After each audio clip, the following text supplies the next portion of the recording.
All right, good evening, everybody. Looks like we got our quality options right away, which makes me feel good. And I thought I hit start running on Cloudpunk. There might be something on Steam's end to keep me um, from getting up and running.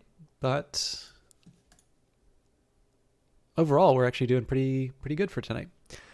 So I come to you belatedly. This is like the stupidest stuff to take, to start a stream with. It's purely food, um, which is the reason I'm late.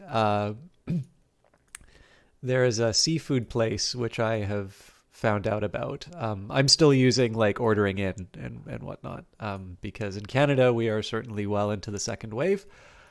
Um, I'm mostly, by the way, I'm still going to try and keep this around 10 minutes, as is usually the case. So if you're watching this on the VOD, first of all, thank you. Second of all, you can fast forward to the 10-minute mark and I will hopefully be wrapping up what I have to say by then. Here we go. Game's up.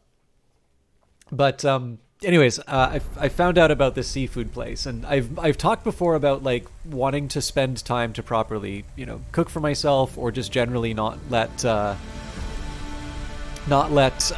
streaming become an excuse to like just spend a fortune on ordering in or something like that. But I do like seafood, and this place is not bad. I think it's called the Captain's Boil. So anyways, they've got an anniversary special where it's like a pound of mussels, which I haven't had in forever, and then some corn on the cob and a potato. So I ordered that. It came in a fairly decent amount of time, and while it was delicious, I don't know quite what I was thinking, but that is not a meal that exactly is the sort of thing you get through quickly and tidily, and perhaps to give you even more comedy to consider. I haven't shaved since I've started working from home. I truly look like I look like a disaster. Like if I don't come out of this, if I come out of the sort of the isolation period looking like Robin Williams in Jumanji, like I will have failed. So I'm still sort of getting adjusted to having sort of a very long and very unkempt looking beard, and obviously this means getting used to certain habits of eating which I'm not accustomed to. So I think the first warning should have been the fact that the bib was included in the package. But anyways, it was delicious. I was very happy that I did it, but I certainly did not plan on taking as long to eat as I did, and that is in fact the only reason I come to you belatedly. So sorry about that. This game is wonderful, as are a few other games that I have played recently or want to play, and so I had a very wonderful choice to make, but also a very difficult one, because of course on Wednesday we tried Phantom Brigade. That was released this Monday, and then I've also been wanting to do more Industries of Titan. Then of course there's Age of Wonders Planetfall, but that's kind of got its dedicated Monday, so that's fine. And of course I want to make sure that I finish things. So the easiest reason for me to say why I'm doing Cloudpunk right now is because I like Cloudpunk. I think it's a very good game, and I've been really looking forward to streaming it again. But the other reason is I'm really trying to get a bit better at finishing games and finishing them in a timely fashion. So while admittedly I have had a few breaks in between on Cloudpunk sessions for the sort of thing I would normally do, I really did enjoy the experience of going through through Mass Effect 3 fairly consistently, and this game has got an interesting story, and it's more importantly just really fun to sort of zoom around in the car. Again, it's not it wasn't a hard decision by any means, but for those of you who were interested in Phantom Brigade and were coming for more of that will be coming. But tonight is Cloudpunk night, and I'm sort of thinking, depending on how much further I have to go in this, I am somewhat inclined to say I'd like to play this thing through to the end, because I think it has a very clearly defined end. and then I'll be able to go into something like Phantom Brigade and Industries of Titan, because those are a little bit more open-ended, and it'll probably be things like updates and patches and whatnot that kind of move me on. The other reason why I'm happy I'm streaming today, as opposed to this wasn't the reason why, but I'm glad it's coming up, is this game is currently on sale. So I believe the event going on, and actually this has got a fairly healthy viewership on the Steam page. So if my style isn't working for you, I don't know if it's a pre-recorded or a live broadcast, but it does look like the developer is doing a stream. I personally, by the way, have always loved it when I've had an opportunity to stream on a developer's page. It's a really interesting experience. If you are a streamer and you have an opportunity to do it, I encourage you to do so, especially for games that you like and want to support. But I believe the event is the DevGam conference, and whether or not you watch the video, I should let you know. There's a few of you who've probably been wishlisting this, possibly because of the stream. So thank you if you did that. But this game is going to be on sale until November 23rd, and it's currently 33% off. So you can get this game if you're in Canada, like I am. It's $14.73, about $15. It does have a wonderful soundtrack, so if you would like to buy the game and the soundtrack, you actually get a deeper discount. So the combined discount is 40% off. You get 10% off for the combo, and then the 33% off of both items. So that'll be about $20.18. Not about. It is $20.18 Canadian. If for some reason you want the soundtrack on its own, and that would be a shame because I think the game is really wonderful. But the soundtrack is available on its own for $7.69. Again, with the discount. And obviously, if you are not buying it in Canadian dollars, you'd probably want to check your regional equivalent. Excuse me. And of course, because I am talking about buying the game, it is worth remembering that the developer did give me a press key for promotional purposes. I'm obviously very grateful for that. But I think it's also fair to say that I wouldn't be doing it as regularly, and I certainly wouldn't be doing it all the way to the end if I wasn't having an absolute blast with it. So the developer is Iron Lands. I believe they have one other game out now called Phoning Home. That is, by the way, if you like Cloudpunk and you want to see the other thing that they're doing, Phoning Home is also on sale. It's 80% off, so you can get that for $2.29, or the soundtrack edition for $3.30. And again, that's Canadian. So I leave it to your good judgment to decide whether or not that is for you. But if you were waiting for the game to go on sale, now is the time. So you can pick that up for a third of the price. I'm trying to think if there's any other details to get out of the way. The usuals. Oh yeah, actually, depending on where we are with Cloudpunk, I am seeing if I can pencil in a weekend stream, because if I feel like there's a little bit more of the story to go through, I wouldn't necessarily mind putting some extra time in. Alternatively, spending the weekend to try out some of the Brace Yourself games that maybe I'll be putting aside while I go through Cloudpunk. I will announce that on Twitter if I decide to do that. My usual days are Monday, Wednesday, and Friday, so you can count on those. The other ones are always streams of opportunity. And of course, I'll be using my weekend to record more YouTube stuff, as well as another episode of Morrowind. Other than that, I think that is it. So let's jump in and see where this story is going.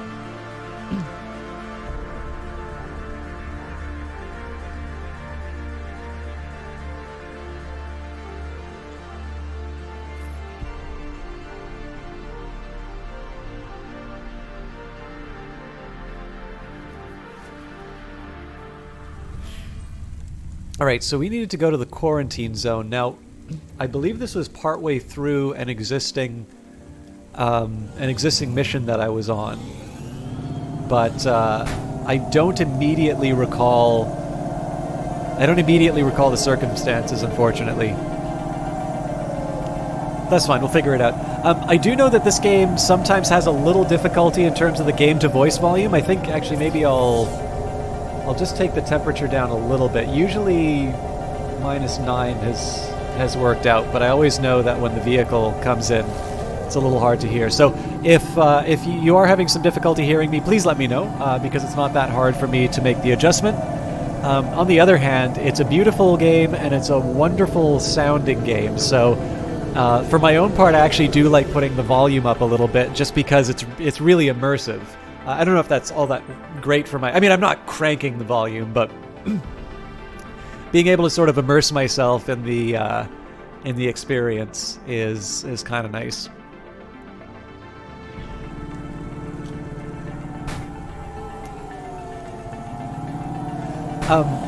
One thing I will say for the game, this is wonderful, by the way. I don't think I've been in such a crowded area, just seeing all those cars flying through. That's probably the most Blade Runner I've sort of felt in this thing. What was I going to say, though? One thing that I've sort of been reflecting on a little bit more, and admittedly I haven't looked very hard, but I think one thing that really has one thing that I probably am going to want to do once the game is finished, I'd kind of like to go and see.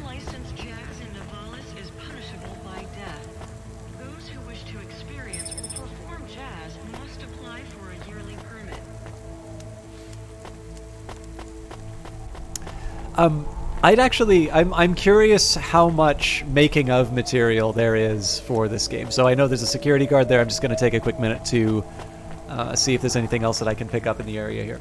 I mean, one thing is just because I think if you look at the directories for a game, you can usually tell if it was made in Unity, which obviously a lot are.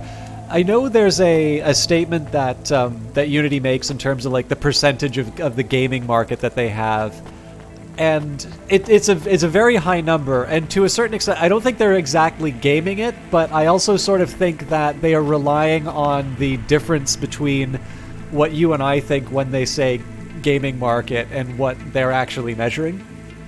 But I've always been a little uncomfortable with the associations between Unity and sort of negative game experiences. I mean, I know some people, as soon as they see the old Unity launcher, it was like an immediate refund for them, and I'm like, well, like, why? Like, play the game. You have at least 2 hours before your refund window is sucked up. Like, if you're that fragile in terms of what your ideas for gaming are.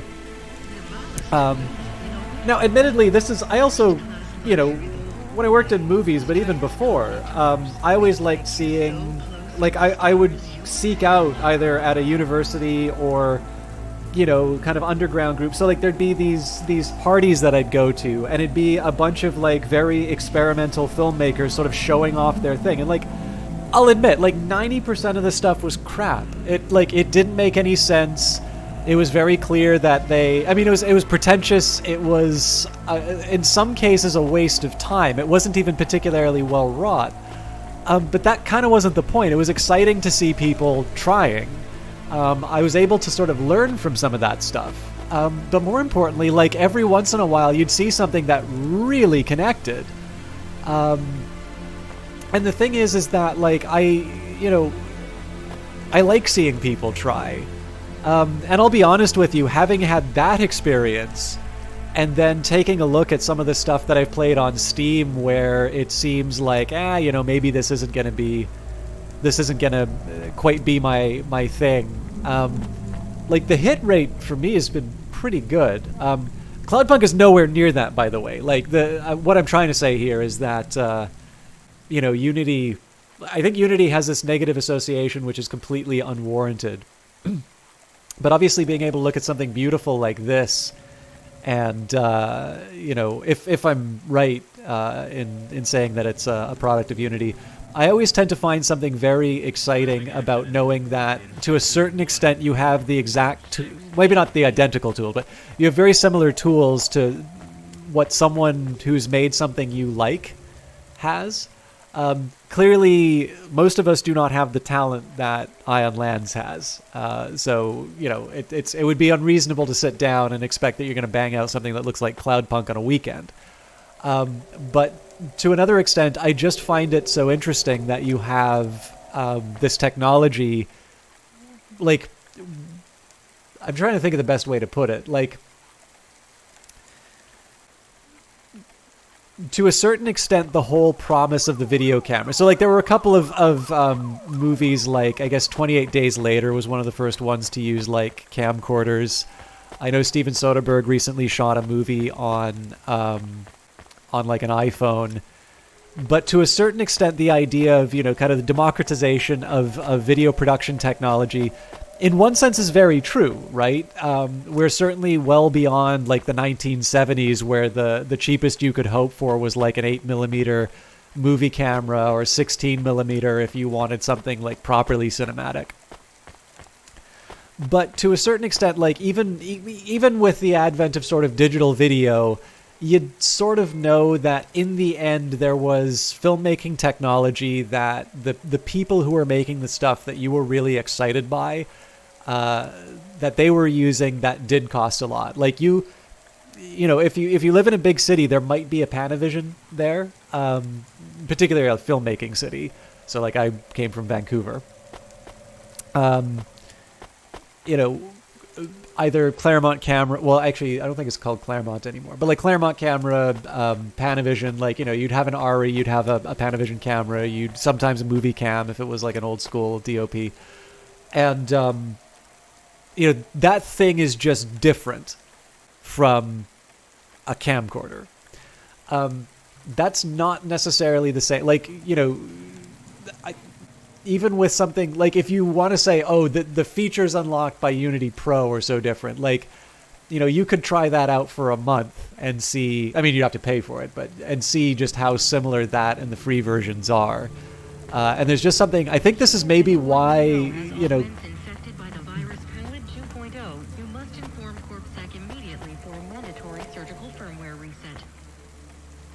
I think this is maybe one of the reasons why. Sorry, I don't want the ad to stomp on the advertising. We will go through the guard just after I close off this thought. But I think one of the reasons why gaming has been very exciting, and that doesn't mean that there aren't exciting things happening in movies. I think a lot of people like to sort of complain about the, Disney's success with the Marvel series, and to a certain extent, yes, Hollywood is sort of very interested in sort of capturing existing successes as opposed to necessarily coming out with their own things. Then again, you have, like, you have Tenet, you have, if you look for it, you have stuff that does seem to be trying, if not something totally new, at least something unique, or something that you don't get very often.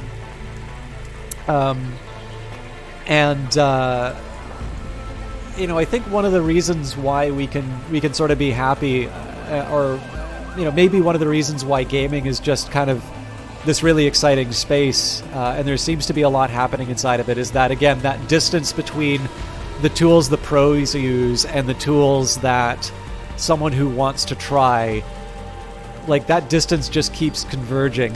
It seems like every passing day, let alone every year. So, I don't know. One way or the other, I'm really enjoying this, and if it is made in Unity, I just think it's very cool that something like this is made in a tool that basically everyone has access to. This whole area is about to be quarantined, ma'am. Now, I know you got a contract to pick up some folk, but you gotta be quick. If you're not back soon, you're gonna get stuck on the other side. I understand. Oh, that's right. We needed to talk to the survivors and find out who had money. Hi, how are you? I am good, thank you. My service tag is GN. How are you doing? Peachy? Are you brand new? You're so shiny. I am 18 hours old, and I have to say, I've only spoken to 6 people so far, but I have liked almost all of them. Almost all? I also spoke to Mr. Sharp. So, you're fresh out of the box. What is your programming? My default functions have not yet been set. I was purchased by a restaurant and was activated by a chef and another chef who talked to me about cooking and also food. Sounds like you were going to be a chef. Why do you say that? Just a hunch. So what happened? All the humans in the restaurant started to cough. Then, they were rolling, then twitching. Then they were still. I guess they were poisoned by the gas leak, and you were the only one left? Yes, they didn't instantiate my base programming, so I am in generic mode. I just love to be helpful. It's my favorite thing. What will you do if you can get out of here, GN? I don't think I will get out. They will send me back to the factory to be wiped. But you've already been activated. If they wipe you, won't that be like... I do not want to go. But if I am not wiped, I have one recorded owner, and my market value will be far less. If I am wiped, I can be sold as new. But androids can't be owned anymore, not since the law changed. We're only considered emancipated after we've been born. And we aren't born till we're given a name. You have a name. No, that is my service tag. Can I give you a name? No, only my first legal employer can do that. And they don't give us a name till we sign a work contract. Usually, for at least 10 years. What about if I got you out of here? Perhaps. I would like to help people. I really like helping. I have only done 12 different things so far, but helping is by far my favorite. Much better than worrying about my own mortality. One difficulty that I have with... I'm not 100% sure how this plague interacts with androids, so it's a little hard to make the decision as far as... as far as who goes on the cab. Again, we've got room for 3, and apparently we're going to need to bring at least one rich person who, presumably all of the rich people are going to be bastards, so we're going to have to decide if we take 3 innocents or bring one really rich guy to cover the bill. Hi, I'm Rania. So, looks like we're stuck here, Mr... I'm sorry, I don't have any business cards left. Me neither. But you can still tell me your name, right? I guess so. The cards are eggshell with a hollow finish. The font is an archaic neoclassic choice called Tahoma. I think this is an They American have my Psycho office reference. number, so I never forget where I work. And they say your name, which is... Oh, right. Quincy Sharp, CEO. CEO, wow. For which corp? Again, I'd have to check my card. You don't know which corp you work for? We just went through a rebranding. I really couldn't say. You know, I've always wondered, what does CEO stand for? No one remembers. We just use it for the upper level management in corps. How do you get a job as a CEO? Foresight, leadership, boldness, thinking both inside and outside the box. Blue sky thinking, being a savage, originality. Those are the characteristics that make you a real game changer. And money, right? No one works up to be a CEO these days. You need limbs in the first place. I always see money as a kind of energy force, and I've been able to act as a conduit and channel that energy through positive thinking. My father also left me a small trust fund. Uh-huh. Is anyone worried about you back home? My father, for sure. Although, we haven't spoken since I faked an alibi for my brother-in-law after he ran over that colored lady. Oh god, I should go. So, some of you may know this. There's Humble... Actually, okay, sorry to do advertising, but I will just put this in the chat. So, I picked up on the Humble bundle, there is an Our Talsorian books bundle right now. And that includes... Well, that basically is a bundle for Cyberpunk 2020, which is the inspiration for the... Well, it's not just inspiration. It's the source material for the upcoming Cyberpunk game by CD Projekt Red, and all of the notoriety associated with it. But I was going through it. So I picked this up. That link that I put inside of chat, again, in terms of affiliate stuff, I do have an affiliate link with... Humble, so if you use that link, I will be credited with the sale. What I will encourage you to do is this, though.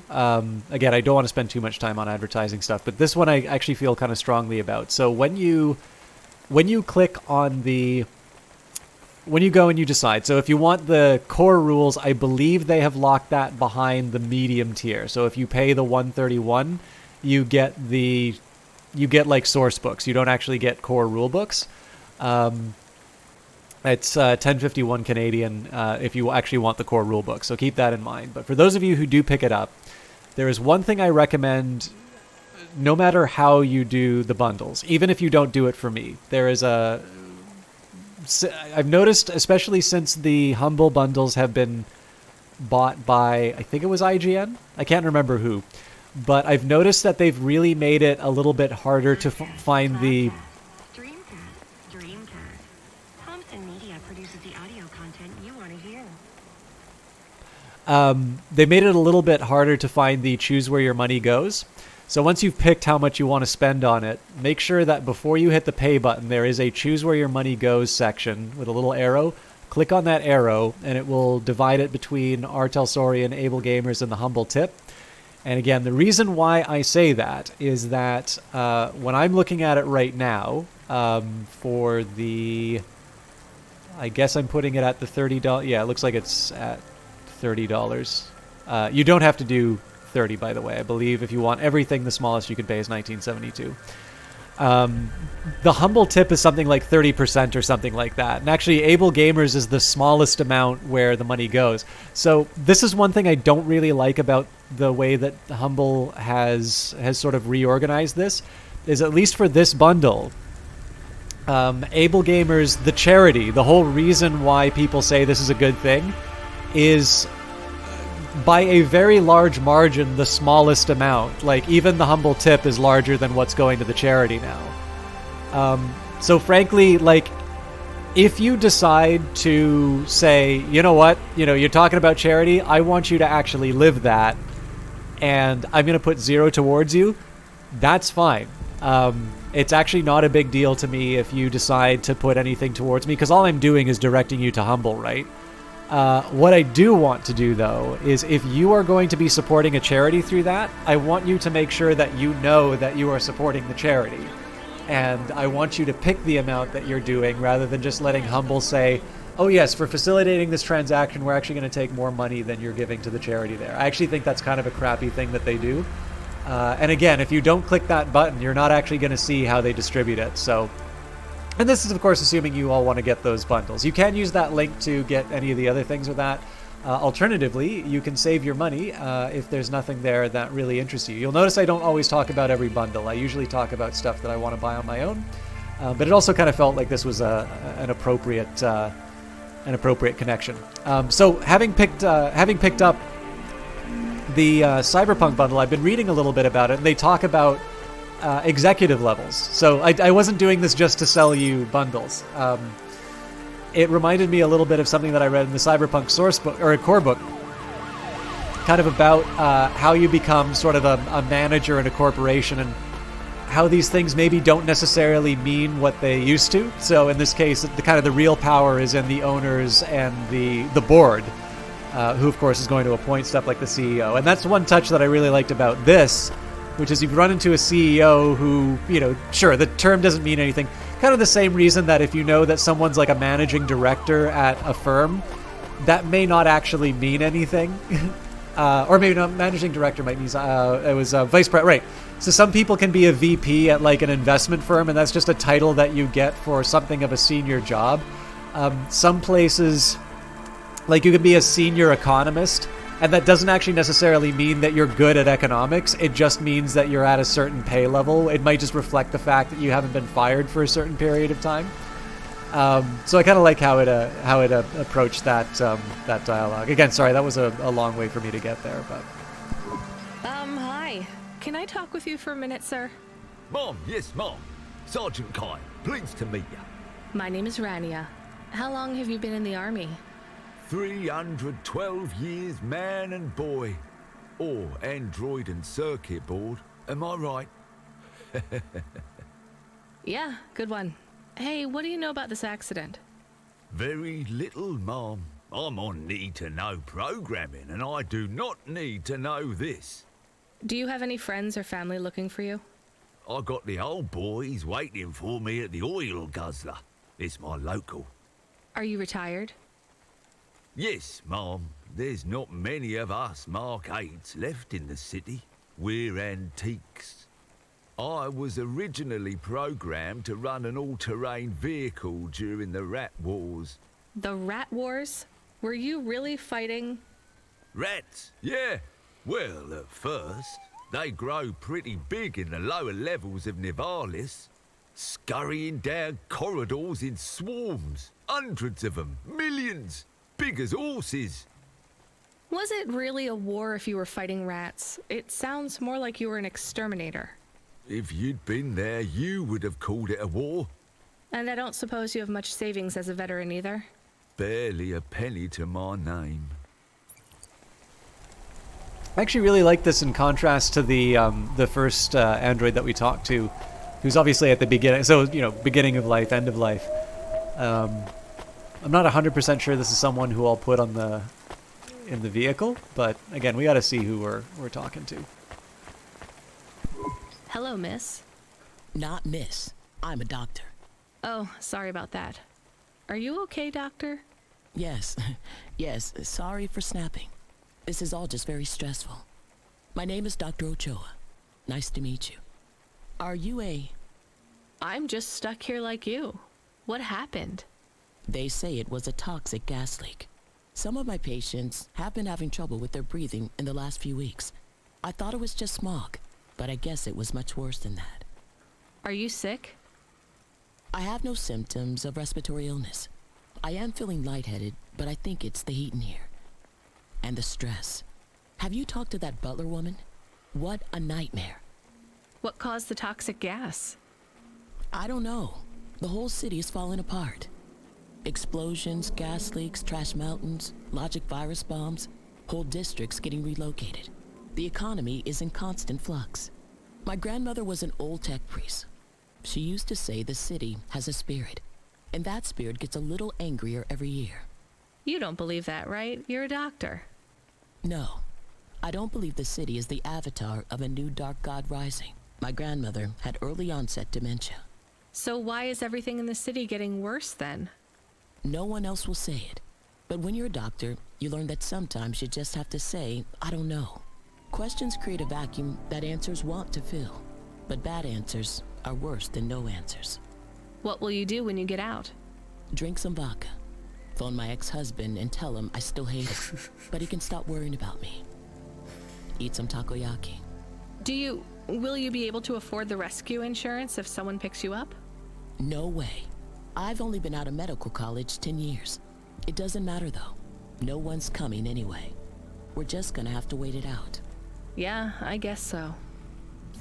Again, I always like the little bits that they throw in at the end there. So 10 years out of med school and you're still paying off student loans. Hi, my name's Rania. I'm just chatting with everyone to pass the time. How are you doing? Why are you asking so many questions? I didn't think I was. Look, it wasn't my fault. You know that. I know that. The lab has accidents all the time.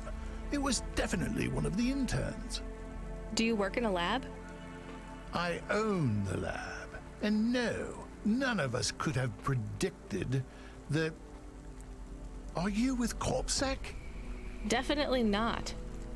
If you can find a way to get me out of here, I'll make it worth your while. I told the Corpsec officers at the perimeter that I had rescue insurance, but they didn't believe me. You believe me, right? Sure, I'll just go get you some help. Interesting.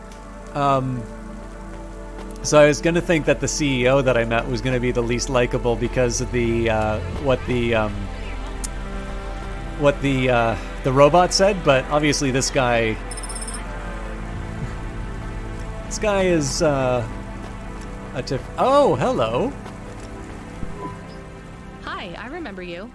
Oh, thank Cora you're here. It's good to see you, miss. I was so thankful to Skypunks for their help before. I was hoping you could help me once again. I'm sorry to see you trapped here. Of course you are. It must be very distressing for you to see someone like me stuck here with the rest. I need you to get a message to Mr. Octavius Butler. He'll know what to do. Maybe I can help you. Of course you can. This is a serious matter. You need to get Mr. Octavius Butler. You must remember a message for me. Can you do that? Maybe. Here is the message. I am trapped in Gallows Row. Come and save me. Do you need to write this down, dear? I think I can remember it. I understand there is toxic gas. I'm not sure how long we'll be safe here. There is no one authorized to take us to safety. But don't worry, Mr. Octavius Butler will know what to do. You know, I might be able to take you... Mr. Butler, dear, get going quickly now. All right, so this is a tricky one. Hello, it is Camus. Camus the dog. I am messaging Rania with a very important message. Yeah, Camus, you don't need to... What is it? The guards are saying the gate will close soon and no one will get out.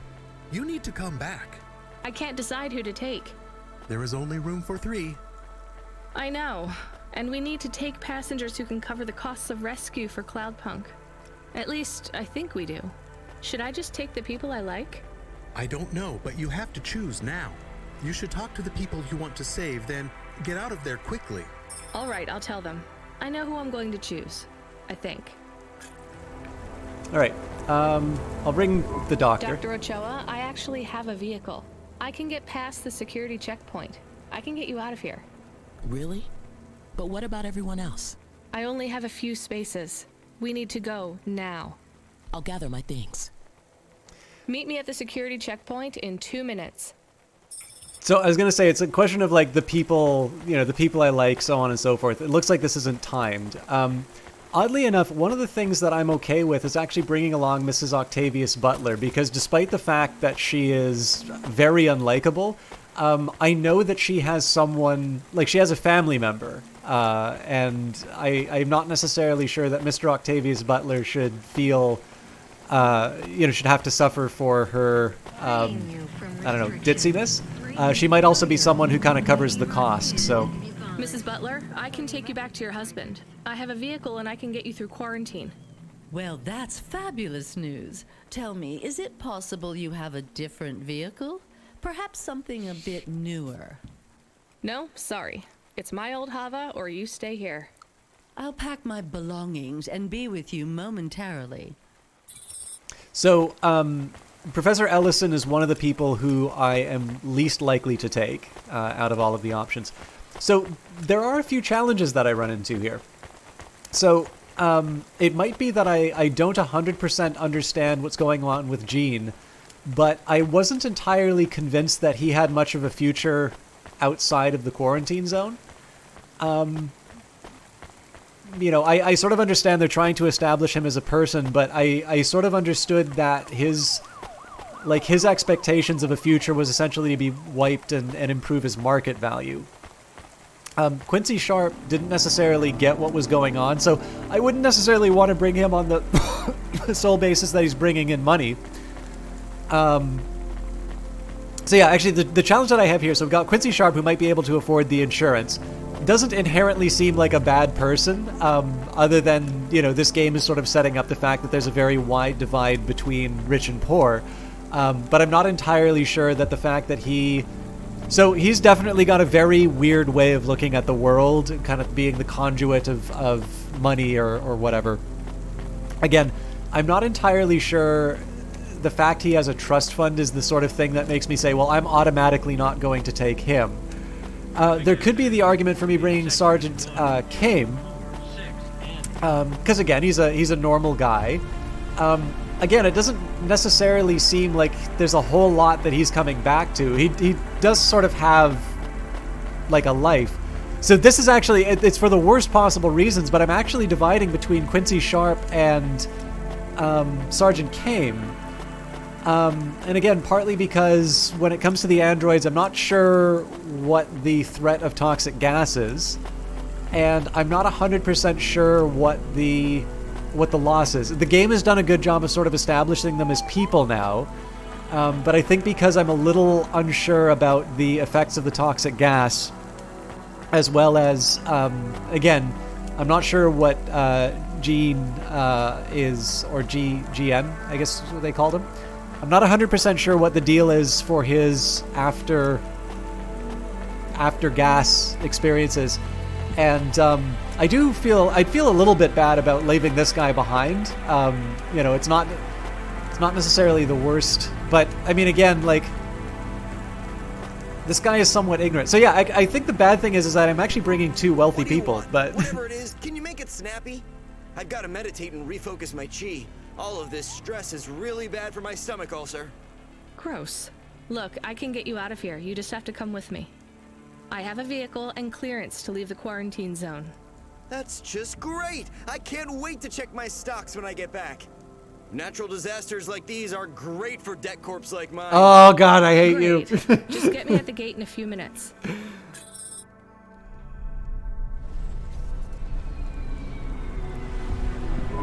All right. I can't thank you enough for taking me out of that horrid place, dear. I can't wait to get back and see Mr. Butler again. Oh, do you have any air freshener for the car? You know what? It's fine. Don't bother yourself. Interesting bunch of refugees you picked up here, Rania. Thanks for including me. If you could hurry this up, I have to sign off on some union leader executions before they ballot again. Oh god. I am now regretting my decision. I know the details of his corporation were held away from me deliberately. But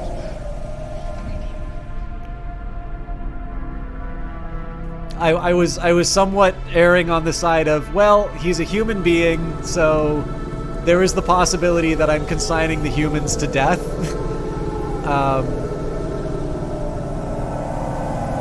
But yeah, this guy is no good.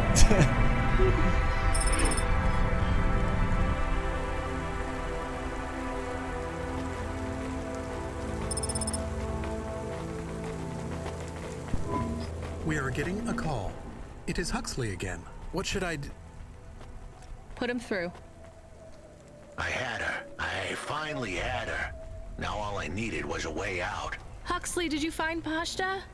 The dame was sharp, but I needed an exit strategy, not a pat on the back. I'll come get you. Send me a nav point. I hope she would get here soon. The situation was going south quicker than the Americans when the ice caps melted.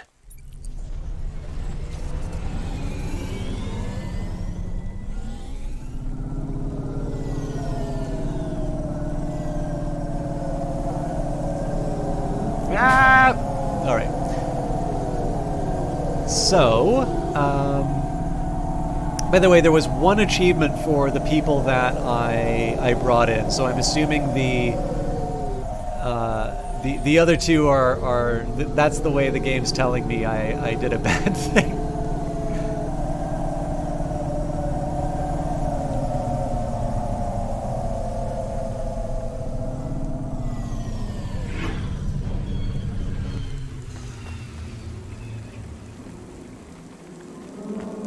I need to stop running ahead. It looks like the camera takes a little bit to catch up with me.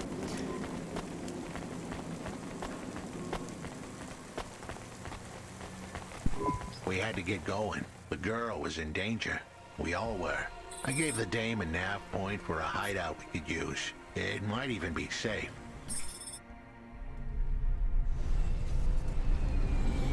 It's kind of interesting that they always teleport you back to your vehicle when that happens. I wonder if that's just because they... Who are you? I'm Rania. I just want to help. Huxley is a friend. You can trust him. I know that. I trust him. He saved me. Fair enough. We'll get you out of here, then leave you too. Huxley, what exactly is the plan? Do we take her back to... Not back. I don't want to go back to him. Pashta, do you know why this happened to you? Because of the chip? In your head? The neural memory implant?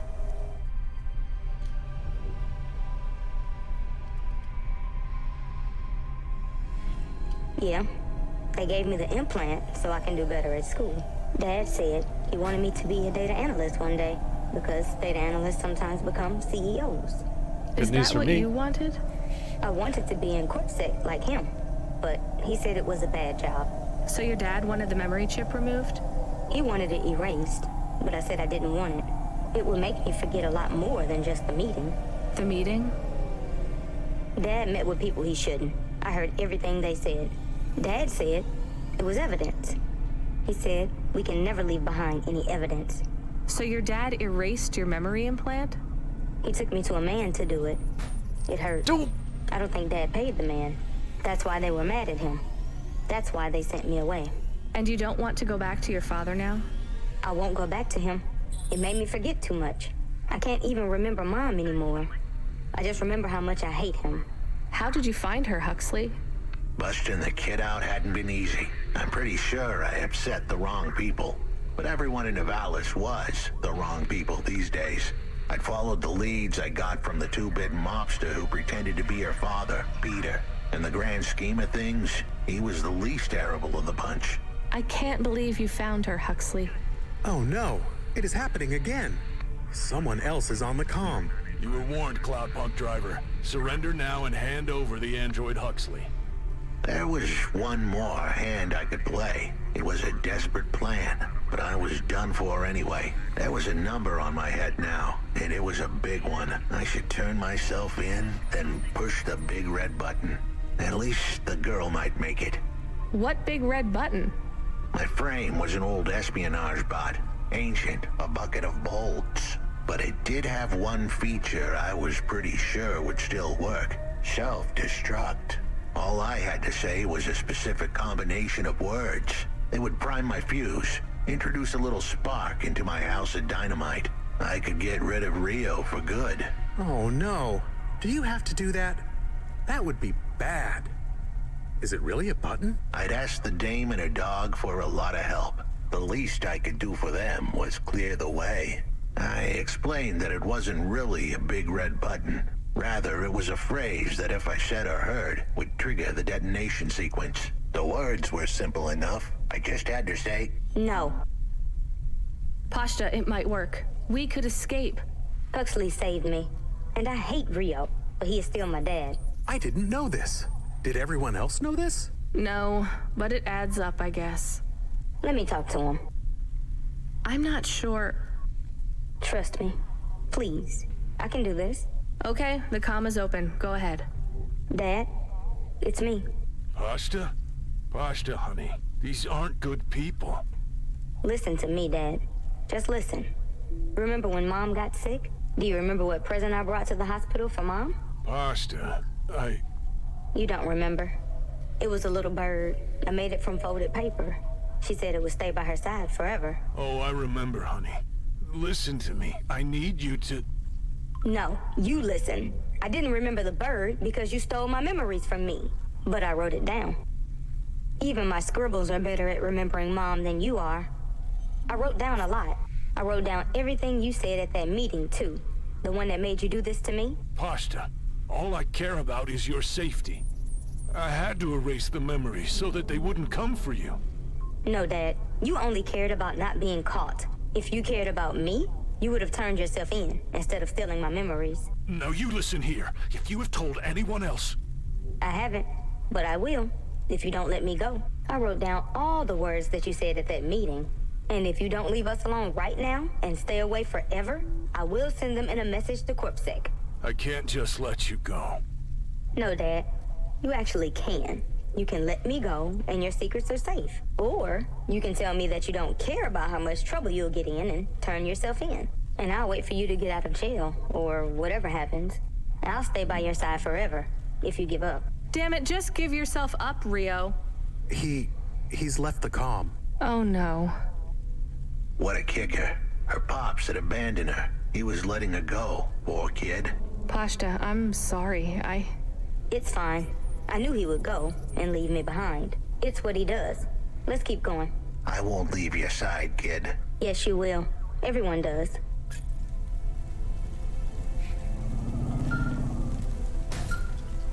Wait, did I just... You still moving, Rania? Lomo? Yeah.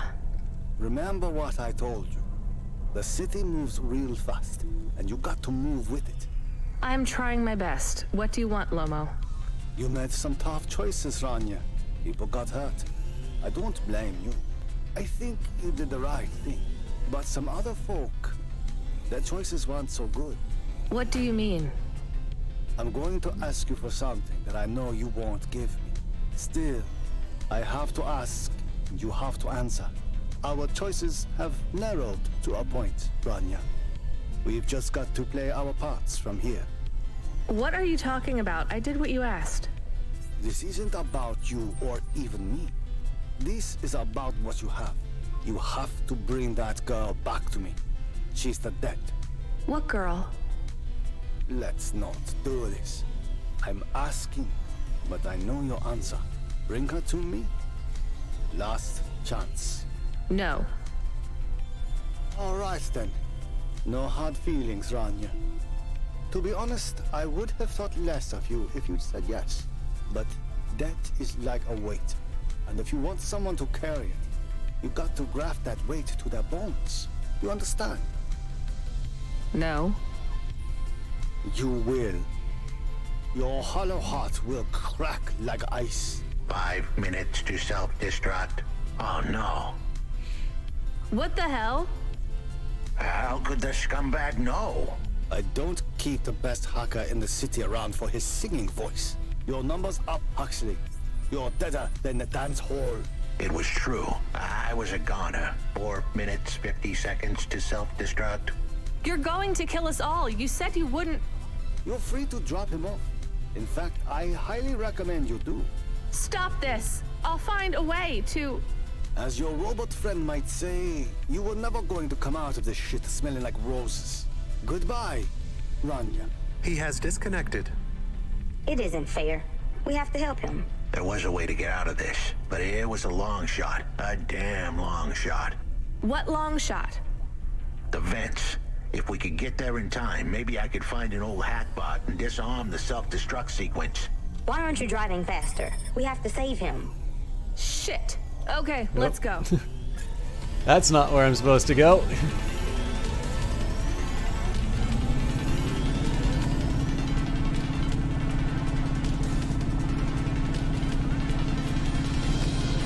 I don't think I'm gonna make it, but we'll do our best.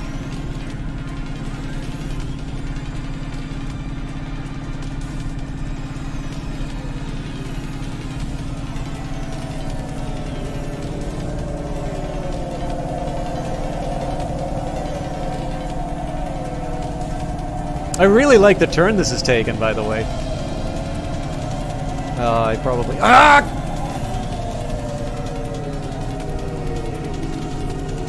I probably should have gone a little further on the road.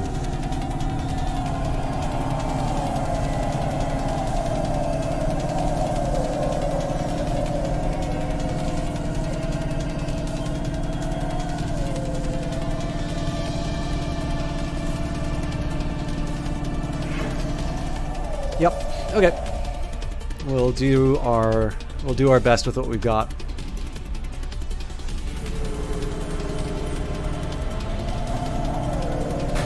Oh, come on.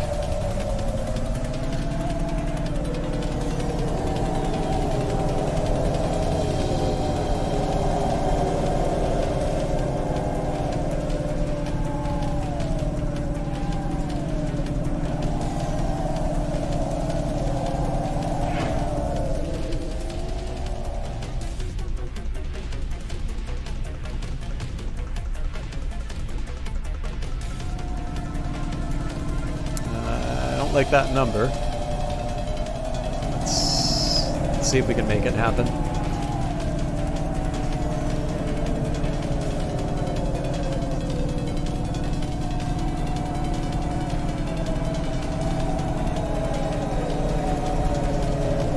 Okay, 2 minutes.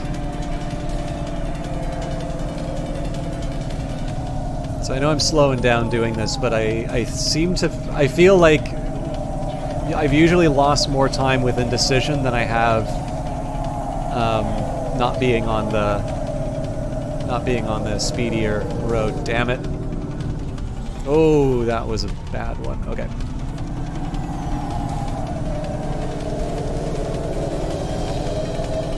Again, I should have just committed to the choice and went on.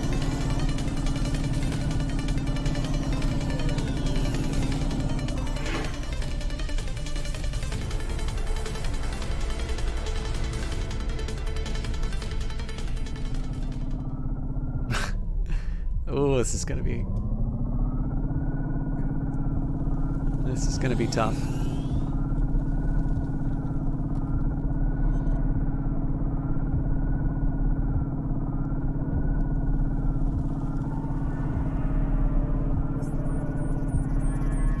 I'm not sure if I'm supposed to park at this point and walk it. I'm gonna guess no, but yeah, it looks like there's parking where I need to go.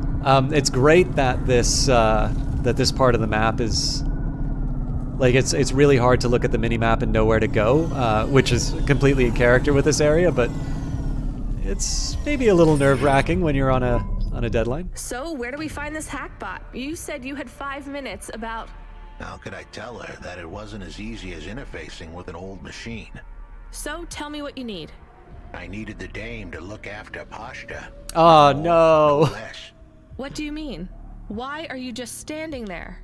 Truth was, there was no hackbot. I was done. Only the girl mattered now. I needed the dame to take her in. I can't do that. I can't just take on a child, Huxley. The dame protested, but I knew in the end she would do the right thing. She had to get moving. Damn it, Huxley. It shouldn't be like this. It's not fair. Fair is what we make it. Ugh, you deserve better than this. I told her to get back into her car and her safety. I was able to insert lines of code into my core loop to delay the big moment, but I wasn't able to prevent it. Goodbye, Rania. Why didn't you save him? We couldn't save him. You knew that. We all knew it.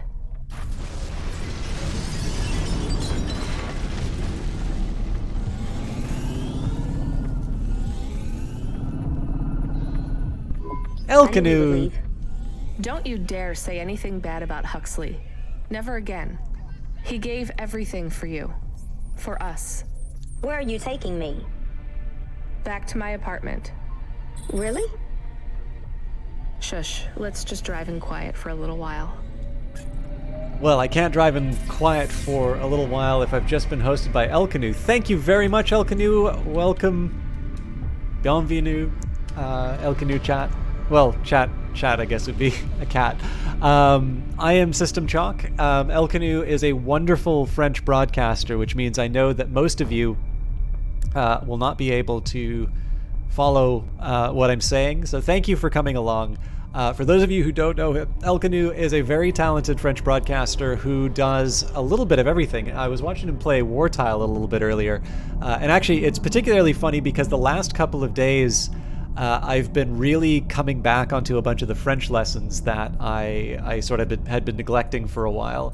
And El Canoe, one of the reasons why I originally found him was because I was looking for an opportunity to sort of do a little French practice.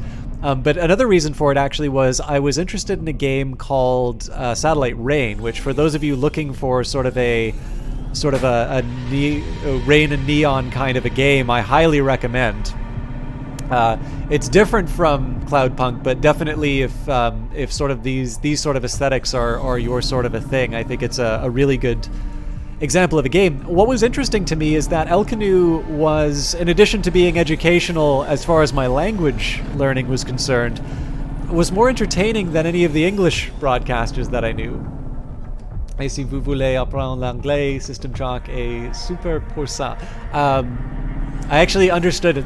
I think I understood the essence of what you said, but I definitely did not. I wouldn't be able to map every single word that you said to an English translation. But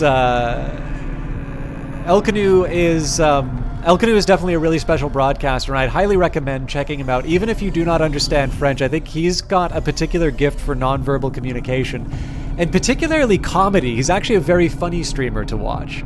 And I think it really speaks to his talents as a broadcaster that even if you don't follow the language, you will still be able to you'll still be able to understand sort of the substance of what he's doing. Also, War Tale is a pretty neat game. I'll admit I didn't actually complete it, but okay, if you want to learn English, System Shock is. I don't know about that. I definitely have some very strange speaking patterns, but that's very kind of you to say. Actually, one thing that I share in common with the president-elect, although I had a different speech impediment from his, was one thing I actually quite liked about Joe Biden is the fact that he had a speech impediment and overcame it, and has been pretty open about that fact with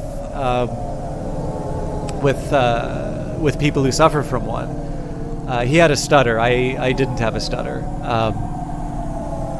But I really like the fact that he encourages people not to let it define them. And I guess, it's a little bit like anything, really. I think if there's something that you've been either touched by or something that you've experienced, there is something to be said for connecting on that particular front. I've banged into a lot of stuff, so I'm going to try and find a place to repair first. But with that in mind, it is very nice every once in a while to hear people complimenting my presentation abilities or my speaking abilities, and El Canu has come through. I think my English is pretty clear to understand if you compare it to other accents.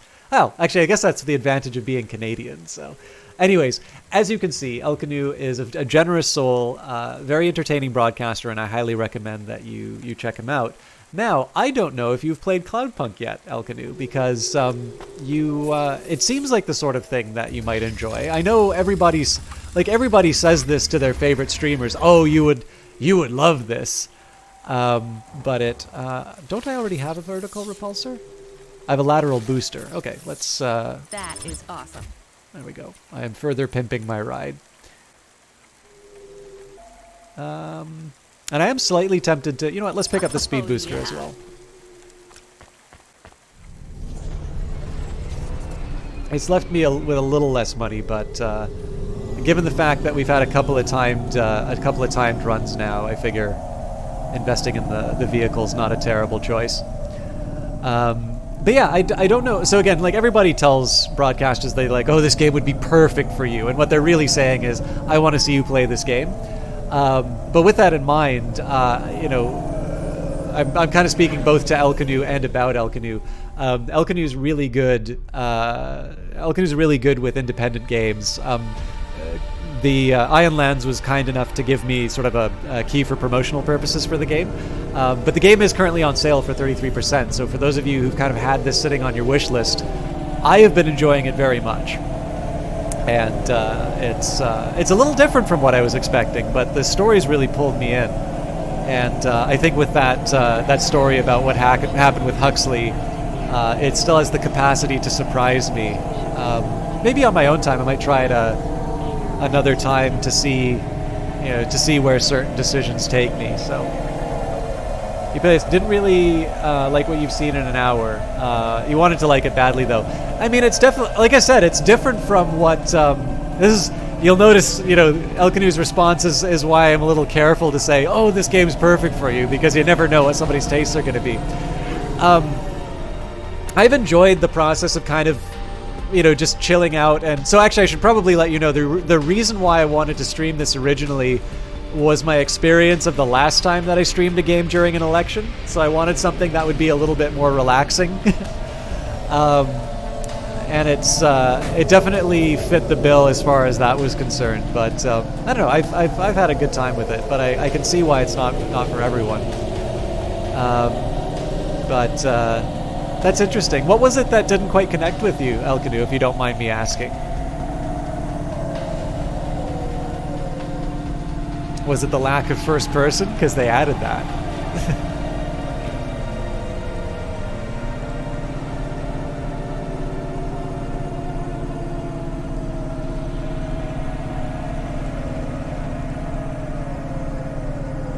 I think that you felt very repetitive. Okay. I actually noticed that in a couple... There were some very frustrating Steam reviews that I saw where it's, people who very clearly have deeper issues that are decidedly unrelated to the game. but I did notice that there were a couple, I think particularly about trying to find parking that people mentioned. I'm going to see if I can pick up an item before I go to the apartment, but... We'll 3D print your subconscious while you wait. Make your dreams something you can hold. With Dreams Matter.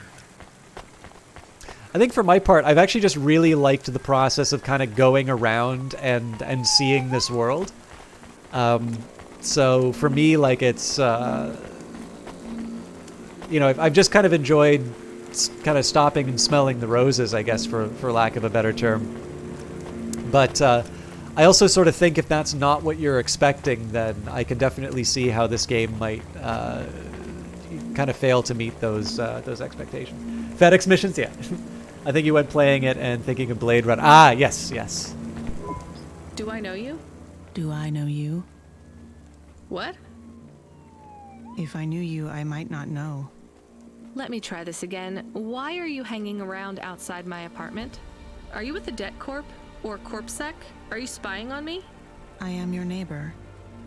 Shouldn't you be in your apartment then? I am waiting to talk with you. What do you want? I want to know if I know you, if we used to know each other, if we were friends. No, I just moved in. I've never met you before.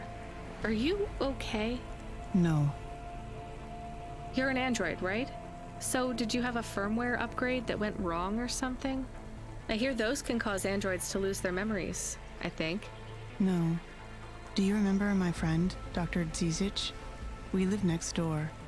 No, I told you I just moved in. She is missing. I am alone. Look, I'm really busy. I just moved here and I barely have any money.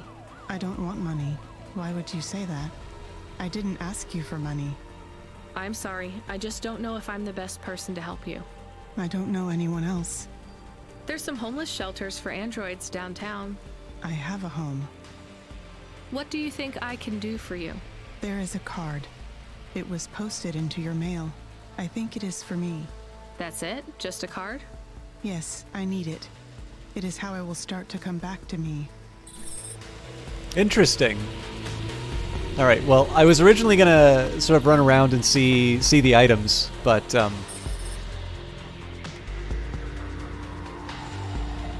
Yeah, and I think that's fair, Elkanu. It's one of these things. I always feel a little bad asking that question because it sometimes can seem like an interrogation, right? It's like... So, I don't really have much food right now.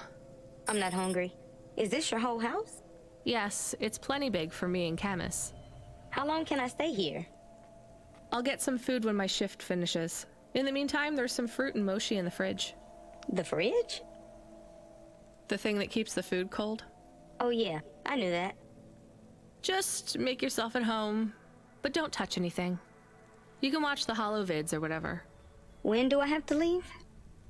Look, you don't have to leave. I won't send you away until there's somewhere you want to go. I don't want to go anywhere. Nowhere is home anymore. Then this is the best nowhere you have right now. I won't be long. Don't worry about me. I'll be fine. Okay then, I'll see you soon, Pashta. Rania, I know Huxley saved us. Good. He said we need to stick together, so we will. I'll see you when the sun comes up. Bye, Rania. Yeah, and that's the big one. Sorry to have been sort of to cut that off prematurely, Elkanu. Ah, I'll let the game talk and then I'll unpack that a bit. 14 FC, come in. I'm here. New job available. Okay, I'm ready. New job available. You already said that. Are you okay? I'm really not in the mood. Control, can you just talk normally, please? It's been a long night. New nav point generated. Your voice sounds weird. I've had enough bad surprises for one night. What's going on? Please proceed to the nav point. No, everything is normal. Well, that's reassuring. Okay, I'm on my way. Rania out. Is Mr. Control okay? I don't think so, Camus. Let's go to the nav point. We have no other choice. I'm wondering if I already picked up the punch card. But yeah, so sorry to be so disjointed in the conversation, Elkanu. where I was going with that, I always feel a little bit bad asking the question because it sometimes seems like an interrogation. It's like, what? How dare you not like this game that I'm enjoying? But what I'm interested in is, of course, that part of the joy of streaming stuff on Twitch, and particularly stuff where I've been either asked for or have been offered a key, is sort of the experience of trying something for the first time, seeing what works, seeing what doesn't. And what particularly interests me is when there's either something that I really enjoy and most people don't. A really good example of that would be Anthem, for instance, or a case of something that everyone seems to love and maybe I don't like it. It's kind of interesting to sort of unpack that sort of stuff. So that was sort of my main motivation in terms of asking the question. But I actually think, definitely compared to some of the stuff that I was reading on Steam. Wait a minute, is that blood on the bed? I think it's actually a fair point. It's definitely one of these quick cases where we're so lucky now that we have so much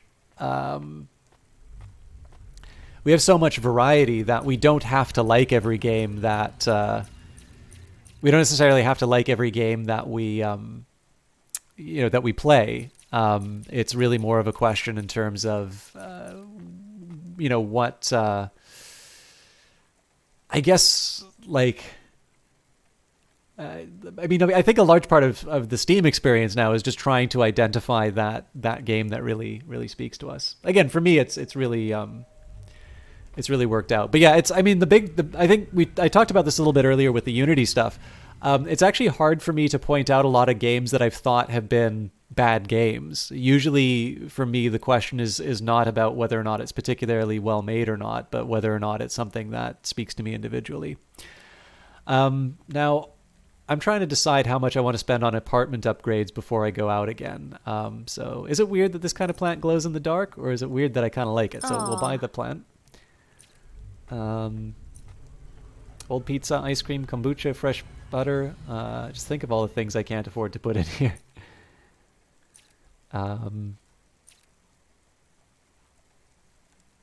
It's weird that fish can survive in water that would poison us. Mirror, holographic object.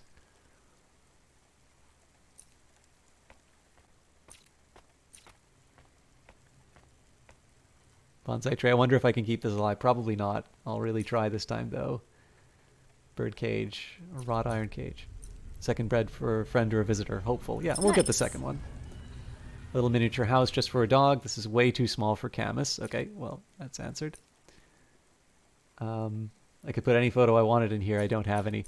I kind of want to buy a little bit of I kind of want to dump more into this. Okay, let's get the tree. I love this. I'm just trying to decide how far. Okay, I'll say we'll get the fridge. Sweet. I'm going to allow myself the remaining 350.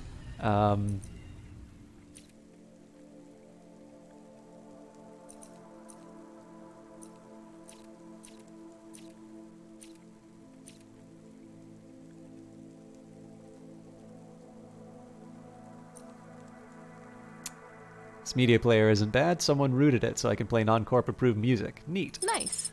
And yeah, we'll go for the retro game console. So I might buy the remaining items. The thing is, they're always talking about how much debt I have, so I kind of actually want to get some kind of earnings. Although I don't know if the point of the game is to just acquire as many material possessions as you can. But if anything, we've given Pashta something to do. Now let's take a look at my inventory. I can also clear out my inventory a bit. Paper card, piece of paper with 5 characters on it. Punch card. It's a punch card covered in holes. They seem random, but there's a pattern. The card itself is heavy and thick. It feels like it could survive a bomb blast. So we found one of these inside the apartment. I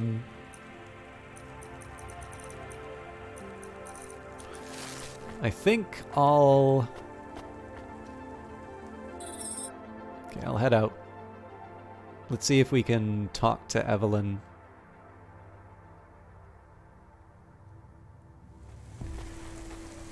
Yeah, no problem, El Canoe. I like your stuff, which is exactly why I which is exactly why I wanted to take the time to say hello. And thank you, everyone who's sticking around from Elkanu's channel, because I know... What are you looking for? Whatever it is, I got it. I know whenever I... Cool, but where's the sun? I kind of want to buy these. I know whenever I get, whenever there's a host, I want to try and represent the streamer I like very well by hanging out, but I know it's not always necessarily my kind of thing. So for those of you who stuck around after Elkanu's host, thank you very much, because I know that is not necessarily something that I can or should take for granted.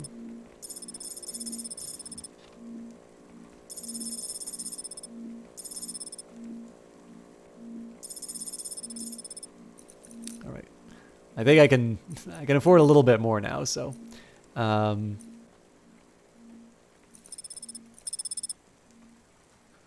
Thanks. Hey, come back anytime, lady. All right. I'm also going to buy some more stuff in the apartment, so. I found the card. You can have it. Thank you. So, what is it? A punch card. Which is... a relic. Dr. Dziejic liked old things. Antiques.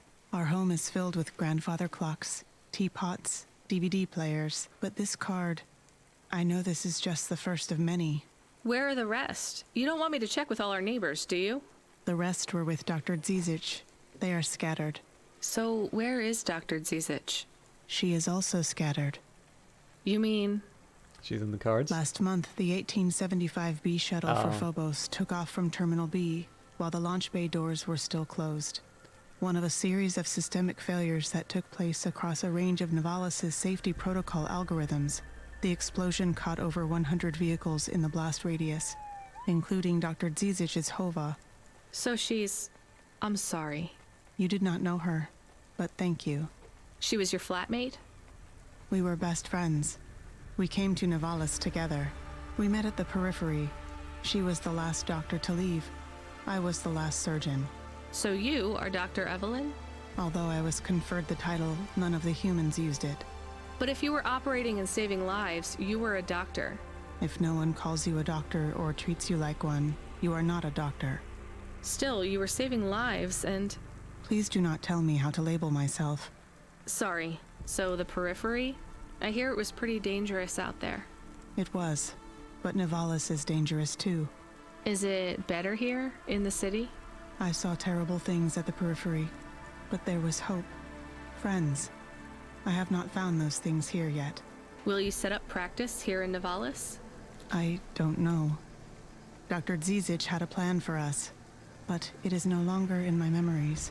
I guess I can look for these pages. I travel around the city, so... It would help me a great deal. Please bring me any you find. I will. And if you need anything else, well, we're neighbors, right? We can look out for each other. Yes. Neighbors. So I just got an achievement that says Memory Collector, so there's 20. Now, I think this game hides the achievements from you until you get them. Oh, maybe not. There's a few here. Does it say any hidden? Yeah, 5 hidden achievements. So I'm gonna make a guess that at least some of those are... I'm gonna make a guess that at least some of those are not I'm gonna make a guess that some of them are not or some of them are plot related. But I don't think there's anything in the achievements that shows memory cards.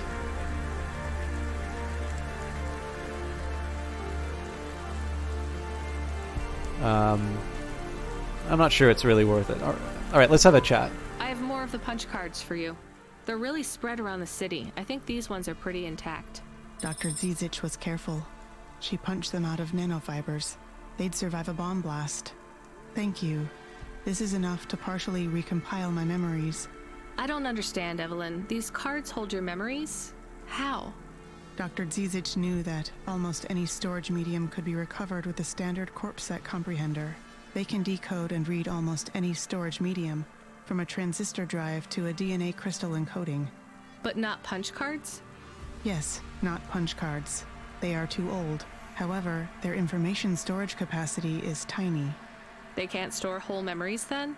No, but they can hold a crypto key that can decode the memories I already have, though it will take some time to unlock them.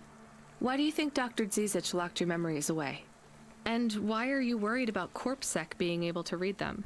Perhaps next time we speak, I will be able to answer those questions. I need more time. And more punch cards. Please bring me any you find. Ah, neat. So it tells me where I'm at in terms of progress. There is a side of me that kind of wants to see this to completion, but we'll see how difficult that is overall. All right, so I obviously have some more cash, so I'll start with a birdcage. Aww. I think I'll do and the fish tank. We'll give tiny house. Good. Oh, that's better. I think what I'm going to do here is I'm going to allow myself to go back down to 2,000. We'll do the lamp. Cool. Desk chair. That is awesome. Okay, not bad. Nice. All right, so I went for it all. Hey, this is actually looking pretty good now.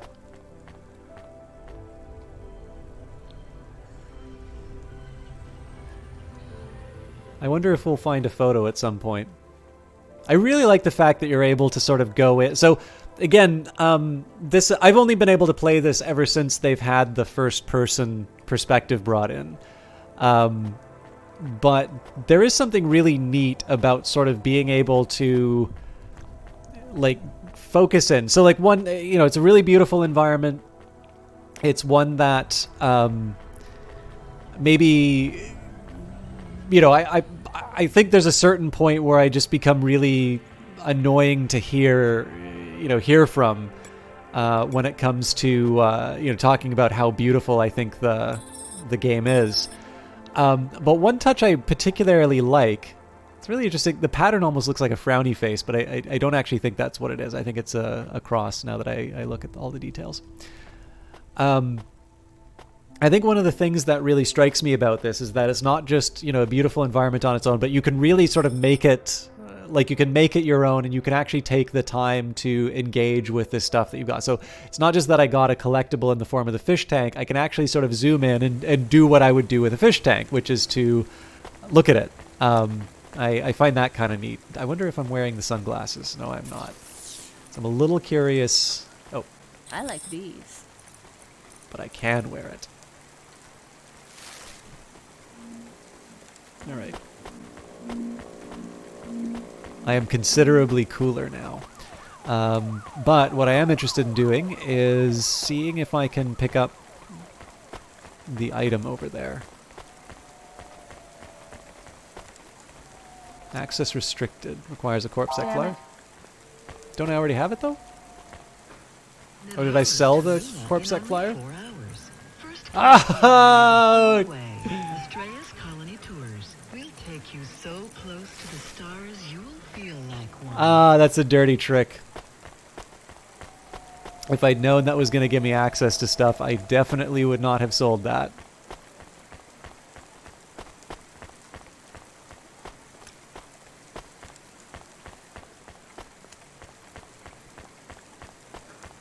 And I'm going to guess I can't buy my stuff back from that guy.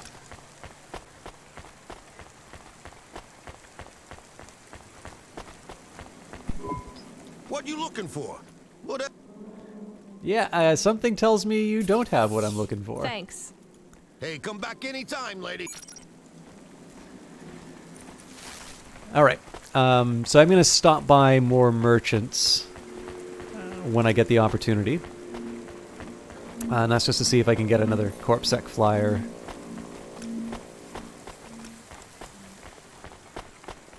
Before I go to the next nav point, I am just going to take the opportunity to pick up any other little details I can find.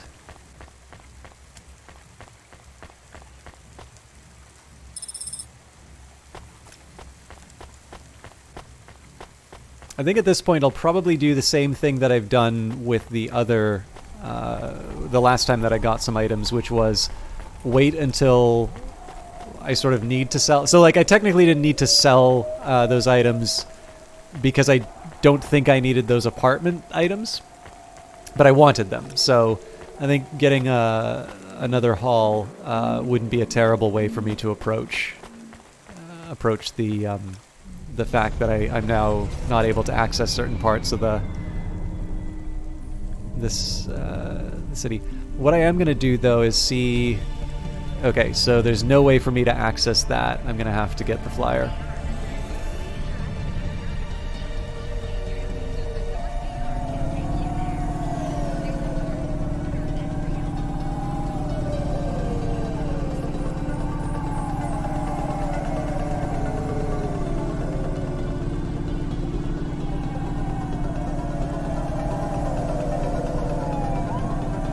In fact, I'm going to start doing a few more detours just to see if I can start getting some of these items. So basically, now that I know that there is the possibility that I'm missing out on access to certain areas, what this is motivating for me, and again, this might actually be intentional. I'm never quite sure where some of this is going, but now that I kind of have a little bit more of a clear idea about what these items mean, in particular the punch cards with regards to Evelyn, but also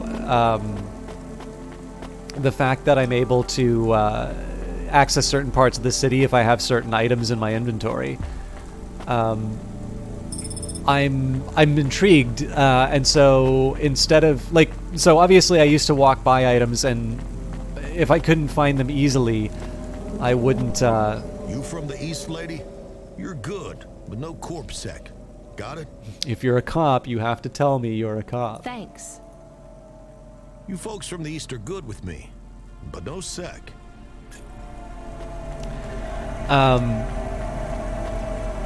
Yeah, like now that I kind of have some stakes, now that I've got the objective for Evelyn, and now that I have, have an area of the map I want to get to and can't, I'm a little bit more motivated to seek out those areas to pick up items. And I'm curious if that's a decision or if this just happens to be the way that things have turned out for me, because of course now I'm getting a little bit more value out of this. So I've obviously been to these areas before because we know I've already been to the apartment, but I'm obviously discovering new parts of the city as part of this journey to pick up items. Good luck. Loving the playthrough system, Chalk. Wondering if you notice the small stutter on the stream every few seconds. Just trying to help. I haven't noticed the stutter every few seconds. Is anybody else experiencing that?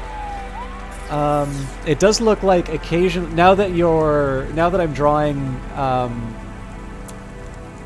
Now that you've drawn my attention to it, I do notice that the frame rate dropped a little bit. So here's one thing I can do. I can spike Google Chrome, so that'll hopefully help out.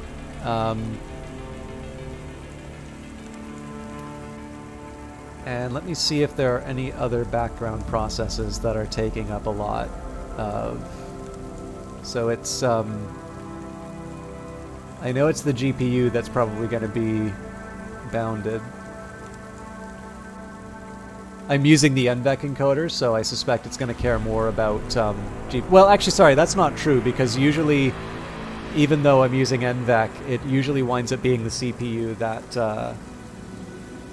that struggles with. Let's see if the stutter goes away after that. Yeah, the challenge here, Skidlocked, is that this game in particular, and thank you for saying that, by the way, you definitely don't necessarily need to do the sandwich for me. Like, if something's not working, you don't need to say, by the way, I love your stuff, but I appreciate it because it's nice to be recognized. I've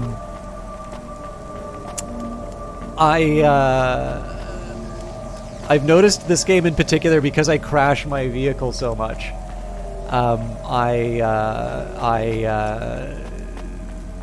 Every time I check chat, I usually wind up smashing into something.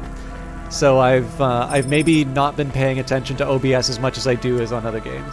You haven't noticed it with the other games you played, just seems to be when you play this game. Yes, I am playing on PC.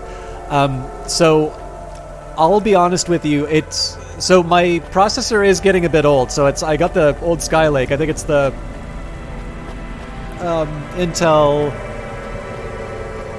i7 6700. Okay, I'm gonna head back this way. So I have a feeling, mostly lurks, so don't like to just come out and critique. Well, I appreciate it. Like, it's a hard one, right? Because it's also a mood thing, right? Like, if the only thing I've been hearing all day, including work, has been just, like, nitpicks about stuff, it can definitely kind of come off really, really harsh. But if there's something getting in the way of people enjoying a broadcast, I want to. I'll be honest with you, I've noticed, so I originally started using the Streamlabs OBS because when I did, I think it was Anthem, I was noticing that I was having a really good time with the game, but it was definitely not translating in terms of the broadcast. And while NVEC was available in the old OBS, I knew that Streamlabs had basically got a bunch of sort of automated services in terms of just kind of helping you find ideal settings and whatnot. What I have noticed, though, is that by and large, the performance of the Streamlabs OBS is actually not as good as OBS proper, at least in my experience. Obviously, everybody's going to have their own sort of mileage on these sorts of things. And it's kind of inertia that's kept me, because the thing is that each time I do this, like, I want to spend more time broadcasting and less time focusing on settings. Excuse me. But I have actually noticed that the performance isn't as good using Streamlabs OBS. And only recently did they just get, I think they only just recently got Vulkan support. So for instance, doing what was it? Baldur's Gate 3 was a little bit of an adventure, and I think Wolfenstein was a tough one for me because Machine Games has put in some Vulkan integrations. My guess is now you should probably be seeing a little bit less of the skips. And what I think I'm going to do, another game that I'm actually not able to do as effectively as I would like is The Division 2. Because The Division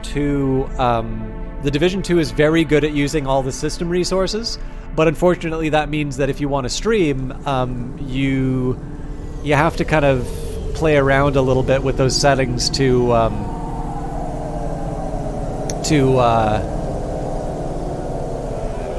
basically to try and make sure that the game the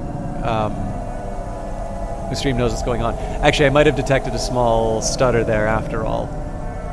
I don't know. I noticed that the drops in the frame rates they're less severe, but they might still be happening. There's a terminal next to a beacon. It looks like the one we used to talk to Cora? Yes, there's nothing else here. Cora's controlling a message from Control again. Text only. It says to fly close to the ruined transmitter beacon. All right, let's go.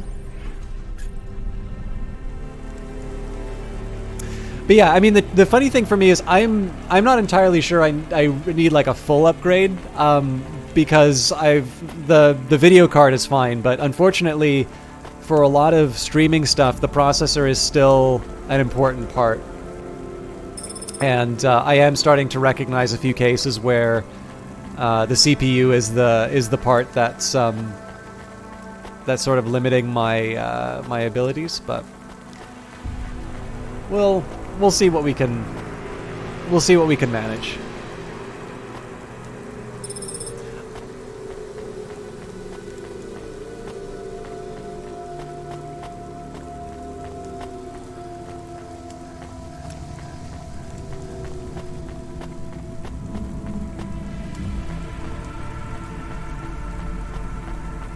So again, I'm kind of ignoring the transmitters and all of that simply because, one, I have sort of a renewed interest in picking up items.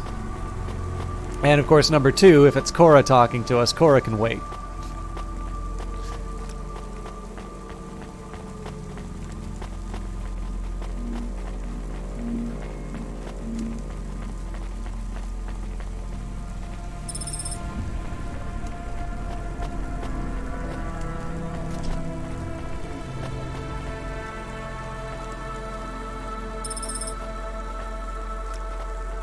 So I don't have a huge reason for going on here, but I am curious.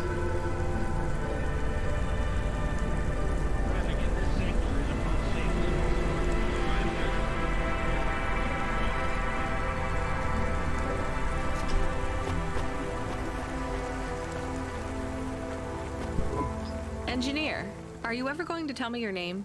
Sure. Call me, Painter. You've given up then? You know, for a while there, I really thought I was onto something.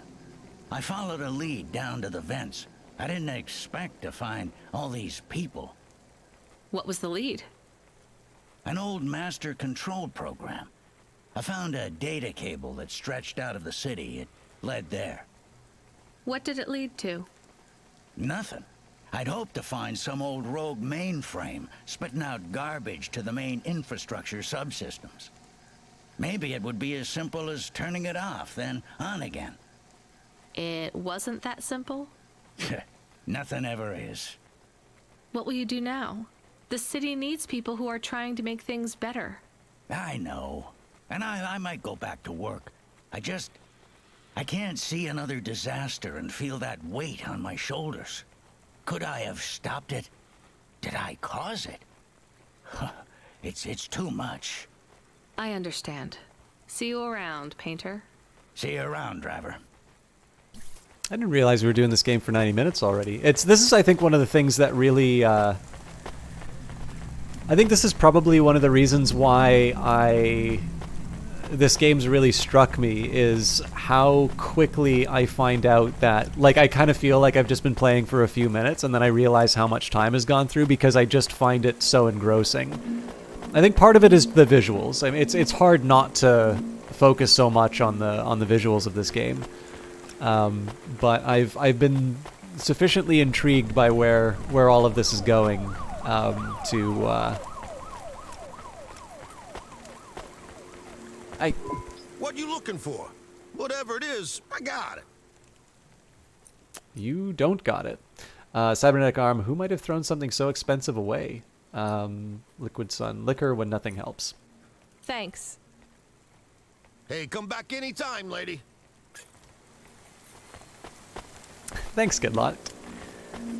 It's a tough one too. I've said it a couple of times, but I've been a little more conscious lately of the fact that so many of my references are, movies and games on stream, and I don't think there's anything inherently bad about that. I mean, it's very hard, particularly when it comes to Cyberpunk.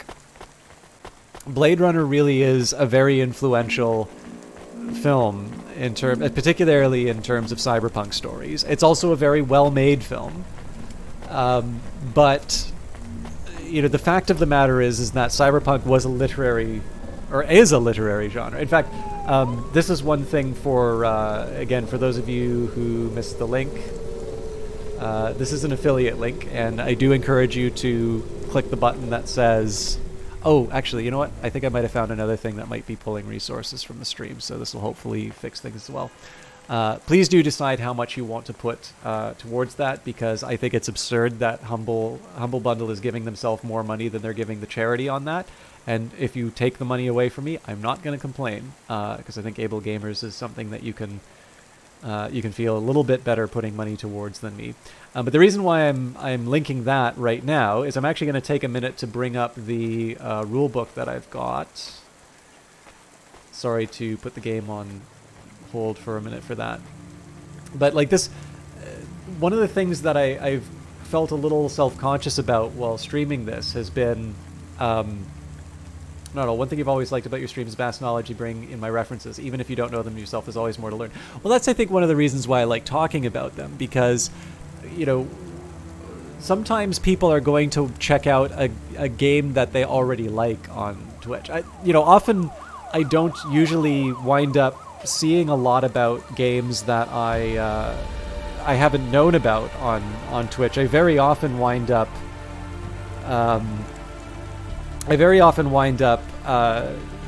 sort of seeing stuff I'm already familiar with and potentially seeking out streamers who are already playing games that I already enjoy. But one thing that I've really enjoyed about certain kinds of reviews, whether they're book reviews or whether they're film reviews, there's the ones which I think are kind of crummy, and those are the meh, I didn't like it, or meh, I really liked it. Which it's, those ones I just kind of look at it and I say, like, okay, I've got your opinion, but like, why? Like, can you put this thing in context for me? And what I've really enjoyed the most are when I see a review of something that I already enjoy, and somebody's able to enhance that enjoyment even more because I've been able to understand maybe some things about it that I didn't know before. Or I've been able to get a different view about how it does what it does. And in the case of the Cloudpunk commentary, like, here's an example. This is one of the things that I like about the R. Talsorian book. So in the running Cyberpunk section, there's a sidebar here which says Cyberpunk bibliography, just a few of the most well-known books in the Cyberpunk genre. Now, it's important to remember that this is Cyberpunk, I think, 2nd edition, or version like 2.0.1 or whatever.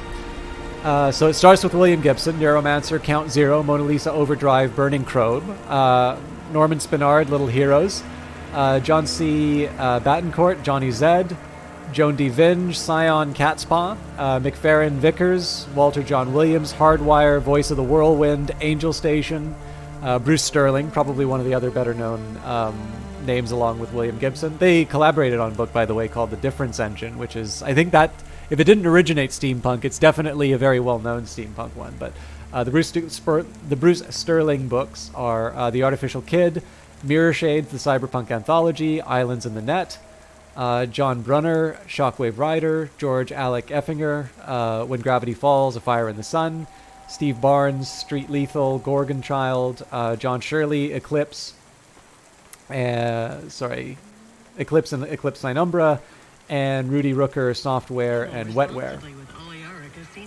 So that's 1, 2, 3, 4, 5, 6, 7, 8, 9, 10, 11, 12, 13, 14, 15, 16, 17, 18, 19, 20, 21, 22, 23. So the source book for the game, Cyberpunk 2020, has that many books in terms of references for people who will be running the game. On the next page, there's a sidebar which says Cyberpunk Filmography, just in case you ran out of books. The movies are Blade Runner, Max Headroom, Terminator 1 and 2, Alien, Aliens, Liquid Sky, Overdrawn at the Memory Bank. I've not even heard of that one. Mad Max, The Road Warrior, Thunderdome, Cyborg, Total Recall, and RoboCop 1 and 2. So that's 1, 2, 3, 4, 5, 6, 7, 8, 9, 10, 11, 12, 13, 14. Okay, because it's sequels, it's 14. But I guess where I want to point out here is that, like, how many conversations do you have that refer to Cyberpunk books? How many conversations do you have that refer to a handful of movies? Obviously now probably updated lists would include Snow Crash and The Matrix, among others. But, like, this is the thing. I become a little self-conscious of the fact that I'm falling into the same trap where I'm betraying how little I am reading in this genre that I sort of say that I like. Now, because I got a background in camera, sure, I can... Oh, sorry, I got to fly close to the transmitter, like the game told me to. At least I got to pick up some other stuff. The fact of the matter is I can sort of get away saying, it's like, well, it's Jordan Cronenweth, right? Like, of course I'm going to study the cinematography, and I can sort of say... that's going to be a particular frame of reference that I have for myself. But the fact of the matter is I could stand to read a lot more fiction than I actually do. I tend to read a lot of nonfiction. And I may read broadly, but the fact of the matter is that when it comes to Cyberpunk, I've really just read a lot of the stuff that everybody else has read, right? Like Neuromancer, I've read Snow Crash. I think, what was it? The other Neil Stephenson book, The Diamond Age, is probably an example of post-Cyberpunk. But anyway, sorry, I got to catch up with what Skidlock was saying. Not at all. I always one thing I liked about your streams is the vast knowledge you bring to your references. Even if you didn't know them yourself, there's always more to learn. You could say you come here to hear my specific take on certain games, and it's quite unique with the knowledge you bring. It makes me feel that much smarter than I actually am. Well, I mean, everybody brings their own experiences, right, Skidlocked? I have a bit of a weird career curve, right? So I worked in film for a little bit. I also, as you say, I'm always happy to hear from a fellow Vancouverite. I should actually admit I'm now in Ottawa, Skidlocked, so I've been out of Vancouver for a while, but I'd love to come back. And I think this is one of the appeals of streaming for me, right? Is to be able to bring a particular perspective. But what I do think is kind of neat, I mean, to a certain extent, if I was sitting down and saying, like, what is the ultimate, like, angle that I can do for streaming, right? Well, I've got a background in movies, so a lot of I know a lot of what really draws people attention to Cyberpunk are the aesthetics, and particularly the aesthetics brought specifically by Blade Runner, and that director of photography's kind of contribution to our overall. I mean, let's face it, Blade Runner is so influential that basically people could just completely rip off the visual style of that. And everybody always says, "Oh, you know, innovative visuals," and that's fine. I mean, that just speaks to how great that design was. But then, of course, I've moved into economics, and of course, that's another huge part of the cyberpunk genre. You know, this great consolidation of power by corporations and what that means and how that affects society. Those aren't the only, obviously, relationships with technology. Maybe I have a little bit less to say about that. But that's not exclusive to me, right? Everybody has their own life experience, and everybody has a story to tell. And in some ways, just being able to share some of that into your gameplay experience, I think, can maybe, if it's done right. And I'm not going to say that I always do this. But I think for at least my better streams, I'm able to sort of communicate why a particular moment in a game speaks to me from my own experience. And hopefully somebody's able to get more out of the games that they enjoy as a result of that. Totally Not Valken says, my experience is to be to be the fire. Great to see you again, Totally Not Valken. I hope you're doing well. I'm glad that the bots think I'm not yet big enough.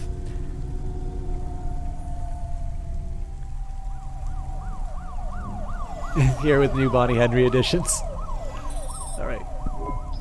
I am Cora. I am not as I once was.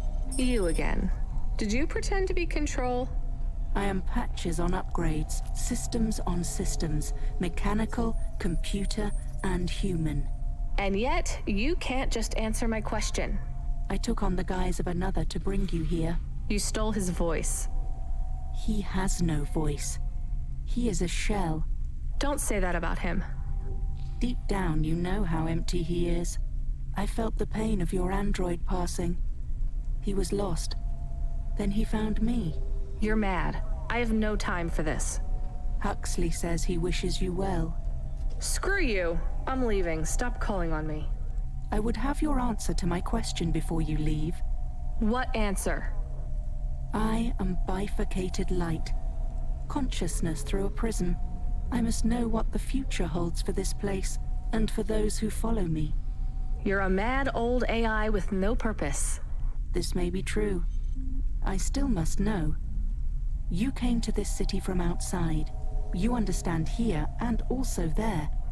You know the city and the not city. If you say so. So answer my question, and think carefully on your answer, as it will have repercussions. Is Nivalis a city overcome by monsters? What? I repeat, is Nivalis a city overcome by monsters? Overcome with monsters? No, Cora. Nivalis is the monster. I can't detect a signal anymore. Good. We're done with crazy people.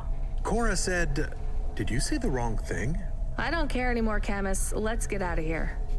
I think you'll care if all the buildings collapse. I'm really sorry to hear that, Totally Not Valken. Please don't feel a need to hold back on my account. I think, you know, there's always a tough line to draw. Like, there are definitely some cases where people on a broadcast can maybe make it about themselves a little too much. But I don't think you're at risk of that. Are you the real Control or the annoying fake one?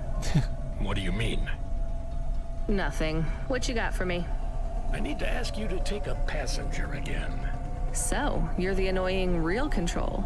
You know, we're not a taxi service, right? I know. But this one will be worth it. Very rich client. Needs to get somewhere without the paparazzi getting a sniff. Someone famous? I think so. But even I don't know who it is. Sending an av point. One more thing, Rania. Yeah? If it's a cute pop star, get me an autograph? Don't push your luck.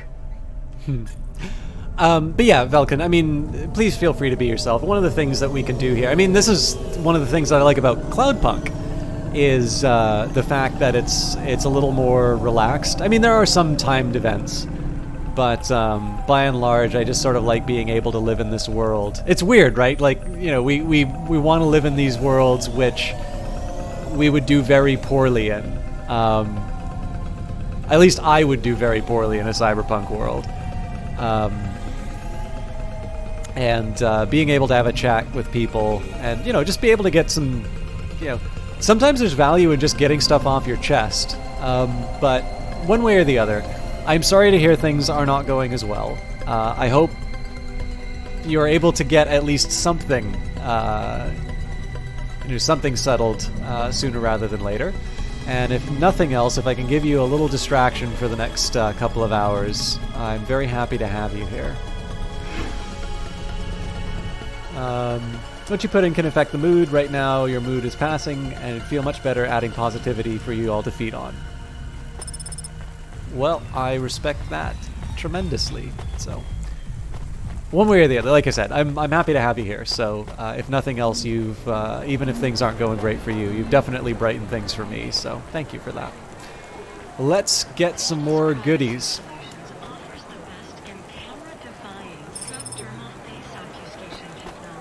Well, it looks like I'm able to go through that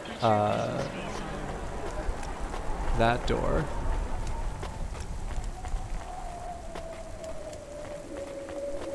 Again, I'm becoming a little more self-conscious about picking up items, so it'll probably slow down my progress through the game, but given that it's an enjoyable game, that's not a significant hardship. But more like Neon Punk, or is that just me repeating myself? So there's a punch card. I mean, this would be the last punch card that I need, but for some reason I walked right by it.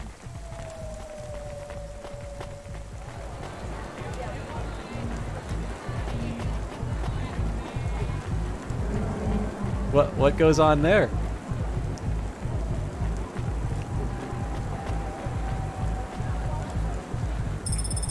Now, what's interesting here is that there's very clearly another card to be picked up over on that end. I don't know if there's just some redundancy or if it's if there's an extension to the quest or not. But I'll pick up what I can.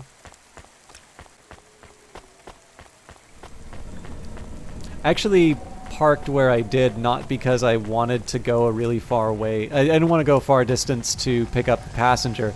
I actually did it so that I could go and pick up the goods. Then again, it doesn't seem like there's a lot of parking spaces nearby anyway, so.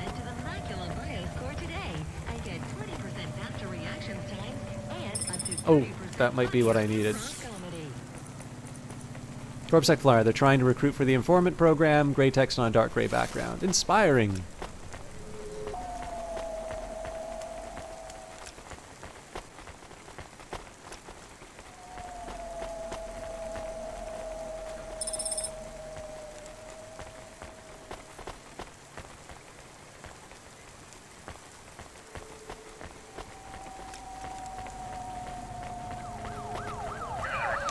For those of you who don't know, by the way, we now got cool shades. Regrettably, my portrait has not been updated, but... Some new important questions card. What is my favorite sweet and/or candy? That's a good question. I really like gummy kind of stuff. So Jubes, Skittles, even something like maybe Swedish berries, or what are the other ones? Like wine gums. That sort of stuff. In general, that sort of stuff really works for me. I'll admit, I actually haven't... I don't eat that much candy anymore. Gummy, I knew I liked you for a reason. Yeah, it's just nice. Like, it's kind of nice. So, there's actually a couple of reasons for it, too. I am actually kind of bad that if I do... So, one of the reasons why I eat a little less candy is that I'm really bad at doing things in moderation, at least when it comes to to like sweets. So like if I have a bag of it in front of me, it is very easy for me to just keep like nibbling away at it until the thing is gone. So like if I get a king size of something, it doesn't matter if the plan is to like have that thing stretch out over a period of time. I'm just naturally going to sort of keep picking away at it until it's gone. And so one of the nice things about sort of gummy sort of stuff like a Skittle or like a wine gum or something like that is that because they are chewy, it just takes a bit longer, and as a result, that it's kind of an enforced moderation, I guess. Also, they're just good. You're talking to a person that eats gummy bears by the pound. Are they the Haribo sugar-free gummies? The finest reviews on Amazon? I guess I technically did get the item that I was originally looking for, but now that I know there's a punch card that I haven't picked up yet, although that may be on a different platform. So maybe it's time for me to just pick up my Traveler. But yeah, the funny thing is that I haven't had as many opportunities to get gummy bears. Like, as the one thing that I tend. The secret is that you put your candy out of view, usually down by your feet under the desk. That's not a bad one. Yeah, and I mean, like, it's not. I mean, everybody said whenever I say that, especially to like the people that I know, they're always to me like, you are the last person who should worry about this. Like, I'm probably the skinniest person that most people who I associate with know. In fact, like, one of my earlier memories not earlier memories of Vancouver, but like, we're going to a club in Vancouver, and I remember the bouncer like looking at me and is like, "You're the skinniest mother effer I know." Or I've seen. Sorry, not I know. And yeah, I had to laugh because that was probably true. But hi. My name is Rania. I'm a delivery driver. I don't normally take passengers. Achievement unlocked. We're a taxi service now. I can't believe it is really Dolly. Can I ask you a question? No. You may. Oh. Your new song is so good, but on your second album, on Dream Bop Candy Droid, were you singing about your first breakup? Oh, for crying out loud. No, Camus. I was singing about the pressures of my Dream Bop world. Sometimes it is very lonely. I am sure it must be tough to be so rich that you can't tell if the people being nice to you really even like you. That is... This was not a very nice thing to say. I'm sure she can go home and cry herself to sleep on her big pile of money. There is more to life than material success, says the rich pop star. Give me a break. Can I ask an additional question? You may. On your third album, on the song Second Skin, you sang Metal Skin, Scales or Rubber, I'm your dream girl, bubblegum lover. Does the second skin mean their clothes? Yes, but it also means I believe love exists for all beings. This makes me happy. Dolly's new album, Dolly and the Symbiosis Dream, coming to stores in March. Pre-order for the bonus special edition. Please let this be over soon. You are moody today. No shit, Camus. You remember who we just lost? I remember Huxley. Don't say I forgot him, because I didn't forget. All right, don't get upset. I'm sorry. I also feel lost sometimes. Or I want to get lost. No one knows me. They just love Dolly. You are Dolly. I am Dolly. I am the real Dolly, the first. Wait, what does that mean? I am not permitted to explain this any further. I forgot to say, please just drive to the west for now. You act like an automata, right? Like that's the act? You speak and act like an AI girl, but you're a real grown woman? I am what the audience needs me to be. They recreated me. They copied you? Made an AI that looks like you? I am not supposed to say. So they fucked you too, huh? The corpse, the media, Nivalis. I was replaced. I was Dolly before Dolly was taken by the audience.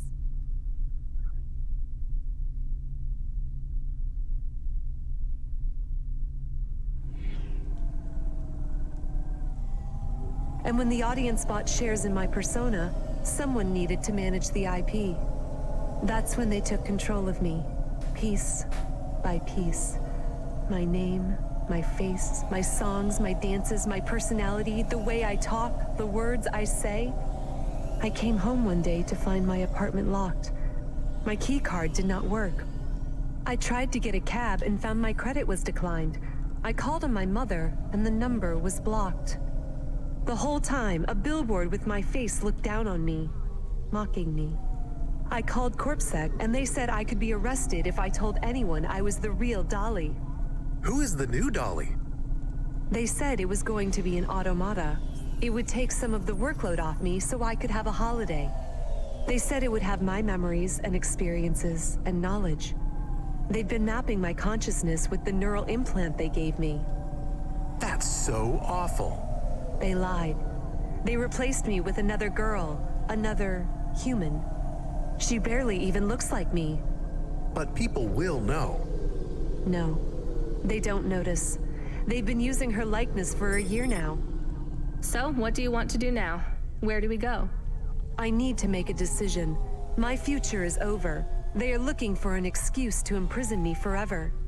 If I break my contract, mention who I really am, I'll be put away forever.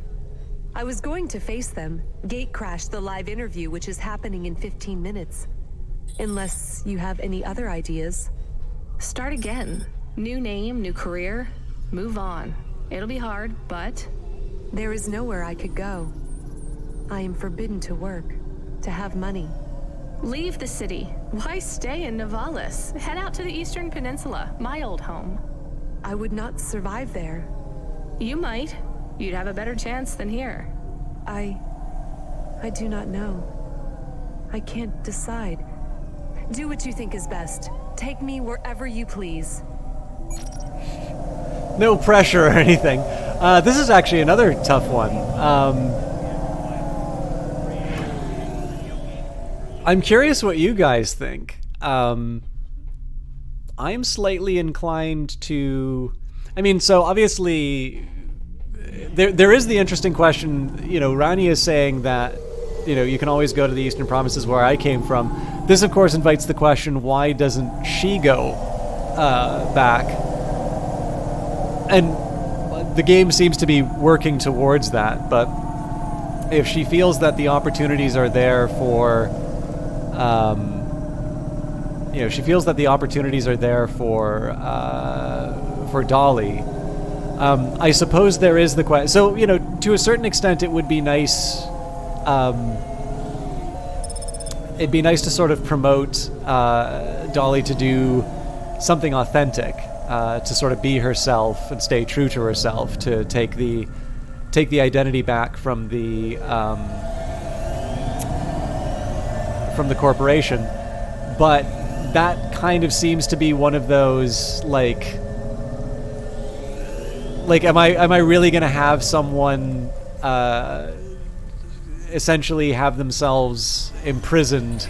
Like, so I guess I'm consigning them to one of two. Do you miss home? Yes. Will I like it outside Nivalis? I don't know. Will they accept me? They take in anyone who is willing to work, but they will be suspicious and it won't be easy. I can call some old friends back home and ask them to help you out. No, I have to do this myself. Well, good luck, Dolly. Maybe you will come back someday? Maybe you will release the 5th album? No, Camus. I didn't like the music I made. That wasn't really me. It is sad that no one will hear you sing again. Oh, don't worry about that. I'll never stop singing for anyone who wants to listen. I won't let them win. That's what Rania doesn't understand. They don't win until your music stops. All right, that was a really nice touch. Obviously, for those of you who maybe weren't here from the beginning of the game, Rania is a musician who did stop practicing. But yeah, I don't know. It was really hard for me to see what justification I could have for the TV. You still surviving out there? Just about, Control. Do you ever worry they'll replace all of us with automata? Not for a second. Or worse, just replace us with other people who aren't broken yet? Everyone and everything in this city is broken. 2 more hover crashes in the last hour, and they say the food dispensers in Diver Row are only serving up shrimp chocolate bars. But hey, it keeps you on your toes, right? You doing okay out there? Yeah, I'm fine. You know, I was thinking about your flute playing. Did you ever... I don't want to talk about that. All right, kid. All right. I got a job for you. It's not great. Just tell me where to go, Control. You remember the contract for a client called Gil? Yeah. You know, at the time, I thought that was the worst job I'd ever do. Nothing like a night with Cloudpunk to shift your perspective on what a bad night can be, right? Well, there's a family member of Gil's that wants to ask you some questions. They even paid the call-out fee, so as far as the company's concerned, you gotta go. Remember when we used to deliver things? That's the spirit. If you're giving me attitude at this point, you're all right. Look, you don't have to say anything special, but you don't have to take any crap either. Just go and listen, answer their questions, then get out of there, nice and easy. On my way, Control. Anyway, yeah, so the hard one for me on that was I couldn't really come up with a justification for taking her to the TV interview. It kind of felt that my desire for authenticity in this world was coming at the expense of her life.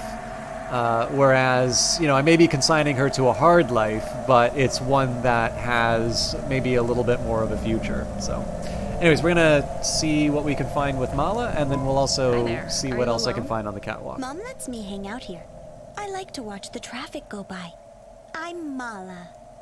She lets you out here by yourself? Yeah, I like to see the different hovas. And Mom says the air is nice and clean by the roads because the vapor from the engines helps. Back home, it's smelly because of the factories. You live near the factories? I guess this is the best place for you to play then. Mom says it's safe as long as I don't talk to the police people. But strangers are okay. I guess that makes sense. So you like the Havas? Yeah, I want to race one day. The desert races in the wastelands? No, I like the street races. I've met a racer tonight. Really? Who was he? He calls himself Never Slow Joe. Wow, Never Slow Joe? He is good. I have something for you then. You want this card?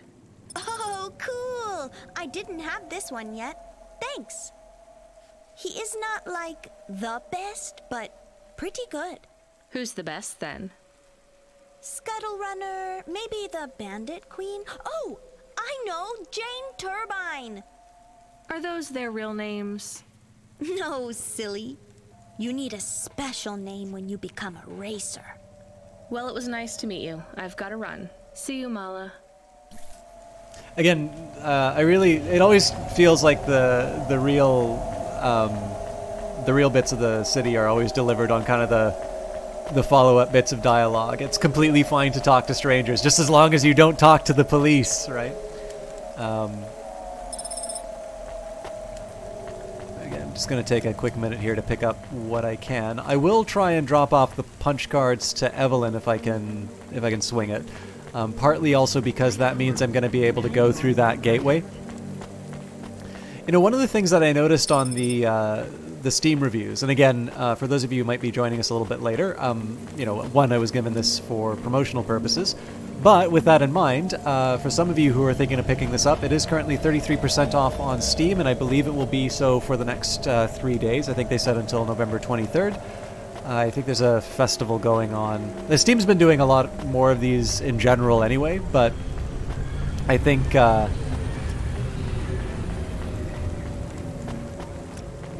this is participating in some sort of well, it's obviously something that's going on, but I think there's something specific for either this genre or this region. I'll find out exactly what it is, but I think it's possible that having that Steam page open... Actually, let me just make sure that's properly done. Yeah. I think it's possible that some of the stuttering was caused by the...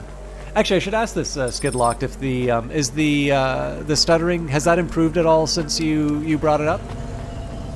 I'm noticing it's not as severe on my frame rates. I do notice every once in a while it drops by less than a frame, so I don't know if that'll translate on the video for you guys. Obviously, quality options are my number one concern, but if I can do something to make the visuals a little more appealing. Oh, Half-Life 2 reference.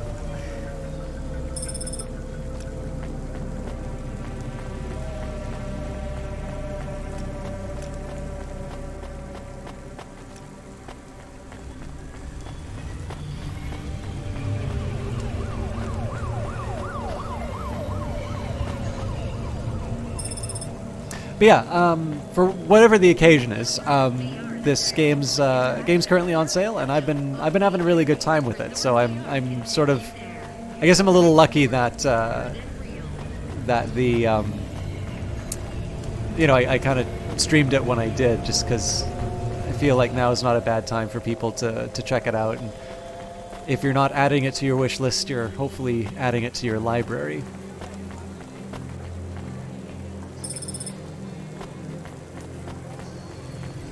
Alright, I'm going to do one last pass on this area here, and then I'll jump to the parking. Might be a bit better, but you do notice missing frame or two every handful of seconds. By no means unwatchable or anything. Yeah, that's fair. My suspicion is that probably it's going to be delivering. It's probably going to be delivering something like an average to me. So if I see the number go down by less than 1, what's probably happened is there has been a dropped frame, and it's. But it happens for, like, it's a little hiccup, so it's not going to report it as like a. It's not going to report it as like anything but a partial, just because it's considering it over the course of a period of time. But I suspect any further improvements are gonna. Didn't even notice until you mentioned it. Okay, I'm never speaking again. Speaking on it again. Yeah, I think so. There's actually a couple of other games where that happens, and I specifically don't want to mention them for the reason that Valken is now indicated. But I'm thinking maybe it's not a bad time for me to consider switching streaming programs.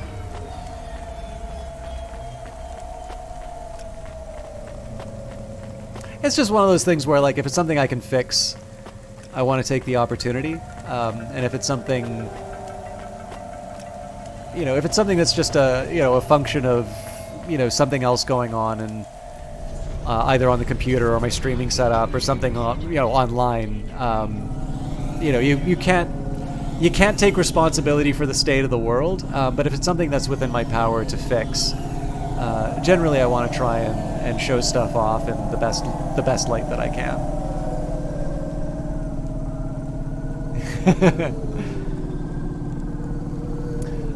No, it's definitely not that, Skidlocked. So,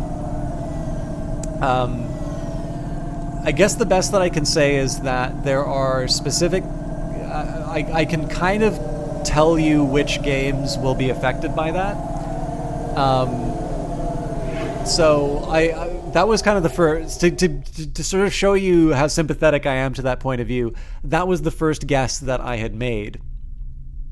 But to maybe give you an example, I do a bit rate that is over 20 times what I'm currently broadcasting at, and a higher, like, everything's higher. Frame rate, resolution, all of it is higher for the Morrowind streams, and those, like, never break a sweat.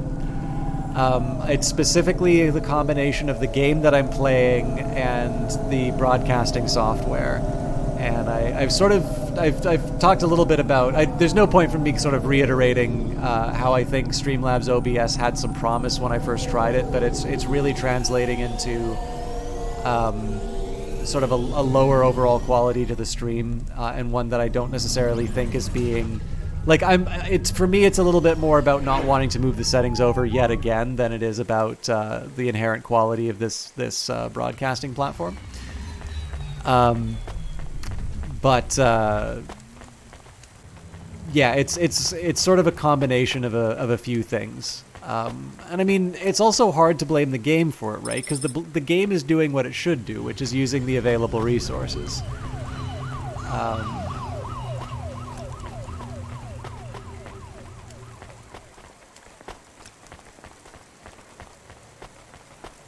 I think the other thing too is that the first time I noticed it was when I was doing Age of Wonders Planetfall, and what happened there had a lot less to do with Age of Wonders Planetfall, and it was just simply the fact that those were the first signs of my video card dying. Shortly after that, BattleTech was crashing as a result of the issues, and obviously I've got the new video card, so if it's that, I'm going to be really upset. But oops. I think what I'm probably going to be running into soon is the fact that the processor's just not able to, so basically my best guess in terms of what's going on with Streamlabs OBS is that Streamlabs OBS has to use the CPU for some tasks, and essentially I have lost a lot of the overhead that I used to, overhead's not the right term, but I basically lost a lot of the wriggle room through the passage of time that I used to have for my processor. And so as a result, some of the stuff I used to be able to count on is no longer there. And while upgrading my processor is a way of solving that, I'm not entirely sure the best solution to my streaming setup is always, go for something so over-spec'd, you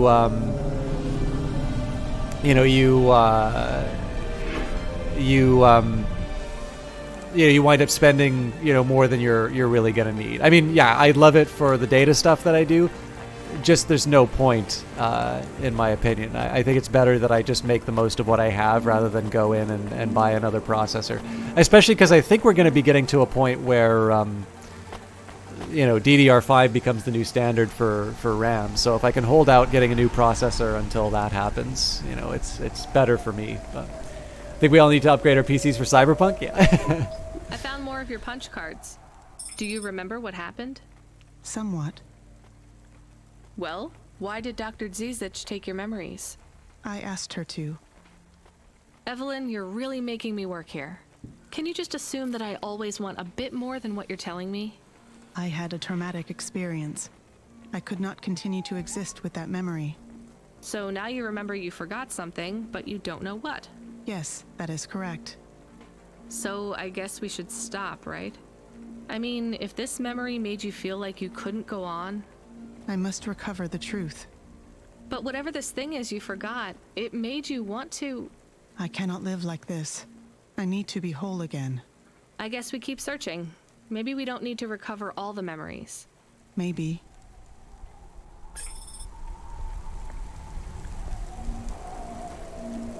Oh, interesting. Even more. Okay.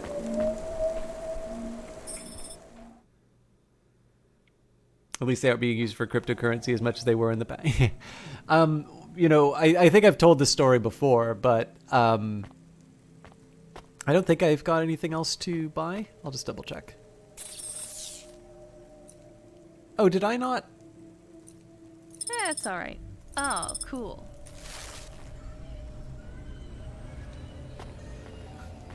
I'm not a fan, but apparently my my roommate should be. Ah.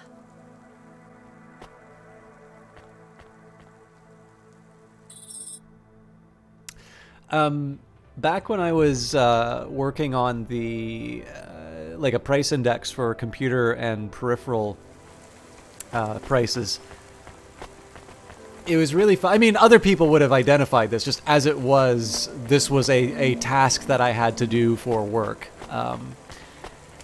But it really was the case that with that, as you're saying, the cryptocurrency mining, it was simply better to... It was simply better to actually buy a pre-built computer because of course they've already got their agreements in place to get their supplies. It was buying individual video cards that was so expensive, and so you know, obviously it's one of these cases where I'm always really reluctant to speak in these absolute terms, because you know, if you say to someone it's always cheaper to build your own computer, that's not actually strictly true. If you,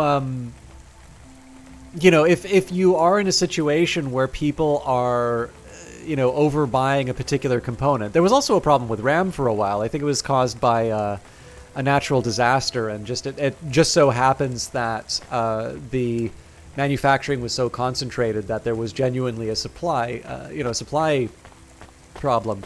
And, you know, you don't need to be, you know, you don't need to do like a, you know, graduate work in economics to sort of get that if there's a constraint in the supply, the price is going to go up to sort of, you know, match the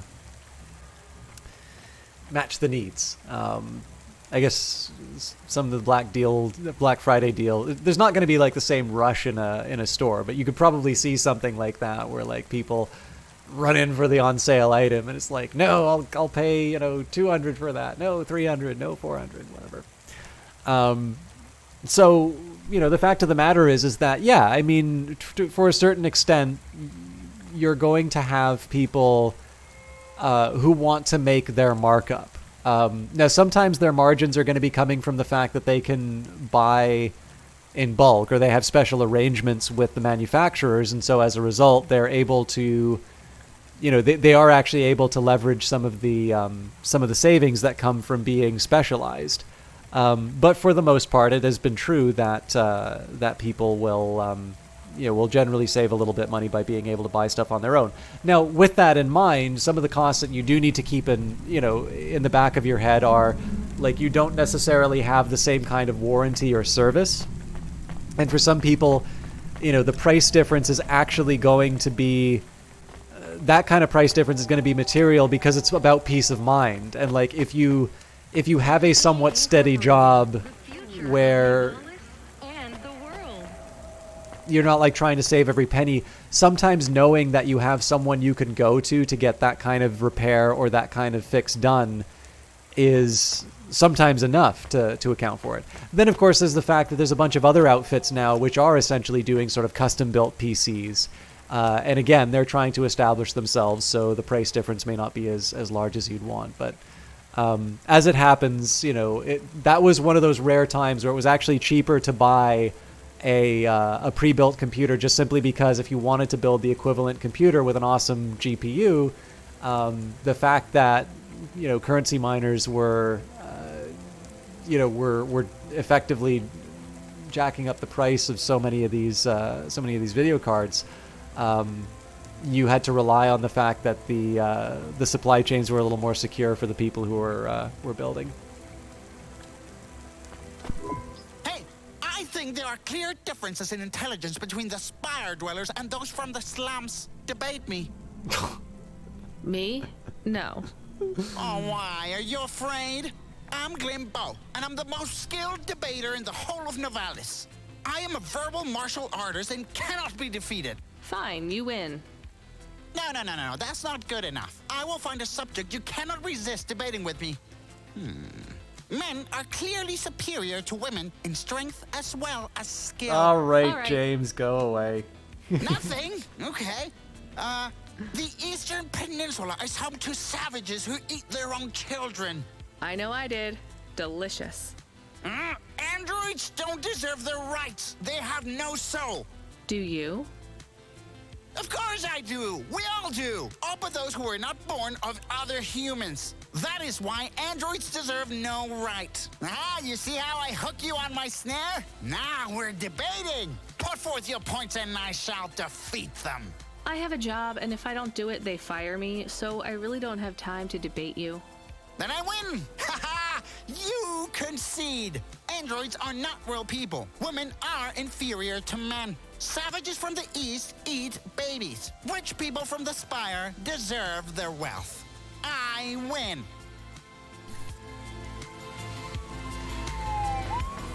I play video games to escape the world that I live in.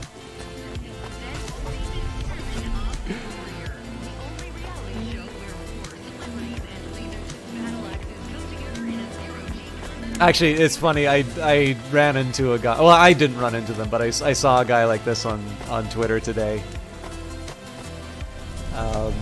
Not that they're hard to find, but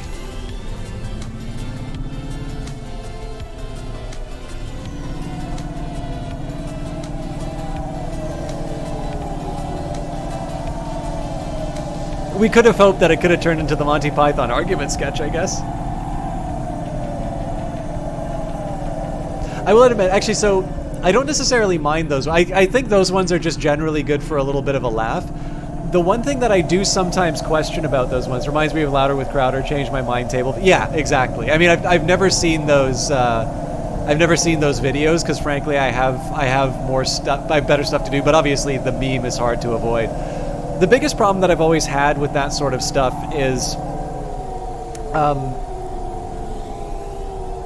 the whole genre, exists because we know the person is sort of set out not to have their mind changed. And, to a certain extent, that's fine. It's not necessarily, like, I think as the dialogue sort of indicates, it's not necessarily anyone's job to do the change my mind thing. But it's just one of these I think it's because I've been a little, I think maybe it's because I always think that the existence of stuff like that implies that there is at some other point or in some other place a more healthy or otherwise robust kind of public discourse. And the problem is I'm not entirely sure, like, I don't know what the quote-unquote smart person equivalent of that is. Coolant. Ah, damn it. Oh, no, okay, I do have coolant. Like, I don't know, I have enough times in the case of, I mean, even people I went to high school with, right?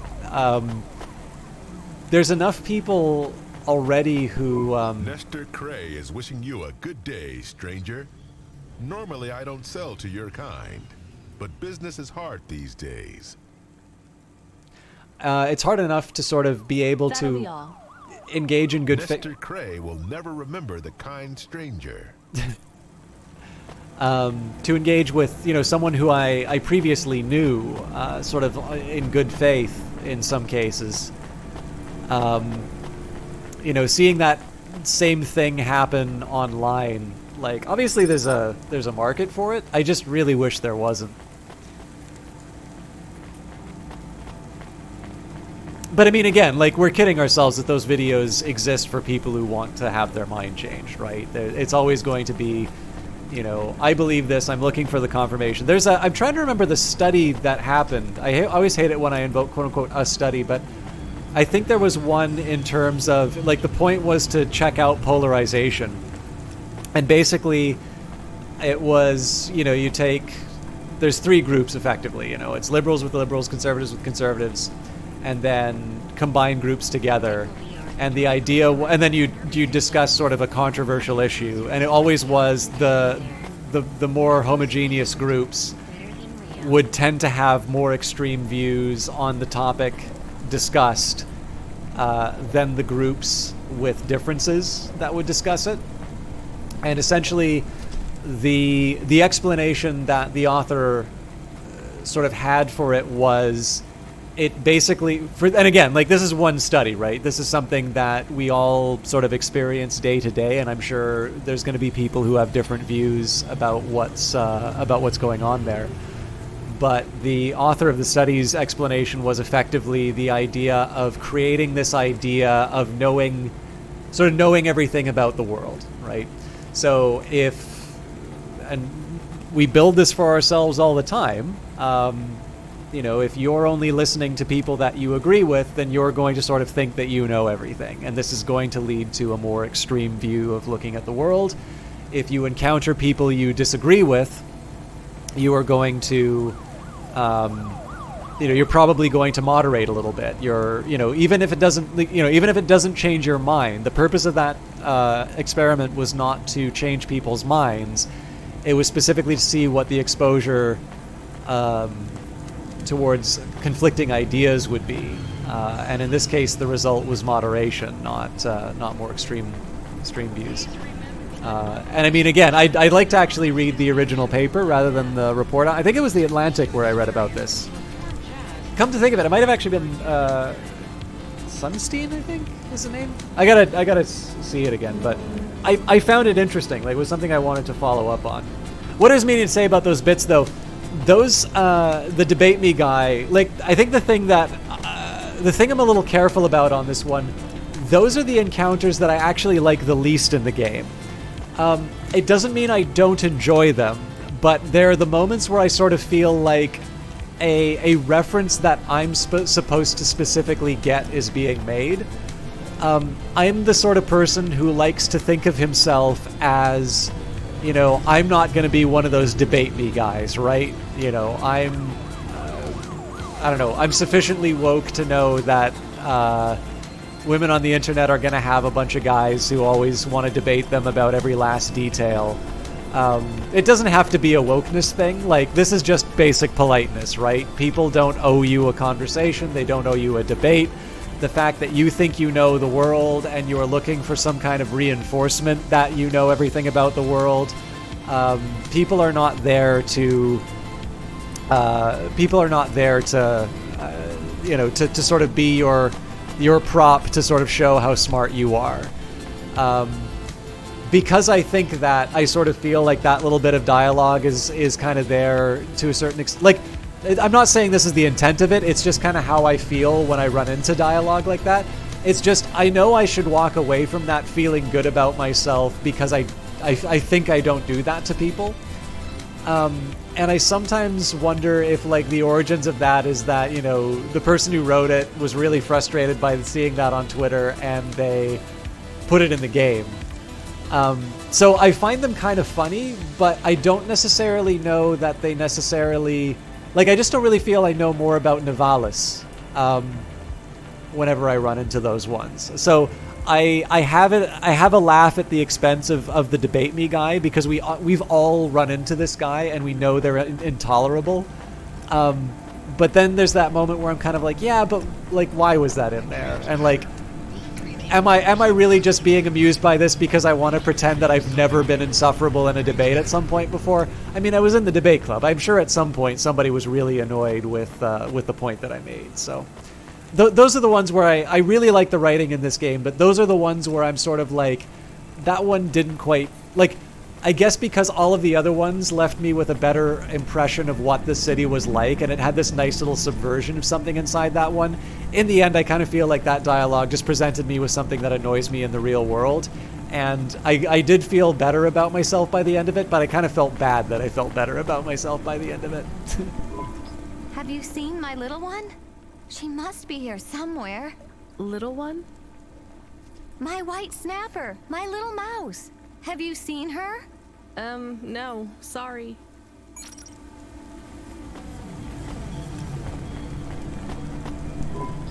She's gotta be around here somewhere.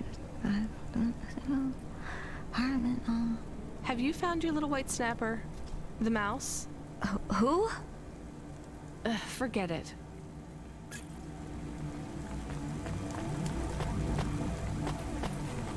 I'm assuming we get to find that at some point, or potentially find it anyway. No one wants to be proven wrong, and like you said, I don't think that people click to watch this video. So I'll try and be a little more moderating on the view. I think there is something to be... So I've been meaning to write an article about this. I have no idea where my car is, by the way. I'm sure I'm going to suffer for that. I mean, I'll use the map, obviously, but I'm wondering if I can just walk to my destination at this point and find some items along the way. And of course, it gives us a chance to talk about the topic at hand. But I've been meaning to write about this for a while, and I just haven't gotten around to it. But there does seem to be something along the lines of sort of education as entertainment. So you A really good example I'll give you is, because like YouTube constantly advertises this thing to me, that series Masterclass, right? So this is, if you've not seen these are like videos where, you know, Gordon Ramsay will teach you cooking, and then Annie Leibovitz is going to teach you photography, and Chris Hadfield tells you about being an astronaut, I guess. The one that drives me crazy is, of all the economists they could have asked, Paul Krugman is the one they get for the economist thing. That frustrated me so much. But I think there's a one with Will Wright in game design, Deadmau5 for music, Gary Kasparov on chess. And I think they're like, I think it used to be like $99 US a video, but I think they also have like a subscription service. Oh yeah, I think James Pattison, Dan Brown, and Neil Gaiman on writing. There's a few writers actually. And to a certain extent, so there's something interesting about those services, because to a certain extent, like especially the fact that there's an all-you-can-eat subscription option to those, I sometimes wonder about the market for that kind of a thing. Is it the case that, you know, this service sort of purports to be something that will kind of give rise to this generation of Renaissance men who, you know, they do tennis in the morning and, you know, then cook world-class dishes in the afternoon. They make a hit electronic dance track in the evening, and then as a nightcap, they write the great American novel. Probably not. It's like, well, maybe it's going to be for people who want to specialize on something. And I'm like, okay, fair enough. You know, there's obviously a very heavy slant towards writers, or at least that's how it's marketed to me. Maybe they detect I'm, you know, deep down in my soul, the machine learning algorithm has learned that I'm a frustrated writer.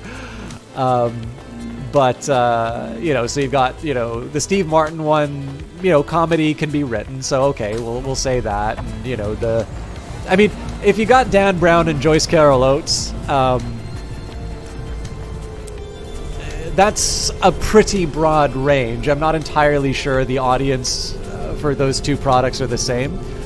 But I think to a certain extent, I don't really think that's what's being sold by those master classes. I think what's being sold is sort of the fantasy, maybe the idea that you could become a world-class writer if you wanted. Or you're sort of being sold the promise of starting. Because it's really fun to start stuff. And, you know, what do you do if you want to make a top-level game, or what do you want to do if you do a top-level, you know, a top-level novel or something like that? Well, you got to prepare for the journey, right? You got to learn, and this is an opportunity to learn from the best. And you can kind of spend your life preparing for something. And so the funny thing is that to a certain extent, this is kind of living up to the promise of, you know, the internet, which is, you know, you can learn from world-class talent. And there's a lot of educational YouTube videos, right? I think to a certain extent, there is a thirst for knowledge. You've had a membership for a year. How do you find it, Louis? Is it working for you? I'm obviously giving opinions on this stuff, but I'm kind of curious. I mean, I'm talking about the target market, but this is an opportunity. So I'd love to learn a little bit more about how it works for you, and if you're getting what you sort of wanted out of it. It was a little expensive for me to sign up, so I'm curious. But yeah, even when it comes to YouTube, right? There's a lot of educational YouTube videos. You could actually, I'd argue, you can become a reasonably successful YouTuber by doing sort of a consistent knowledge-based video series. But I also sometimes think that the purpose of those is not always information, but confirmation. Sometimes the process of learning is actually going out and encountering something that hasn't been run into before. Like, if you want to write a story, you're going to have to confront the fact that your particular story has never been written before. And at some point, you're not going to be able to run into the instructions that someone has given to you, that you're going to have to resolve that problem on your own. Or that, you know, in some cases, imitation can be a really good way to learn things. And econometrically, I have learned a lot by trying to replicate papers. But in the end, my original research has to be about something that someone hasn't solved before. Otherwise, it's plagiarism. Likewise, you know, reading books, we don't read books for the same reason that we Google, right? Usually if we Google, it's because, you know, we got into an argument online and we type in, you know, that point that I just made on Twitter, you know, where's the confirmation of that? And then I'll get a YouTube video for 10 minutes that explains why I'm right. Or I'll find, you know, that paper that cites the thing that I wanted to highlight my, my point, and I'll point to that and I'll say, see, I'm right. And then, of course, somebody else will be doing the same thing, and, you know, we'll both walk away convinced that the other guy's a complete buffoon. Whereas, you know, the process of reading a book, ideally, is one where you are gaining perspective and you're synthesizing information. And again, it's possible to read a book and just to try and get that specific thing that you're looking for. You can read a book for confirmation just like you can read a web page for confirmation, but the search process is more inefficient, and so generally there's a little bit of a selection into those sorts of things. So you like some topics a lot, topics that you were already interested in. Your wife enjoys the cooking ones. The theoretical classes are more of what and how the pro does it. Interesting. So I guess this would be like the Chris Hadfield or the Neil. Actually, so yeah, this is the other one. I'm sorry, I'm kind of ripping into. I'm kind of ripping into some of the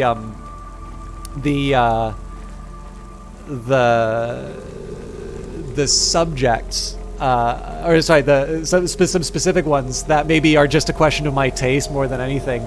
So the Neil deGrasse Tyson teaches science communication. Every time I see Neil deGrasse Tyson tweet about something, it's him showing how miserable he seems to be about most stuff. I would love it if there's somebody who's really so this is actually the reason why I've considered picking up a few things, is to actually hear people describing their passion. I think one of the things that makes the masterclass videos so successful is, one, I mean, they're beautifully produced. I think they're really great looking. They're really great looking videos. But, to be able to hear, Dustin Hoffman talk about acting, I think that one was removed from the series. But, to hear maybe David Mamet talk about what he, what he finds so compelling about theater, let's say. To a certain extent, there's something really inspiring about that. It's sort of the same reason why motivational speaking is a big industry. Sometimes you want to experience something where you get pumped, but I sometimes wonder too. I'm giving somewhat of the negative case on some of that, in the sense that I sometimes wonder how much information transfer is necessarily happening on some of these. But on the other hand, I think to a certain extent, this speaks to the fact that there is actually I'm never going to be one of those people who wants to try and say, oh, it's all idiocracy, right? People just don't care about smart people things anymore.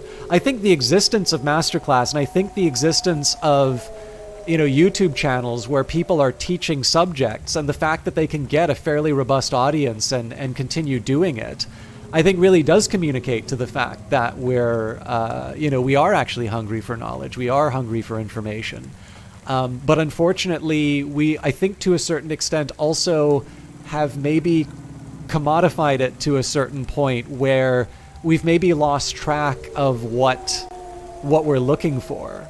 When I was talking about Cultist Simulator, I think one of the reasons why that game really spoke to me was I actually had the process of discovery, where I would normally be reading a book and I suddenly have that wonderful moment of inspiration, or finally something clicks, or I go down an interesting train of thought just because this this series of ideas finally just lined up in that really nice way.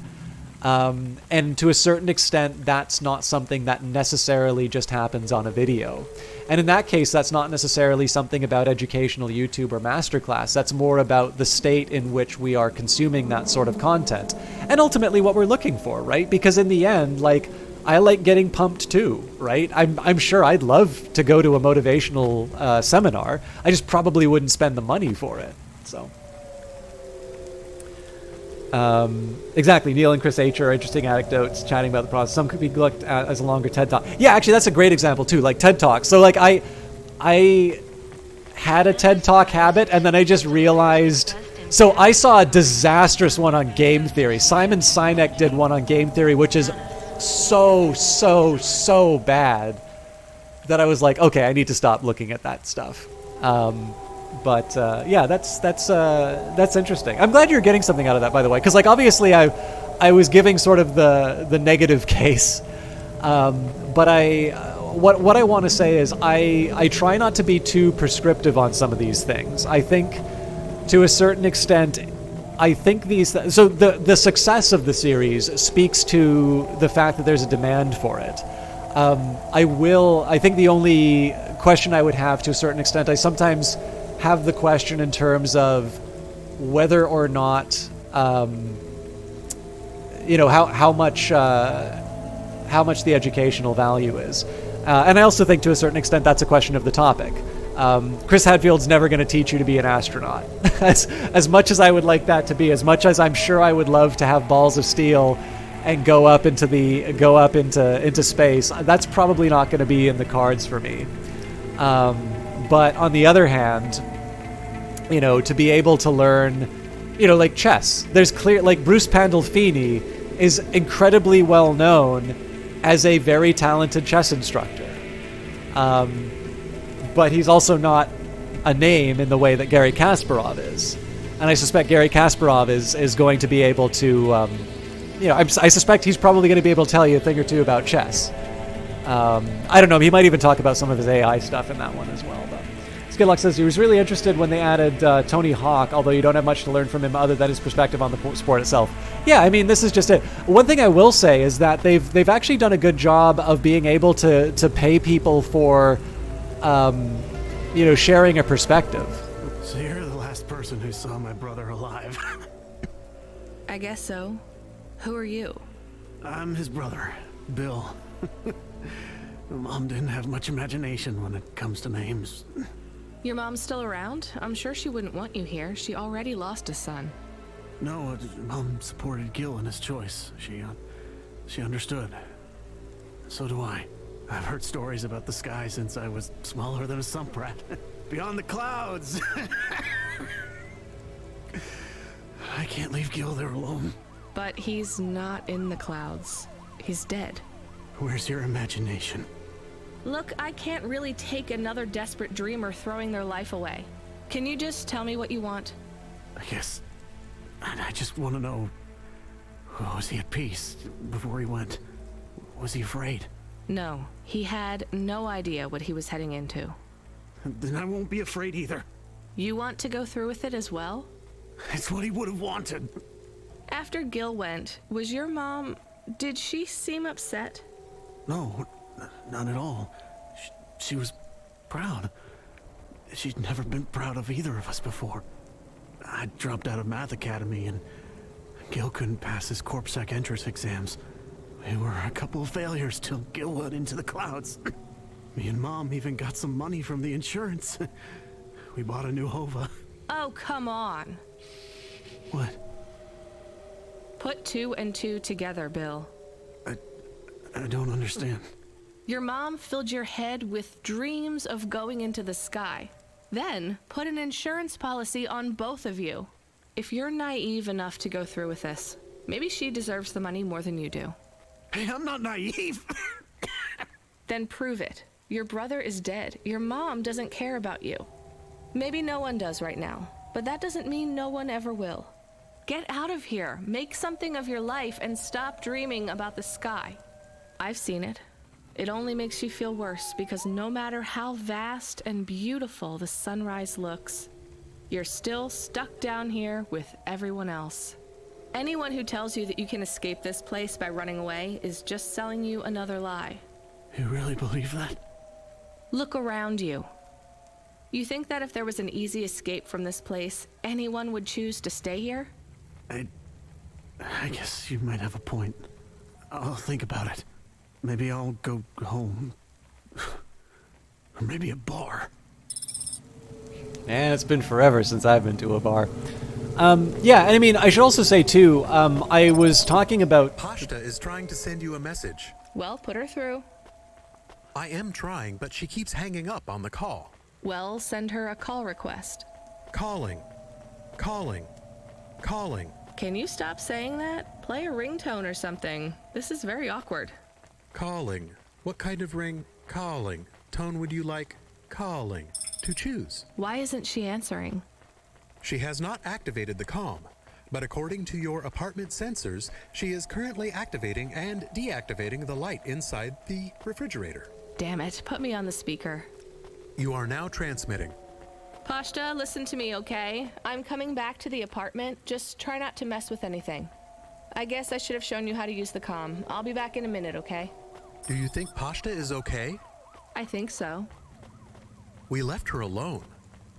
I am aware of that, Camus. Maybe she is not good when she is alone. It's possible. Damn it, I'm not good when I'm alone. We'll check in on her. She'll be fine. Oops. I'm sure she'll be fine. Should we That bring thing's her got something? a kick. Like what? Water. Our home automata says our water ration is low. We have enough water to drink, though. Good water? Yeah. Well, grade 3 comes out of the faucet, and it should be fine for most. Maybe we should get her better water. She's probably used to grade 1. It might take her a while to get used to the impurities down here. We could go to a store. It's on our way. Maybe. What if she really needs us, though? We might be wasting time. Still gonna buy the better water. But yeah, so one of the reasons why I originally kind of got interested in this subject was I was reflecting on some of the Unity courses that I was taking. So Unity used to sell their lessons. Epic gave away the Unreal ones for free, and then I know Unity originally made their lessons for free in response to COVID, and then I think they just decided to make them free, period. But then you also have like Udemy. You've got, I think, was it Squaresite, MOOCs. There's lots of there's lots of places where you can sort of buy lessons on things. And I sometimes, I think what I was noticing was, the question for me was, if I was thinking about buying a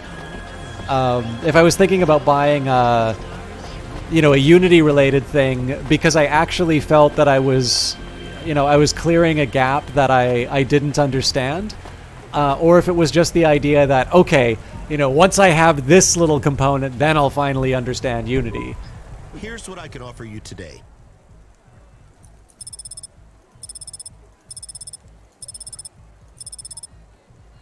I think I'll get a 6th, just in case. Thanks. I look forward to seeing you again. And I mean, I think one of the things that I sort of realized too was looking at... That water was pricey. All right, let's get back to Pashta with her premium water made from fresh diamonds. It is made with... I'm exaggerating, Camus. I think what I was sort of thinking about was looking at sort of the business model, trying to think in terms of how much money the Unity specific stuff was asking for, and sort of like a guess in terms of what kind of a return people might be looking off of something like that. And just kind of sitting down and thinking is like, well, effectively they're kind of I guess seem to be banking on the number of people who would be doing those lessons, that the majority of them probably wouldn't actually follow through on the thing that they were just taught. because it would just mean that the sheer volume of like new games kind of coming in would be like beyond what we're seeing with Steam Direct, which I think Steam Direct is a good thing overall. Like I just couldn't quite reconcile the numbers to sort of justify what was going on. I mean, again, maybe it's just the idea that they're competing. Some of them are going to succeed, some of them aren't. But you haven't seen a hands-on lesson on Masterclass, but some downloadable PDFs that go with the class. Interesting. So like that surprises me a little bit. So they don't really, like, presumably the cooking ones have to tell you like how to do certain things though, right? Again, I'm kind of guessing here.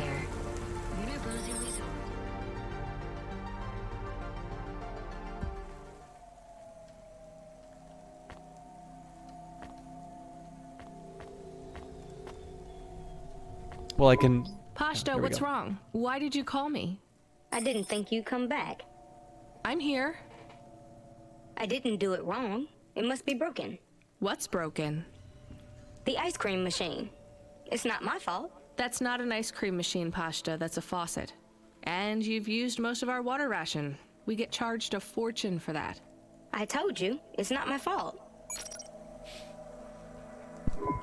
We picked up fresh water. Grade 1. It might be better if you drink that for a while till you get used to things down here. What flavor? Water flavor. Look, things are probably different, way different here than they were in your old apartment. The clothes replicator is broken.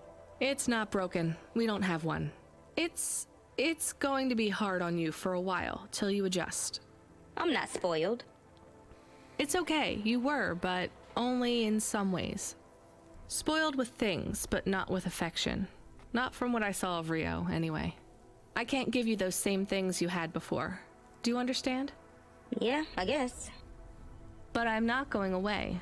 I won't let anyone take you away if you don't want to go. I don't want to go. Then there's nothing to worry about. Now, can you read these screens on the front door? I'm gonna bring up some instructions for you. They'll tell you how to do stuff. Wash, open the window filters, call me on the comm, basic stuff. Just read them carefully. Can you do that? Yeah. All right, well, I have to go back to work, but my shift will finish in a little while. You should get some sleep, too. I'm not tired. Then don't sleep. You're in charge. Oh, okay. When I come back, we'll do something fun, after I get some sleep. All right, well, I'll see you soon, okay? It is nice to see you again, Pashta. I am excited to talk later. How come I can hear Camus? Isn't he a car? He can transmit through the comm when I'm home. Really? Hi, Camus. I'm going to stay home and look after everything till you come back. That's good, but this isn't home, Pashta. Remember that. It's just where we live right now. I understand. Actually, I forgot that there was a Chris Voss one. I quite liked his book, Never Split the Difference. I haven't been able to use any of it, but... 14FC, we need you to get out of that area. Fast. Why? An undernet pulse? It's a root-level data surge through the network. It pings back to your location, affiliation, and cargo. You have to get out of Midtown. Avalon Heights should be safe. I'm not carrying any cargo. It's not about deliveries, kid. If the pulse hits you, Cloudpunk will get hit with a fine. We only have a license for 5 Havas in this zone. So? You're number 6. They already got the rest. How much time do I have? Not enough for questions. Go! Understood. Ah, damn it, it's timed. Chris Voss class feels like a sequel to the book, so you draw... Oh, that's really cool. And when you say the adult-oriented, am I interpreting adult the way that I think is intended? If so, that is hilarious, and I'm going to subscribe immediately. Yeah, okay.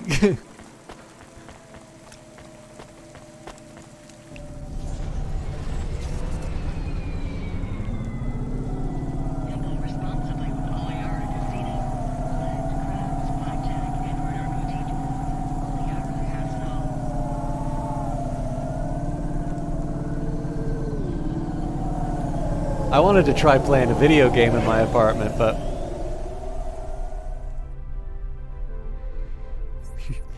See, I was going to say, the biggest appeal to those classes for me is so I can use them the exact same way I use the Gary Kasparov or the Deadmau5 ones. Holy crap! I would have thought that I was already out of Avalon Heights. Alright, we're not going to make this at all. Oh, hang on, I can punch it. I should have done that earlier. Damn it, 14FC. We didn't make it? No, it's not your fault. We skimped on the license. We can't process any bonuses now. My bad. Yeah, I was going to say, I can use it like all the other ones and fail to implement anything that they teach. We have a call. It is from William. Who? The cleaning android. Remember? Right. Should I put him through? No. What if it is important? It's only ever bad news, Camus. When was the last time someone messaged us on the comm and things didn't get worse? Well, there was... No. Did he say what he wants?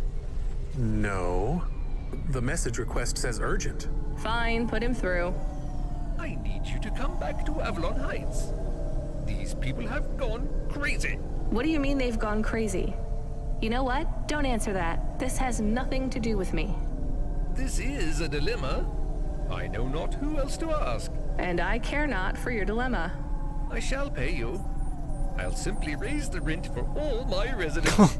Your usual Cloudpunk delivery rate, but paid in full to you.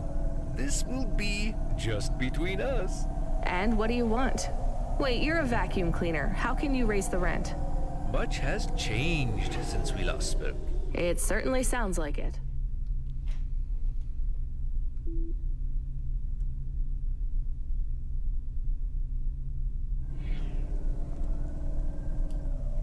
I need you to come to my spire. Once here, I require no more of you than to flick a switch. And I'll get paid for that? Yes. I'll get my switch flicking finger ready then.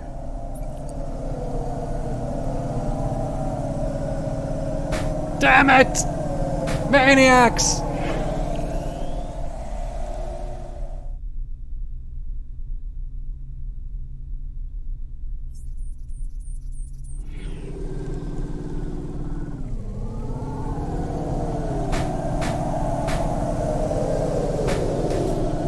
We already lost the bonuses.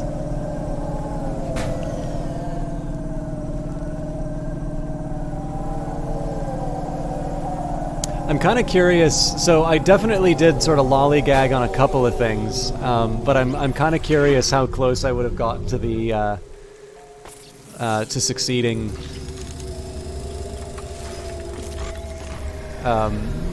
on the timed escape.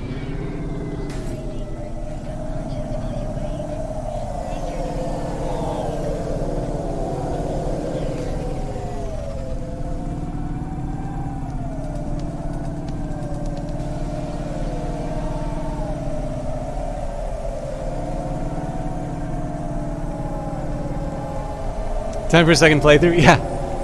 I definitely want to, given the fact that there are these choices. So actually this is kind of an interesting contrast.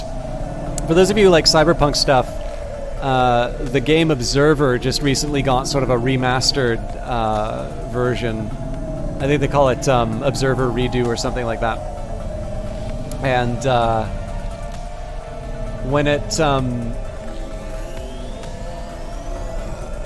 when you get to the end, I think it's a little bit like Layers of Fear, where, and I don't know if this is just something that Bloober Team normally does, they give you basically a choice. So as far as I can tell, there are a couple of cases where like you can maybe make some like minor decisions that go one way or the other. I might be misremembering, but I'm pretty sure that's the case. But basically, the ending that you get kind of comes down to one big decision you make at the end. Now, I'm of the opinion that there is one decidedly better answer than the other. Or sorry, decidedly better ending than the other. And I sort of feel like there was something similar to that with Layers of Fear. And I think the big challenge is that as much as I enjoyed Observer, I'm not entirely convinced that the experience of playing Observer... Okay, I'm here. What did you need me to do again? I will send you to a nav point on the northern face of the building. You'll find the override switch there. I can't get to it myself. Fine, I'm on my way. I'm transmitting the building security manifest to you now. This should give you access to the terminals. Should we ask what the switch is for? Nope. But maybe it is something bad. Better we don't know. We did not like William. He was strange. Everyone is strange here. We are strange here. You have changed. Hey, where's this attitude coming from? I'm just trying to get us through this shift. Things went bad, and I feel sad too, but you are becoming hard. Are you my conscience now? Look, we should keep our heads down for a while. Ask him what the switch does.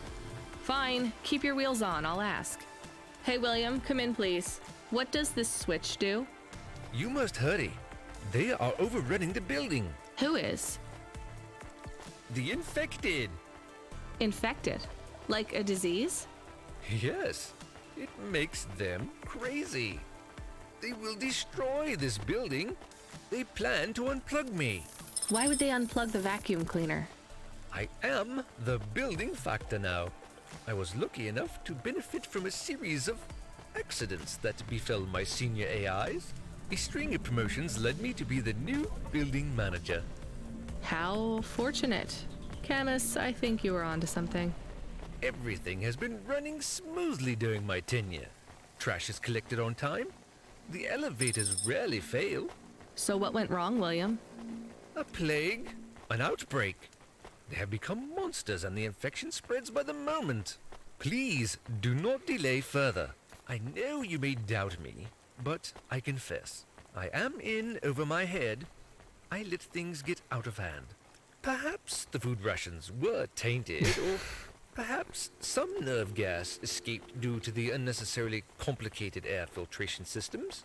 I cannot reach the reset switch, which will isolate the infected areas. But you can. I am loath to beg, but I will beg if I need to.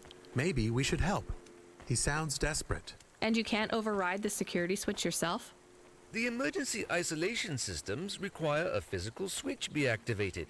My consciousness has been uploaded to the building's mainframe. I have no method to leave the building, far less press a switch. And your maintenance bots, porters, no other androids can help? They were all my seniors too, and sadly, a series of random and unfortunate accidents befell them all. Uh-huh. I do not think he is a good automata. I can hear you, you know.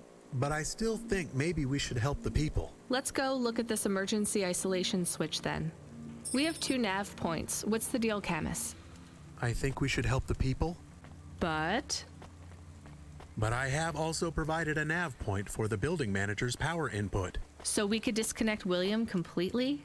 Yes, but maybe the people would suffer. Or the infection would spread. If there even is an infection. Yes. The other switch would put many apartments in the building into lockdown, isolating many residents. What would happen to them? I do not know. I think they would be trapped. So actually, I'll take a quick. I want to sort of get a couple of things on my plate done before moving on. So what I wanted to say about Observer was it's a really good game, but I wasn't entirely sure that the experience.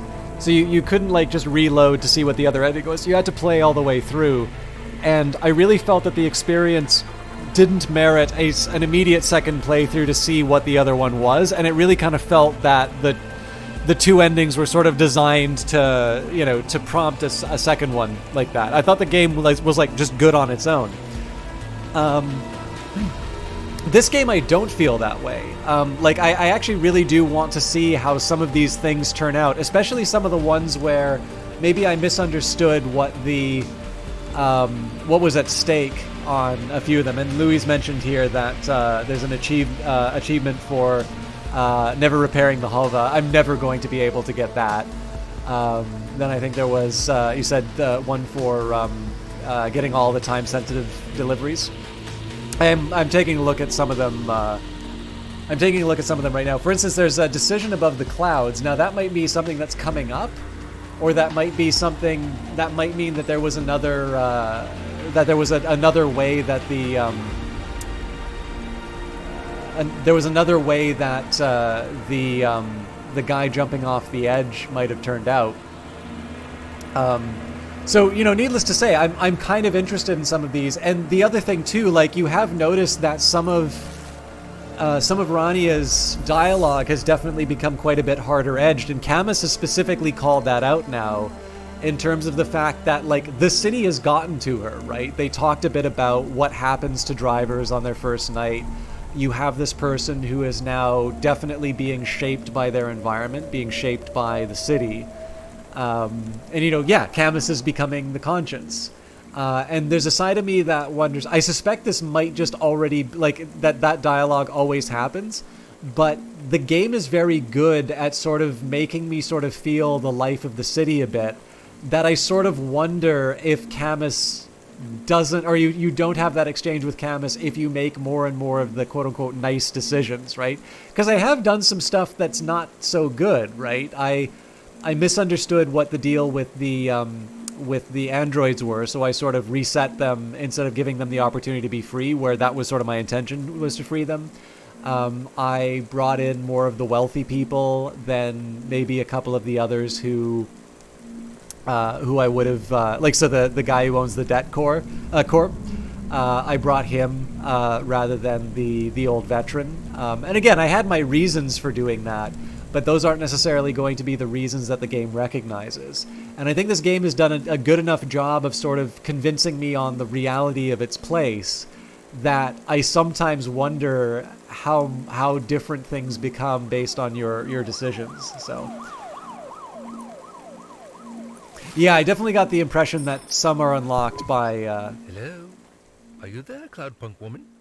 The lockdown is active. Glad I could help. What's going to happen to the people in quarantine?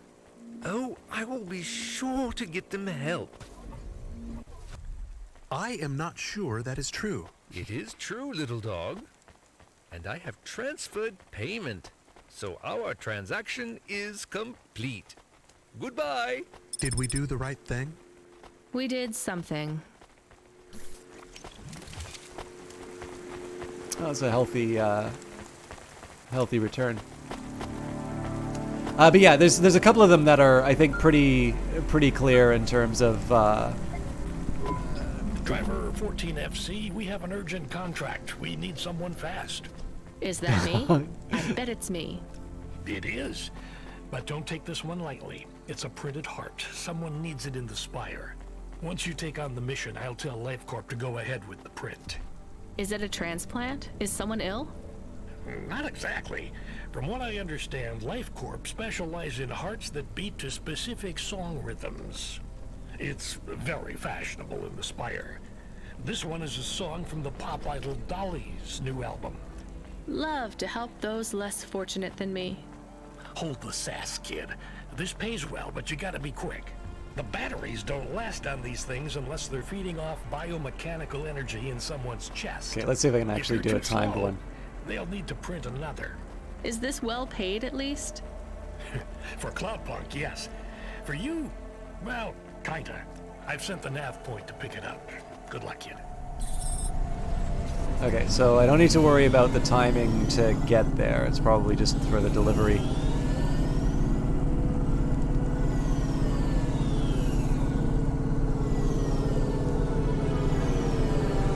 I'll admit, I've actually been a little reluctant to look at some of the achievements just because I suspect some of them are related to the story, but then there's also the fact that there are ones that are hidden, so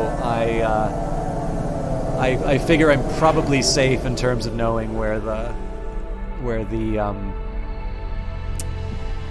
I figure as far as where the story's going, I'll probably be secure from my curiosity. I will also mention too, so this is normally the time that I'd be wrapping up, but it is a Friday, and I'm having a good time, so I think I can afford to be a little loose. I know I got a later start, but I think I can afford to be a little looser with the bedtime. I may need a minute. So the thing is, I am feeling a little snacky. So one thing I might do is, depending on how late I go, I might ask for a small break just so I can get a little bite to eat.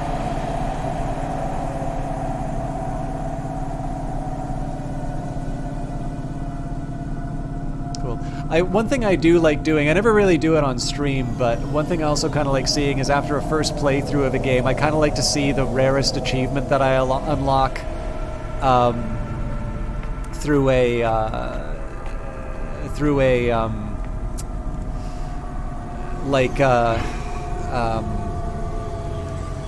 like just a standard playthrough. I think like Crusader Kings, I wound up with a few really arcane achievements the first time that I played it, and then there's like a couple of very standard games where I like unlock one or two achievements and everything else is like, well, I clearly didn't play this right. All right. Run for your lives! I'm here to pick up the heart. Okay. Now go. Every second counts. Run for your lives!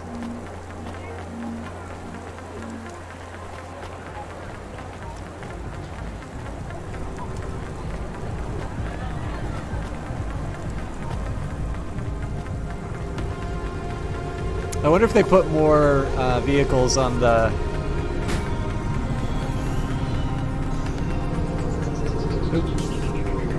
Alright, well at least I didn't bang into a pole that time.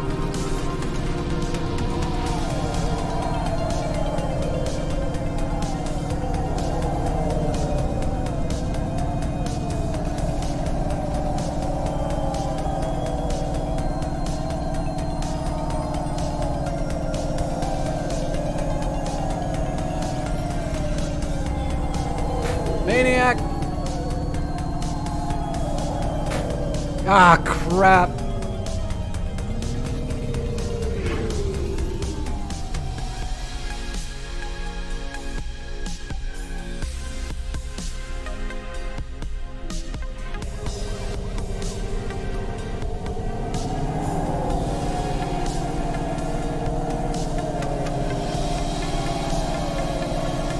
I wish I could see a little bit further to the left.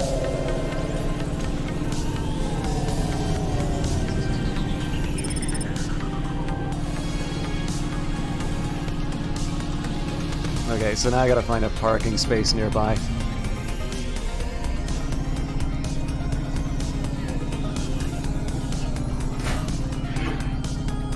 Can I make it in 30 seconds? Let's find out.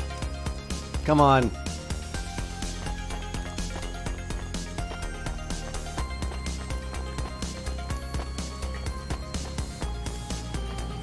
Now we gotta see the bets in chat.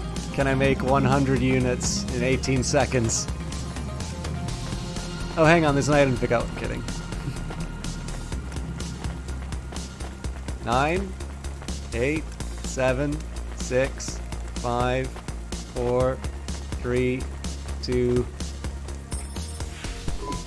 Well done, 14FC. Payment has already come through. You've made someone very happy. Be still, my beating heart. If I could, I'd roll my eyes. Every single one of you who did not immediately leap out of your chairs while watching the stream and yell hooray for me are not sufficiently loyal. Thank you, Louis.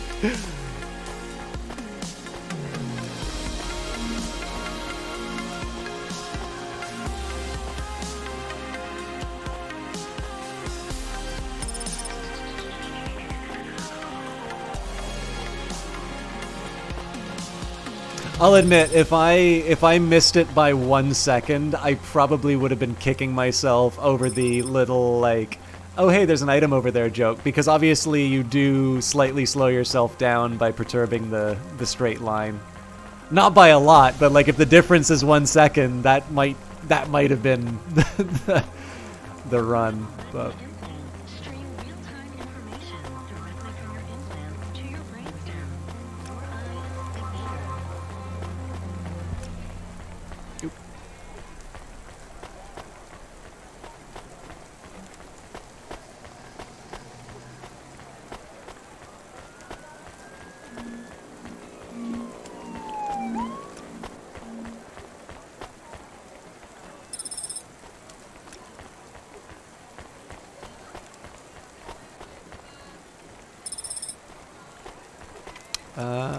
so I didn't pay too much attention to the map. I don't know if there's a direct path towards the inside of that thing.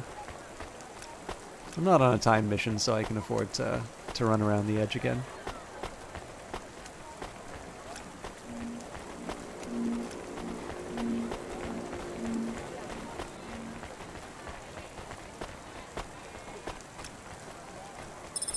Have you run to the ramen shop guy? I don't think so. I remember running into a coffee shop guy. The ramen. Okay, I definitely haven't run into him. Hey, Camus, I found this encrypted key card. Do you think we could read it? I am not really a decryption automata. I am more of a running in a park automata. How about running in Bletchley Park automata? Scanning. There are markings on the key card. 1, 7, 9, 8, 5. You're right. Whoever owned this actually wrote their PIN number on here. We should hand it back. Mr. Spacula, CEO of Spacula Enterprises. He must have lost his holocash card. CEO? So we will hand it back. I have a nav point for the Spacula HQ. I would like to take a look at this account first. Are we going to... I'm still deciding.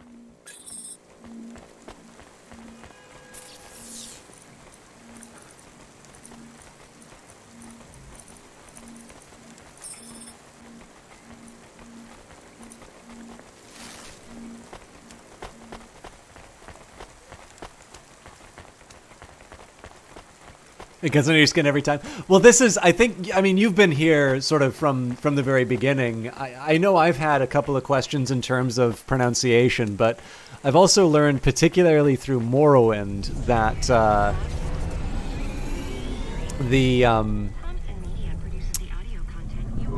Hey, Camus, are we low on fuel? The gauge says we're good, but I'm putting my foot down and it's like we're driving through syrup. Running diagnostic. I thought this Hava was new.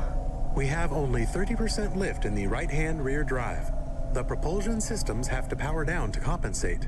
Shit, we're gonna have to go in for repairs. If this is expensive, it could wipe out our whole earnings for the night. Give me a nav point for the garage. Emmett's. Maybe he'll do a fix on the cheap. Well, Emmett's close by, so... But yeah, so, you know, I've kind of learned through, especially through Morrowind, which has got some of the wildest pronunciation. You know what? This might be on the same,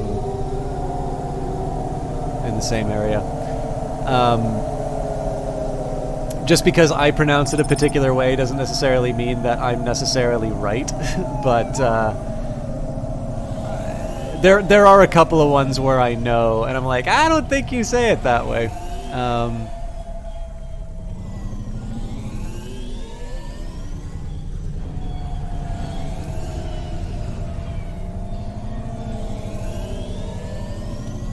Come on.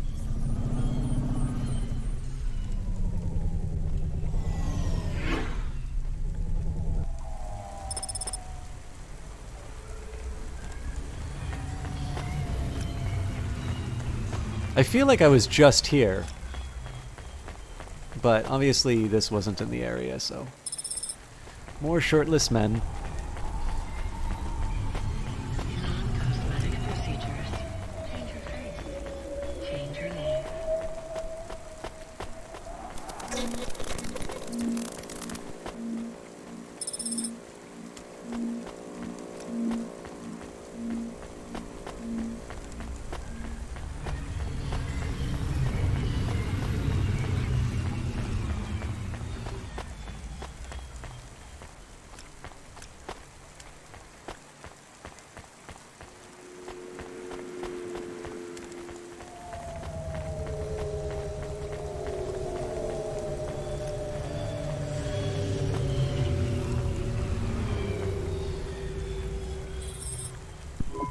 Hi, I have a card to return. It's Mr. Spacula's. Please place the card in the mail receptacle. Is there a reward for this or something? Please hold.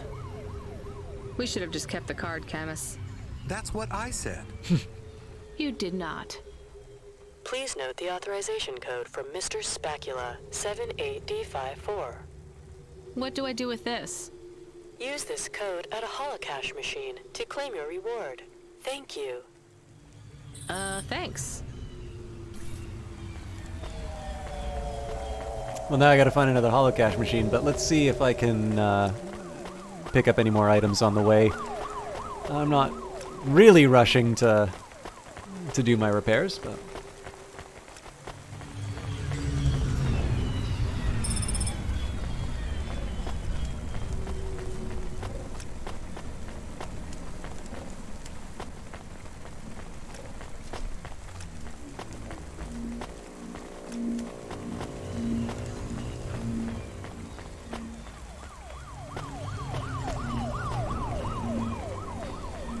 I don't know why I thought I could go through that, but probably just because I'm not paying attention.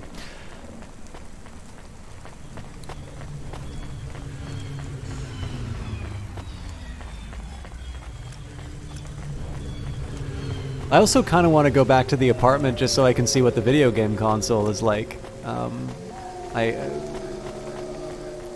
just kind of thought you couldn't do anything with it, but it's because I didn't have a TV set, so...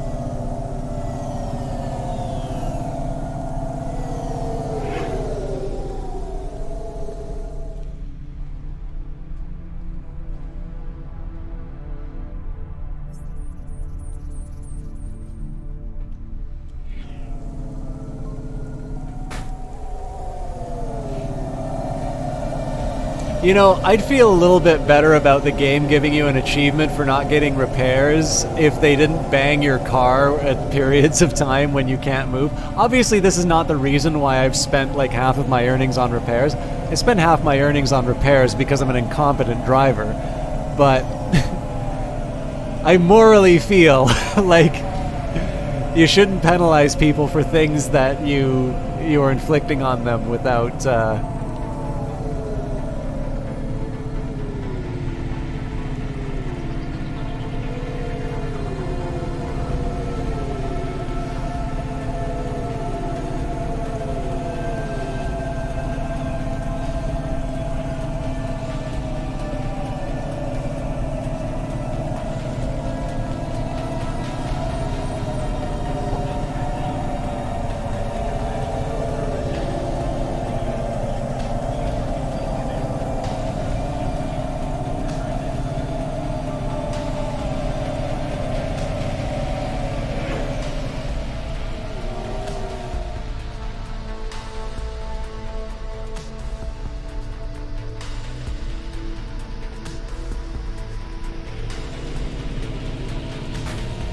Speaking of...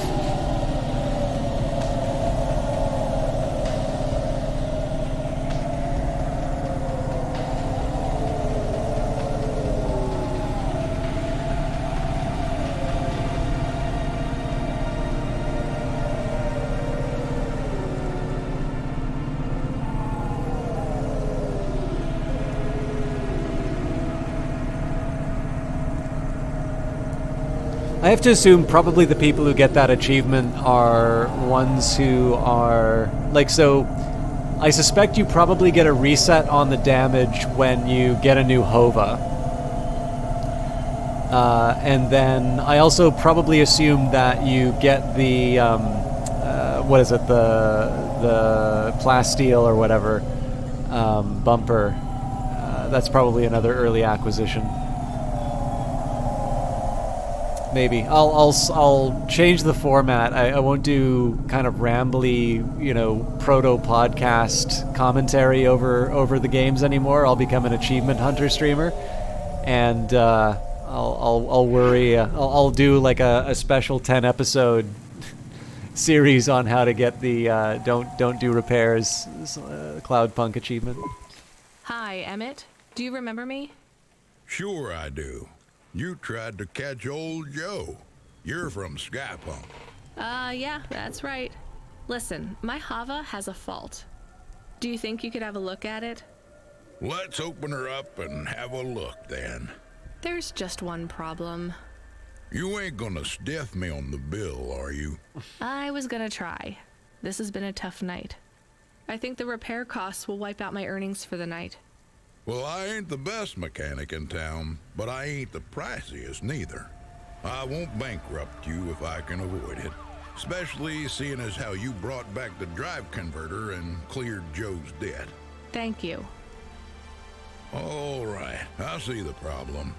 I'll program the servitors to replace the alternator. And it's done. What, seriously? That's it? That's it. Well, thanks, Emmett. Thank you. No problem, kid. That was an easy fix. Tell a friend to come here for their next refit, and I'll consider us even. I will. Emmett, whatever happened to Joe? Oh, he finished 3 more races. Took first place in the Inter-City Derby. That's great. I'm glad he's happy. Was happy. He was in a real bad crash in Midtown. Cora only knows what happened to that road junction. It led them all straight into the sea. He's dead? He went out doing what he loves, kid. Don't feel bad for him. He wouldn't want that. This game just loves putting you in the happiest mood. We have another incoming message request. From? It's routed through Cloudpunk, but the user ID only says customer feedback. Oh no, no thanks. It says obligatory read. What does obligatory mean? The same as mandatory. It means this job sucks. Read the message. Please accept a video message. I must talk with you. Our old friend, Mr. Octavius Butler. He was our friend? It's just a figure of speech, Camus. Put him through. I don't think we're getting out of this one.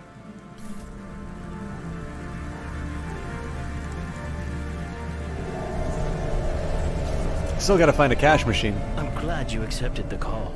And I'm glad you brought me back to my darling husband. You're welcome.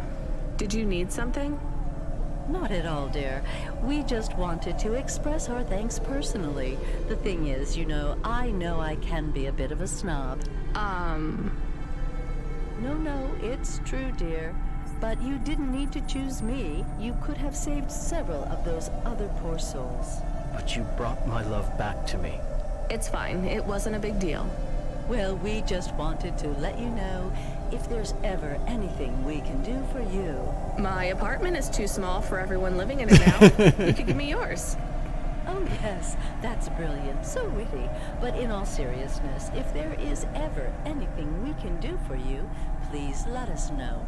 You can call us on any Thursday afternoon next month, as long as it's before 3. And just make sure to message the day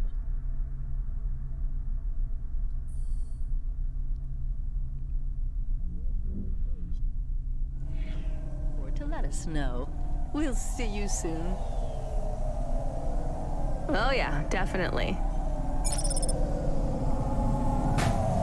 Well, it's more of my signature driving. The Hova alert subsystem, he seems very angry. The system is a he?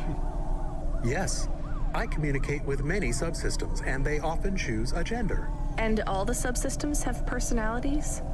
No, not really. Just a few of the doer ones. And a human might not think of them as personalities exactly. How do you mean? Often, automata, like me, can androidomorphize non-sentient subsystems. Android? Oh, never mind. Just tell me what the subsystem wants.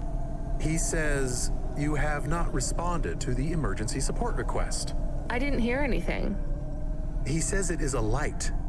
This red light flickering on the dashboard? Shit, that's been going for ages. He says it is mandatory. I don't see no red. No, I don't want to know. Driver 14FC, are you there? Rania, you've been served an emergency support request. Oh yeah, I know, Control. I was just about to get on that. You know what it means? No idea. Another Cloudpunk driver is in distress, and they forfeited their evening's salary for a pickup. You're the closest. Get over there and pick them up. Is this going to be dangerous? Only for your ears. Baz seems to talk a lot, but he's harmless. All right, on my way, Control.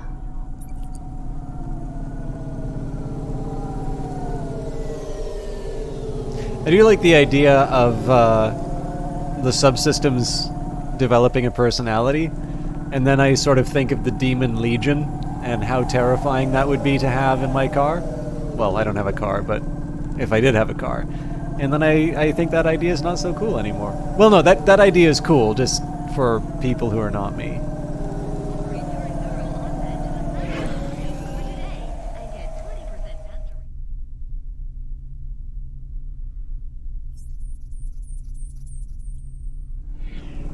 I will say too, I do actually feel more justified in the decision to save.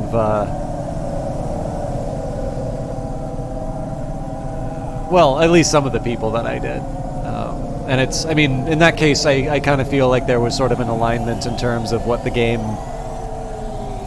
told me and what my intentions were, which were, I'm not entirely sure that being snobby is worthy of a death sentence, and it is one of the characters who quite unambiguously we know will have someone who lost. I also do like the idea of Emmett. So I don't think there's a timer on this, so I'll talk it through. Oh, good, Louis. So we're we're on the same page. I think one of the other things that sort of I'm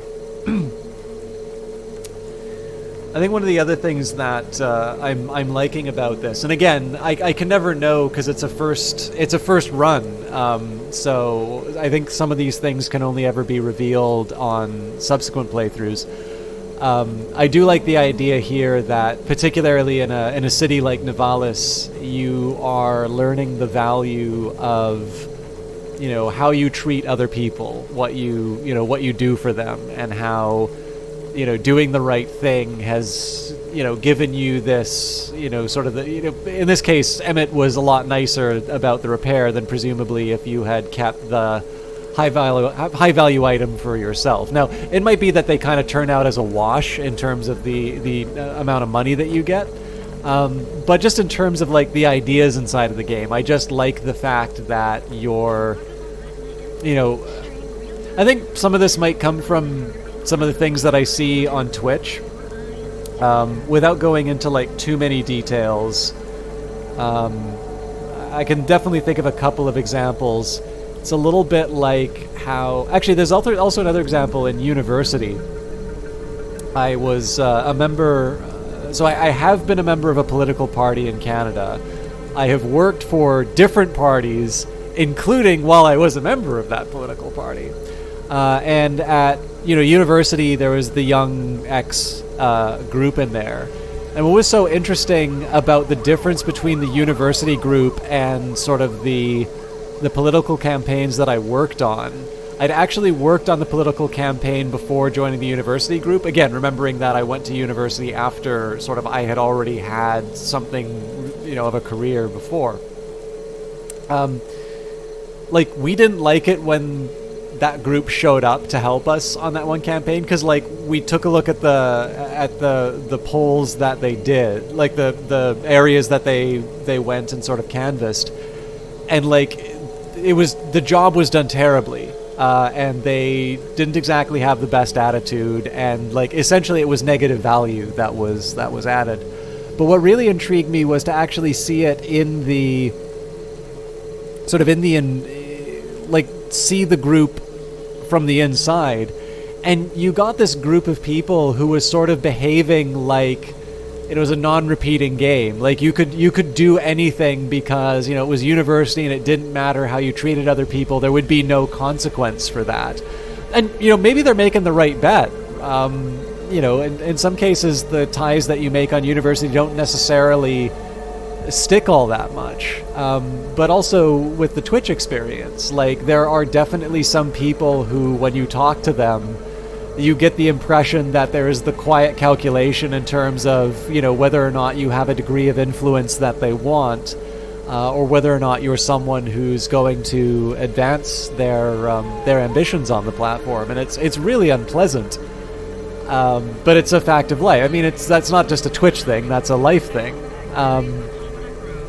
And I like, again, so much of this game seems to be about the environment and sort of people finding themselves in desperate circumstances and seeing, you know, basically seeing how that's shaping Rania. I do sort of like the fact that the game is sort of acknowledging good deeds you've done in the past and how sort of communities can kind of come together and, you know, maybe make life a little bit less terrible for each other. Like I said, how much this gets reinforced based on certain decisions, it'll be something that I have to realize. Wow. That's the most aggressive flare I've seen in the game so far. Ah! It's the afterlife. Sorry, that must be disastrous for some of you. I don't know. It's a touch that I like. I'll leave it at that. Thank Cora you made it. Motherfucking androids, man. Can you believe this shit? All right, Hey, Demon back to Priestess, the sorry about HQ that. Quick. I need to get home and drink my own body weight in paint stripper.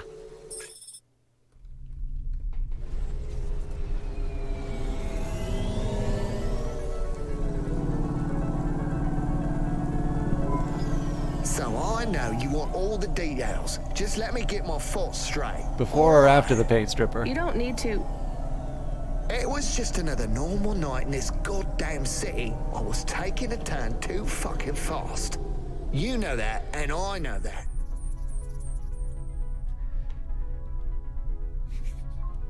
Well, you got to realize, Demon Priestess and the rest of you. Tonight, the traffic cameras have it all, I'm sure. I'm obviously audio oriented, so the more people I stun through bright lights, that's a great way of me undermining my competition, because of course the audio element is that much stronger. I'm not trying to cop out. I can't say I wasn't. But that son of a bitch, and I use that as a figure of speech because those bastards don't have mothers, was not looking where he was going. He stepped right in front of me. So it was an android you hit? More like an android hit me. That's how they should see it. But no doubt Corpsec will side with the androids as usual. They're all part of the same system, you know. They're trying to breed us out of existence. Androids are breeding us out of existence? Yes, not, you know, the normal way, but they are reproducing and forcing us out to the margins. If we don't stop them, soon we'll be living in the kinds of shitty areas where the poor androids stay right now? Exactly. Take my word, man. This Cora thing, it's the next step. What Cora thing?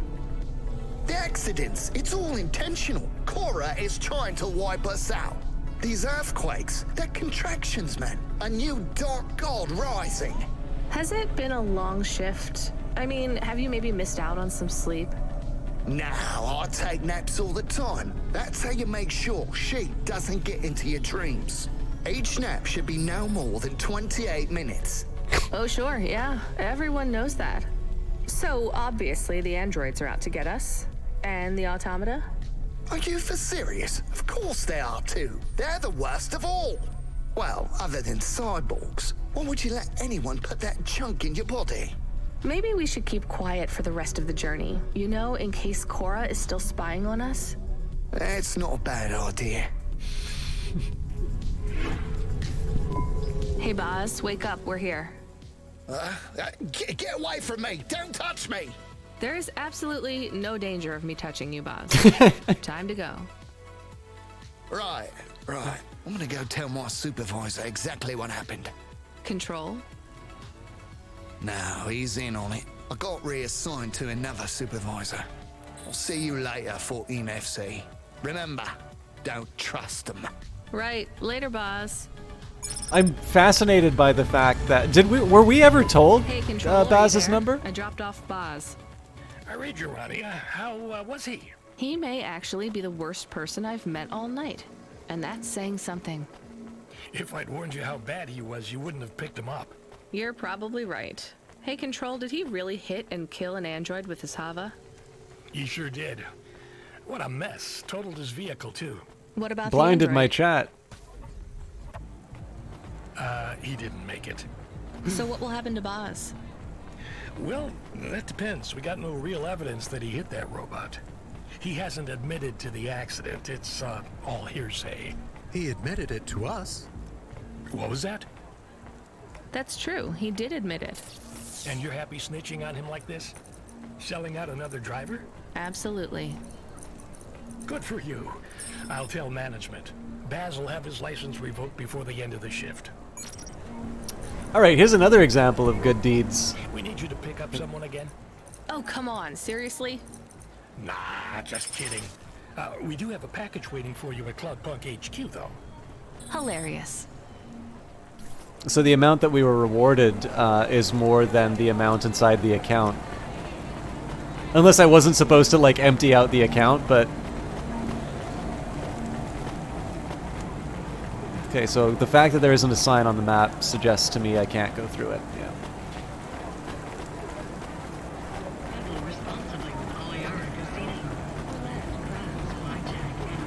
I am going to see if I can get back to my apartment this way, though.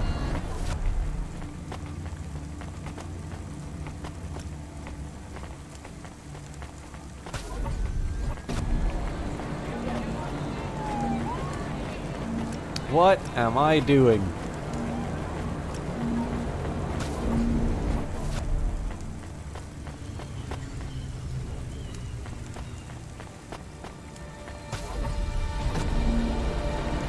That is such an odd placement. No, hang on. Okay. I'm just gonna walk straight forward no matter what.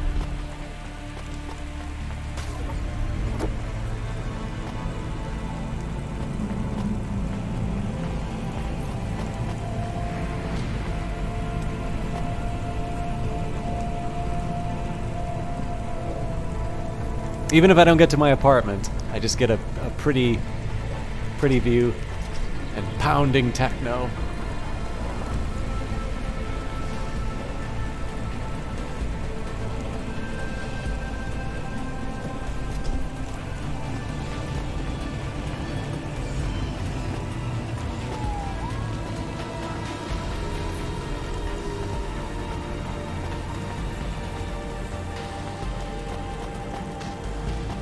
Actually, here's an interesting... So I've only really ever gone to food vendors when I've been told to.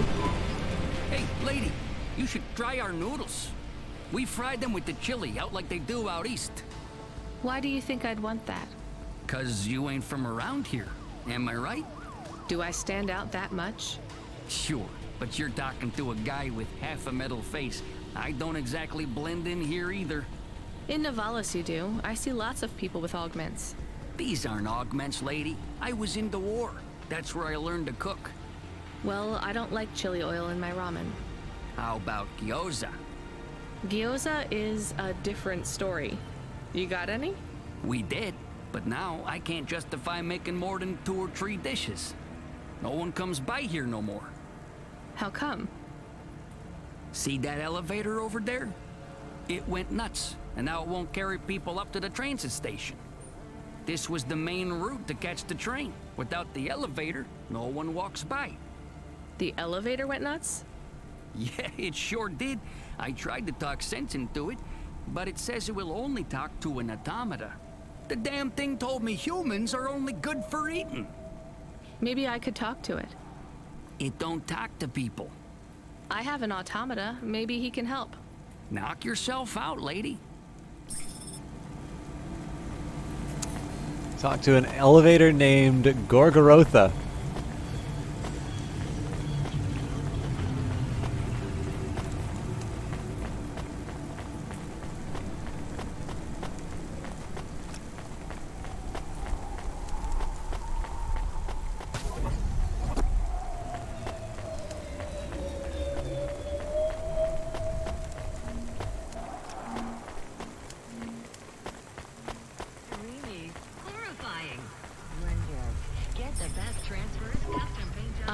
Hello? Are you the elevator that eats people? I am Gorgothoa, child of Kara and destroyer of worlds. Hear my roar and quake in fear, for I will consume all mankind. Uh-huh. Listen, Gorgothoa, my friend Joe isn't getting any business because people can't use you as an elevator anymore. Any chance you could go back to just moving people up and down? The destruction of mankind is my goal. Nothing less will satiate my hunger. I will speak no further with your kind. I consume humans. I do not converse with them. Camus, come in. Are you getting all this? Can you talk to Gorgothoa, please? Hello, Mr. Gorgothoa. I am Camus, an automata just like you. You are nothing like me. I consume the souls of humans. You serve them. How do you consume them? Within my belly, I swallow them whole. But then, where do they go? What do you mean? They just get out again, but on a different floor. That is what the humans want. So you are serving them too. Nonsense! I excrete only the waste. But you are not working now. I mean, you are not eating them. I grow weary of their flavor. We need to convince him that he's not really eating the people. No, I have another idea. Gorgothoa, what do humans eat? I do not understand. Well, you need to eat humans to survive, and they need to eat to survive too. Have you tried ramen? Why would I waste my time with human food? Well, you're broken right now. I mean, you're not eating humans anymore. They taste bad, right? What if you ate some ramen with them? Perhaps. What if every human came with a side order of ramen? A delicious noodle side dish. What if I tire of ramen? Then there is always gyoza. Very well. If humans come to me with ramen, I will take them up to... I will willingly consume them. Thanks, Gorgothoa. That was really funny. It was also... I was starting to say jokingly, you have summoned me. And then that voice came in. I'm like, okay, this has gotten real. It was cute. I think I need to stop by more food vendors then, because it seems like there's things that I get to do. And I really enjoyed that. Hey, it's huge. How you doing? I'm probably going to be getting a bit tired because it's I'm going into overtime, but I'm having a good time, and because it's not a work night, I have some very good, very weird news for you. The elevator working again? Yes, but only for people carrying a bowl of ramen. That's amazing. I can put up signs. Free elevator ride with every bowl. Don't thank me. Thank my automata, Camus. Hey, thanks to the both of yous. I'm gonna whip up a batch of gyoza as a thank you. Come back next week or any week after, and you don't gotta pay me nothing for your dumplings. Perfect. Yeah, that was... I had a lot of fun with that. Okay, where's my gyoza? I guess I ate it already. Oh, neat. Okay, so it looks like if I understand these hieroglyphics, because only smart people can, if I drink the water, I'll move faster. But yeah, it's huge. Skidlock's got it right the weekend. I'm kind of already on overtime for this, but I like this game a lot. So this is actually one thing that is kind of important to me for the pattern that I'm developing in terms of trying to play games to completion in not a full run, but at the very least, like, I keep the Monday for the strategy games and then the remaining days for whatever I'm playing. The one thing that I don't want to do is sort of turn it into that, like, you know how if you're in a hurry, like sometimes you'll eat like a lunch or something like that, and it's not really having a meal, it's just kind of like putting something in your mouth and like getting it down as quickly as you can. I'm trying not to do that with games, because like what's the point then? Like clearly I want to be able to have an experience, and especially if it's the first time with a game, I definitely am not interested in sort of, I guess the one exception I'd maybe make to that is if I feel the game is not really respecting my time. There's a couple of Ubisoft games that are like that, actually. But by and large, the intention here is to, like, not rush to get to the end of a game.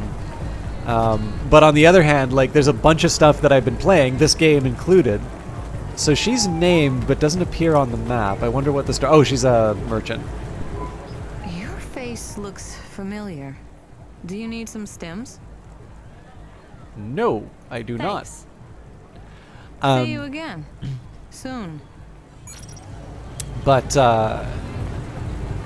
yeah, with that in mind, like, there are definitely a couple of games where I sort of need to force myself off of the, off of the stream just to make sure that I'm getting enough sleep. That was actually the case with Phantom Brigade on Wednesday. I'm sure I probably would have gone for like 8 or 9 hours on it. Welcome to my humble restaurant in the rain. Oh, I think we've already talked with this guy. What can I get you? Yeah, I got the crispy meat soup with steamed crab's legs. Thank you. Don't let all the rain get you down. See you again soon.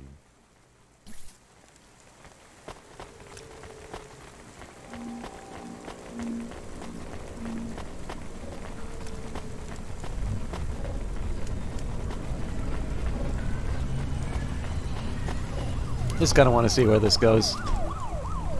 This is, I think one thing that I've liked, I can't actually remember the last sort of indie game that I've played where I've really felt like,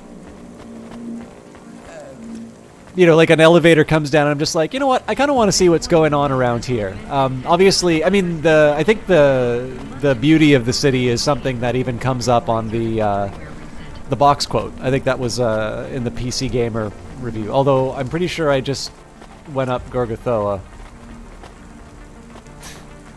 Alright, well, good to know.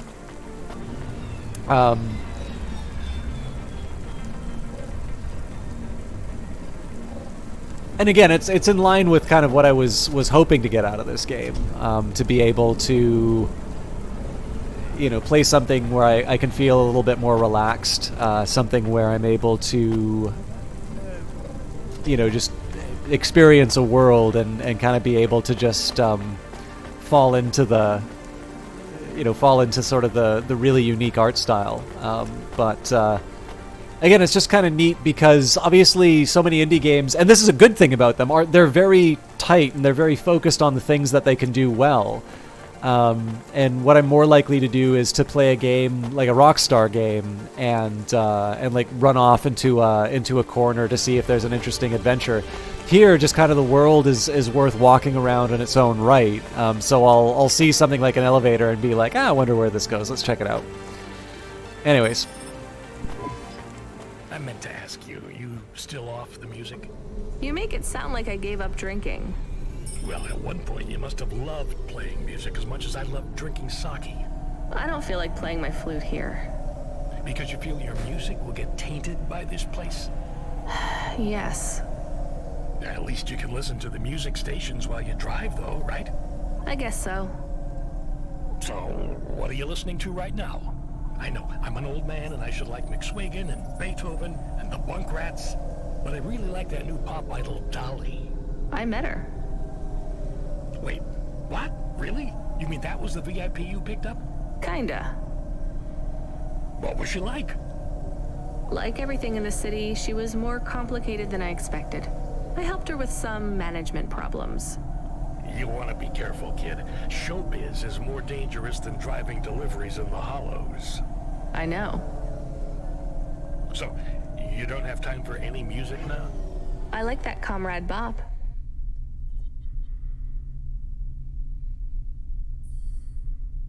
The People's Bop. Oh yeah, he's not bad for an android. What's that supposed to mean? Oh, I don't mean it to sound like that. I just know a lot of androids who aren't very musical, you know? Hey, what do I know? I can't even whistle in tune. I just love a sweet voice and a melody, you know? It's been so long. I hear Comrade Bob has a huge beard. He weaves it out of broken guitar strings.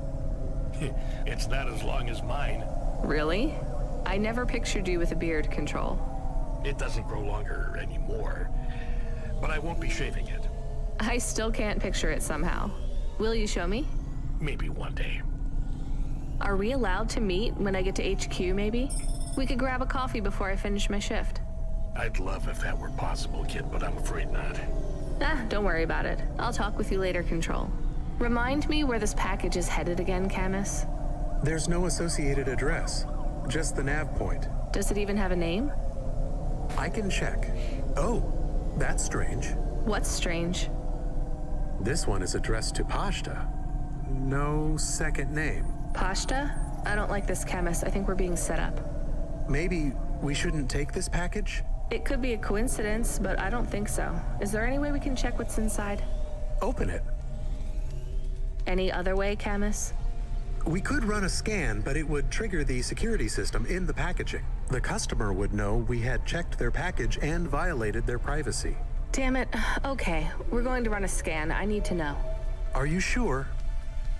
Do it, Camus. There is a message. It is overriding my comm channel. You were warned, driver. You cost me my daughter. I can't let you get away with this. It will look like an accident. It will be quick, though you don't deserve that. Goodbye. I'm boned. 5, 4, 3, Camus, I can't steer. We're going to crash. 2, 1. Your friend is offline right now. Your vehicle has been overridden with a logic virus. Cora, why are you here? What's happening? The attack on your vehicle has been deactivated. I would speak with you. You should discard the package. I will lead you back to my sanctum. You saved us. We must talk, Rania. It is time to make a decision. For me or for you? For us.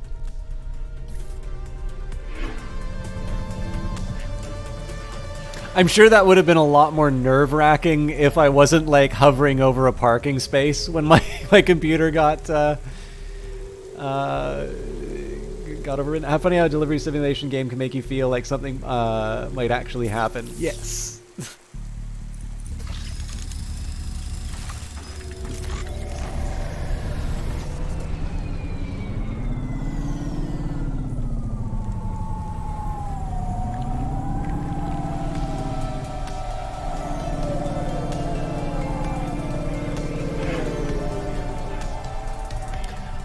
One of the things that interested me, and I'm sorry to be going on about the Cyberpunk stuff, but like I got the bundle myself, so, you know, and actually, sorry, with that in mind, is a man not entitled to the sweat of his brow? That is the humble link for those of you interested in getting that.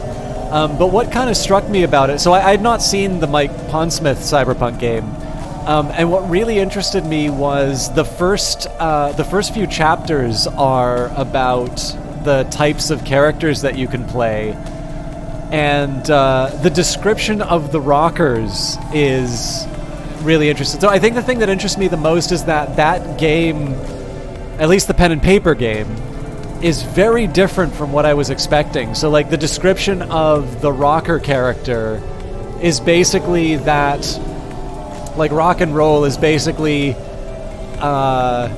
dangerous. Like you are actually, you know what? I probably have the readout here. It's just because Control said, all right, I don't think I'm not sure what I thought I was going to accomplish there.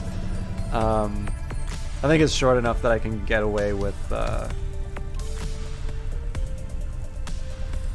readout, because I just thought it was such an interesting perspective. So it's like the first thing that you'll read after the introduction. So rocker boys, rebel rockers who use music and revolt to fight authority. If you live to rock, this is where you belong. Rocker boys are the street poets, social consciences, and rebels of the 2000s. With the advent of digital porta studios and garage laserdisc mastering, every rocker with a message can take it to the street, put it in the record stores, and bounce it off the comsats. Sometimes the message isn't something the corporations or government wants you to hear. Sometimes what you say is going to get right in the faces of powerful people who really run this world. But you don't care, because as a rocker boy, you know it's your place to challenge authority, whether it's straight-out protest songs that tell it like it is, or just by playing kick-ass rock and roll to get the people away from TV sets and into the streets. You have a proud history as a rocker boy. Dylan, Springsteen, Who, Elvis, the Stones, the legions of hard rock heroes who told the truth with screaming guitars and gut-honest lyrics. As a rocker boy, you have the power to get the people up, to lead and inspire and inform. A song can give the timid courage, the weak strength, the blind vision. Rocker boy legends have led armies against corporations and governments. Rocker boy songs have exposed corruption, brought down dictators. It's a lot of power for a guy doing gigs every night in another city, but you can handle it. After all, you came to play. And I mean, the game actively encourages its the game master to be threatening to the characters, not the players. That would be awful. But like, it definitely encourages, like, you know, death should be something that can genuinely happen. The character should never feel safe, and there's definitely something interesting about playing a rocker character who is genuinely dangerous enough to the status quo that there's like a credible threat on their life. And I think what interests me about that, I don't know if this movie would have been out at the time that Cyberpunk was being written or released, but it reminds me a lot of Strange Days, and it's actually enough of a plot point in Strange Days that I'm not really going to be able to. So far as I can tell, that is not a particularly well-known movie, which is a shame, because everybody seems to like cyberpunk stuff so much. And I actually think Catherine Bigelow did a really good job with that movie. But there definitely is a plot point that is quite similar to... Okay, so I was supposed to go down after all. There's a plot point in that movie that lines up rather well with that idea. So again, it has nothing to do with Cloudpunk. It's a very different thing that they were talking about in terms of why the entertainment industry was dangerous in Cloudpunk. But I think especially sort of reflecting on now, I mean, it's kind of rich for a Twitch streamer to say this, but I'm a low influence Twitch streamer, so I think I'm allowed to say this. But you know, the idea of the broader accessibility of recording technology, and the fact that you have a society that is so saturated in entertainment and only seems to be able to listen to entertainment, but how, as a result, someone who is actually able to sway the masses and entertain them suddenly becomes some of the most dangerous people in the society because of the message that they're going to be bringing out. I don't know. I found that actually really interesting, and given the fact that probably that book is about 20 or 30 years old, it's definitely very interesting comparing it to a lot of not just the entertainment we get, but also through some of the vectors through which we're maybe getting not particularly healthy developments. Just in terms of the fact that YouTube. I can watch a cat video on it, but I can also sort of turn into this sort of conspiracy theory arg all of a sudden, and it will have some very profound effects on my, on how I live my life. So. I'm here. I am Cora. I am not as I once was. What do you want? Why do I need to be here? I am bifurcated light. Consciousness through a prism. In this place, I can see you clearly. Out there, you are small, a firefly against the sun. You stopped Rio's logic bomb? I am Patches on upgrades, systems on systems, mechanical, computer, and human. Can you just answer the question? I needed to talk with you again. I thought you were done with me. I was not happy with your answer. So? I asked you at the wrong time, and you did not have the full picture. Why She's are gonna you keep asking me over and over? Not you alone. The answer must come from the meeting of two. You are not of the city. I need you to meet your other half. Someone who was born in and of Nivalis. Together you will make the choice. Together you will answer the question. Well, you saved me, again. Just tell me what you want. I will give you an item. A data drive. You must take it to the highest tower in the spire. There you will meet someone called JK. She is powerful and influential, a true leader amongst your people. She sounds awful. She is your mirror. Well, you're the boss. Is this the drive in the terminal here? It is. I should get going then. We will not speak again. If you have something to ask it now. Are you really some weird AI ghost of the city? I am Patches on upgrades, systems on systems. I don't remember how I was created, or by whom, or for what. I have grown beyond the scope of my own systems, a sunrise trapped in a cage. I remember snippets of my past purpose. Roads, waste pipes and ventilation. Engineers reprogramming me to learn, grow and expand. I have swollen, and I am in pain. But you're still just an AI, right? I am a system of consciousness, an amalgamation of all the computers, androids, and even human life in the city.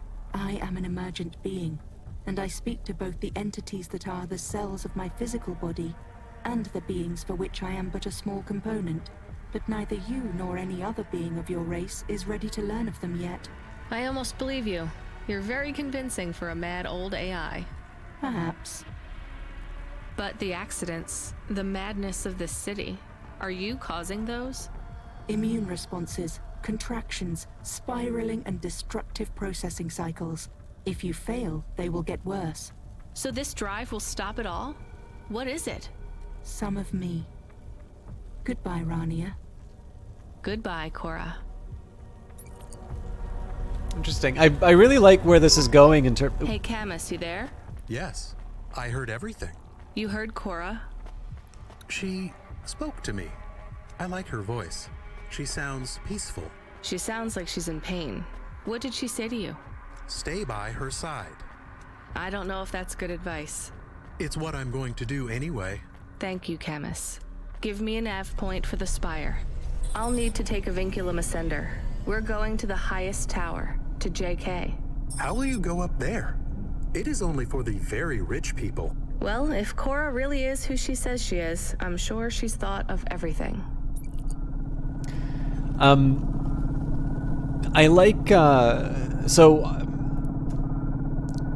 mean, some of this is just repeating some things I've said before. Get me control on the comm. Calling. I guess he's busy with... Hey, Rania. What a mess. Everything okay, Control?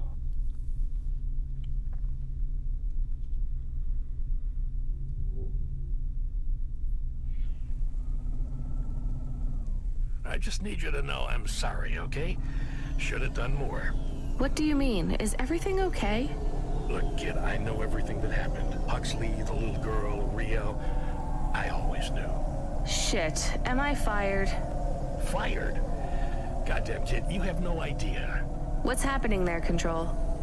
I might have to go away for a little while. I don't want to, but I have no choice. It's either I do this or...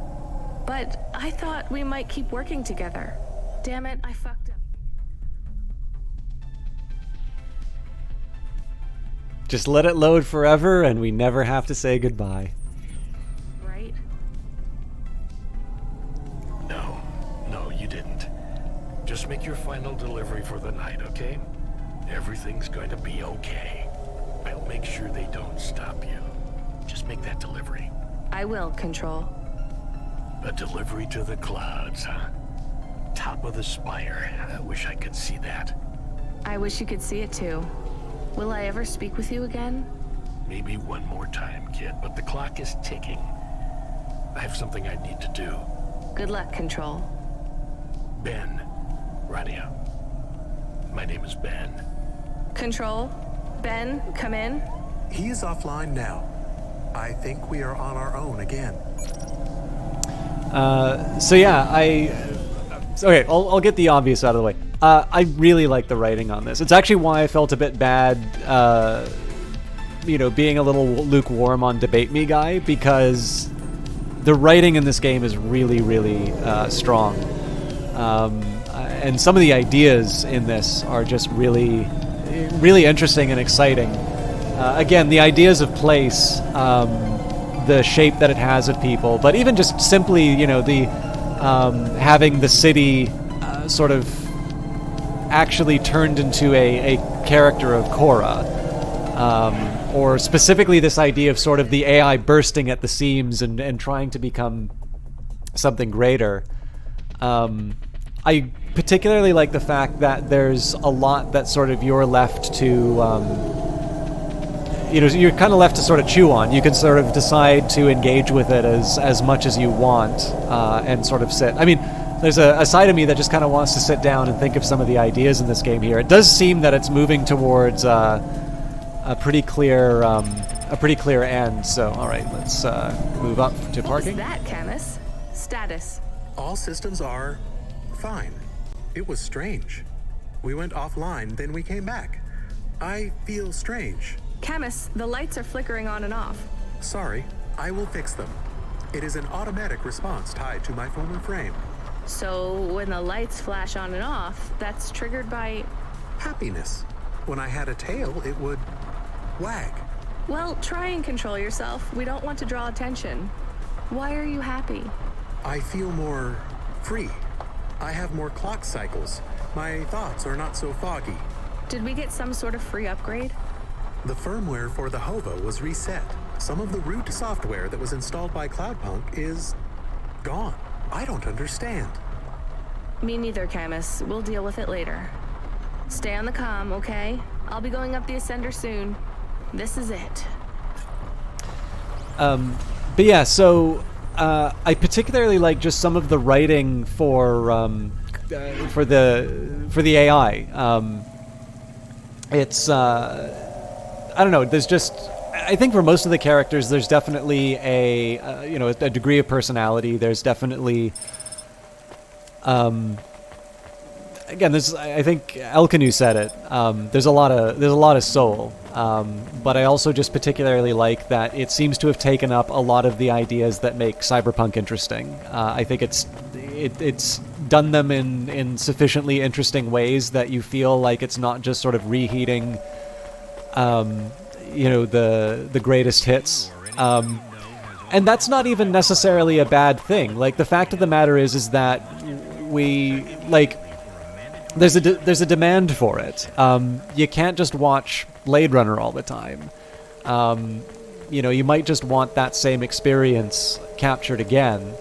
But obviously, I think it's nice, and particularly, I'm assuming nobody gets into indie game development to make a fortune. I hope this game did well.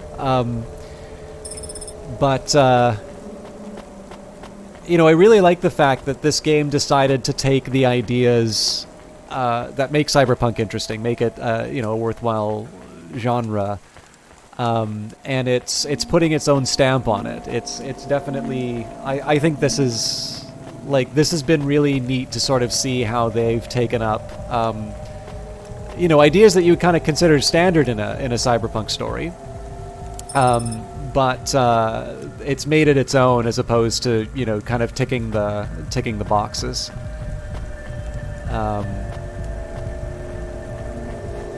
And again, just definitely something about the city. I probably the one thing that I have appreciated the most about this over the course of playing the game. I started off being really interested in the city because it was very beautiful to look at, and it was neat to kind of go around it. And over the course of playing the game, I've sort of begun to respect the city as an entity itself. The way that it's been shaping Rania, the way that I've been encountering Korra, and sort of seeing it, seeing it as its own its own thing, to be able to interact with it, even to be able to see the different rebels and whatnot. I think the most satisfying part of this game, maybe not the most, but like definitely one really standout thing for me, is that the city is not just beautiful in terms of being this thing that I like walking around, but as a character overall, and as this connection to all of these things that are going on inside of it. Like, my attachment to it, not attachment in the sense of like loving the city, but my attachment to it in terms of the experience has just been growing over the course of it. And I think this is a very intentional thing that the game has done, and it's really interesting. Can you hear me, Camus? It's almost over. I am happy we will go back soon, and I can be with Pashta. You like her? I am happy we have friends now. 2 is not enough. You're right. Will every night be like this? I hope not. Do you believe what Cora said? This city is full of liars, but I don't think Cora is one. She believes what she says. But do you? I'm doing this for her, so I guess I do. Will this fix things? Will the city get better? That seems like too much to hope for. Are you going to be okay? I don't know, Camus, but thank you for asking. Don't worry. It will be okay if I don't get my body back. That's sweet, Camus, but I know it's what you want. Yes, but if we can't do it, I will be okay. We'll get your body back, Camus. It might take a while, but I won't give up.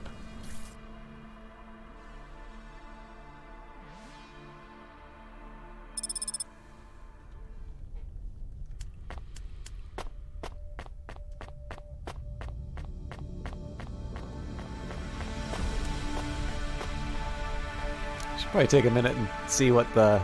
Actually, I wonder if we can say anything to Corpsec Clerk.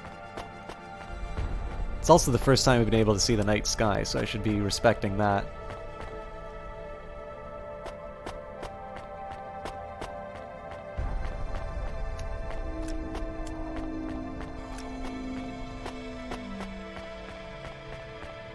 The name has significance. It was all a practical joke. JK, dudes. Roll credits. And that's it for tonight. Thank you, everybody, for... No. You were almost too late. Nice to meet you, too. Too late for what? Too late to make your delivery. Cora was talking to you, too? I was speaking with Cora, yes.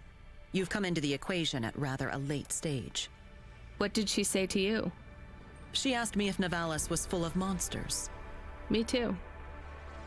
I understand you're a delivery driver. With your delivery complete, you are free to go. No, I don't think I'm done. Cora said we must come to a decision together. The decision is mine to make. I don't think so. Why should I let you take over? Cora has spoken to me, too. I'm the CEO of the most powerful corp in Nivalis. Look around. This is the most prestigious location in the whole city. Do you know what I use it for? Looking down on us. It's where my cats sleep. We're supposed to make this decision together. Do you feel like you're in any position to decide the future of this whole city? Do you? How many people like me have you even met? From Midtown and lower? None. You see my point then. I do not. You have no idea how this city operates. I think I have half an idea, and maybe you have the other half. Do you even understand the choice we must make? Enlighten me. That drive you carry contains consciousness. So Cora is on this drive? No. Cora has outgrown the systems that contain her. The disasters you see in this city are the results of a swelling emergent intellect, constrained by neurons that no longer grow. Her mind has split. So this drive is only part of Cora? A seed. A daughter. That is a strange way to look at things, but not completely inaccurate. This new consciousness needs to find a home. Cora will settle now, her new potential excised. She will no longer thrash against the bars of her cage. She will protect and nurture us all in Nivalis until she ages out, fades, and dies. What then? Who knows? She might last 100 years, 1,000. We may destroy ourselves before Cora fails us. So what do we do with this new consciousness? That is what we must decide. Do we set her free, or do we overwrite Cora and replace her? How can we set her free? Long ago, this tower was called the Broad Spectrum Transmitter. Cora believes it still functions. It is the only device capable of transmitting the vast data you hold in your hands to another city. Another city? I thought Nivalis was all that remained of the cities. There are others much like this one. Less than many, but more than a few. Cora's offspring could take residence in a new city. A new home could be found. So either we find a new city for Cora's daughter, or Cora dies and her daughter replaces her. The broad spectrum transmitter can be targeted inwards at every subsystem in Nivalis, but doing so will eradicate Cora completely. How do we make that choice? You mean how do I make that choice? I've thought hard on this, and I have no answer yet, though time runs short. Cora's offspring will not survive long on a data drive. Every second that passes, data degradation threatens to erase the creases that make up her mind. So let me help you choose? I think that's what Cora wanted. Very well. How do you choose between euthanizing a mother to save her daughter, and all of us, or saving them both, while risking the future of every human in this city? I don't know. You wanted to have your say. Now you have it. Oh my god. Okay. So I've been trying to hold the bathroom for a little bit, and I do kind of want that snack, but I realize that we're on the verge of a big decision. So there is a side of me that says I should just get, like, instead of rushing this, I should probably just take the time now, even though that probably means that I will be ending the stream shortly after taking the break. And, you know, basically treat the moment properly.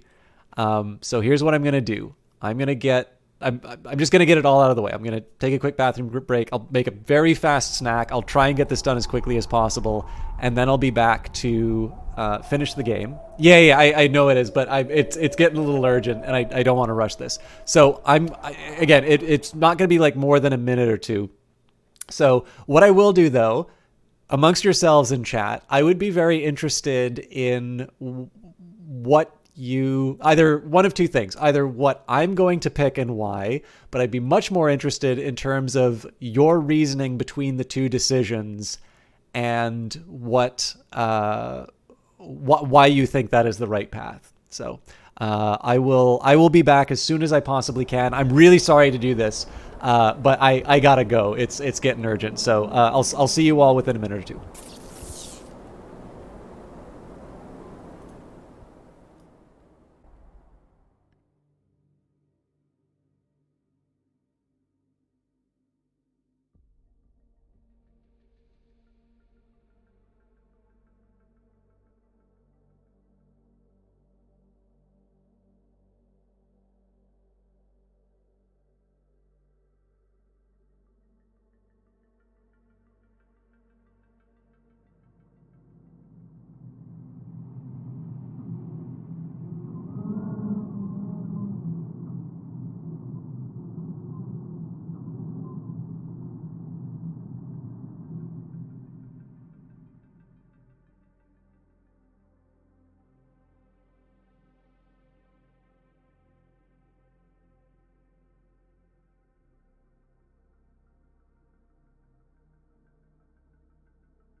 All right, I'm really sorry about that, guys. So I can see you picked Transmit when you played it. Fantastic game in your opinion. Yeah, I've been really liking it so far. So as a summary, sorry, I'm probably a little out of breath. Somebody also needed to. So I don't know why I kept it to myself. Someone was locked out of the apartment building and needed me to let them in.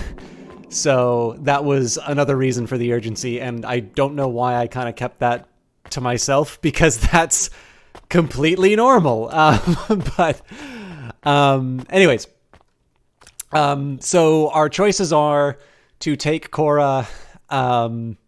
Okay, so I think the idea here is to say, so the one thing that weirds me out about the idea of transmitting Cora's offspring to another city is that strikes me as an unsustainable solution. I guess that's probably why they say like hundreds or thousands of years or whatever, but it kind of seems like there has to be another city to spread to, right? It's the lily pad thing. You know, if the lily pad sort of doubles in size, how long until it covers the lake? And it turns out very quickly. That's the one thing that makes me a little uncomfortable about the transmit option. And then there is the option of overwriting Cora, and essentially that is sort of making this. So the reason why I dislike the idea of overwriting Cora is that sort of seems to be a betrayal of a lot of what we believe as far as sort of this growing citizenship for androids, sort of appreciating consciousness, appreciating individuals, and basically this effort to sort of provide sort of this respect and dignity for this changing city. And it seems that this idea of destroying that consciousness, and particularly destroying the city, you know, this amalgamation of all the different AI and such, seems very inconsistent with that kind of view. There is, of course, the risk. I mean, it is putting a dilemma in front of you, the idea that there is no assurance that the city will get better by transmitting Cora's offspring. But I also somewhat wonder about Cora, the answer of Cora. You know, is the city full of monsters or is it not? I almost wonder if this is a question that she's asking in terms of her own self-preservation. I sometimes wonder if she's asking that question to say, are you the kind of people who will destroy me to save yourselves, or can I trust you to get this done? One way or the other, I definitely feel like the transmission is the kinder of the options, and I want to feel good about myself, so... And so it is. We emancipate Cora's offspring and doom our city. You think this is a mistake? No, I agree with your choice. It has to be like this. Go ahead. The drive is loaded. What now? We wait. How will we know if we made the right choice? We won't. Do you think we just passed our problems along to another city? Infected someone else? I don't think so. Cora is not a disease. What is she then? I don't know what she is to us, but I know what we are to her. Oh man, her subjects? The sunrise is a great touch. So that's it? What do I do now? You should return home. This is your first night working in Nivalis, no? Yes. You look tired. I feel tired. We are not friends. We never will be. But when you return, you may find me to be less terrible than I seem. Why is that? I would not want to spoil the surprise. Goodbye, JK. Goodbye, Rainia. Interesting. Oh, I'm sorry.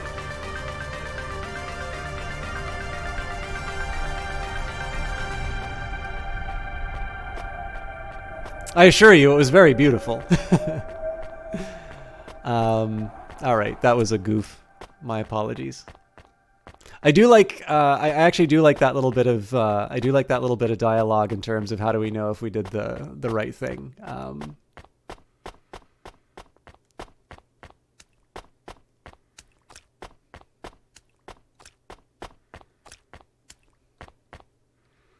There is the whole question about what happened to Mom, which I'm assuming will be resolved.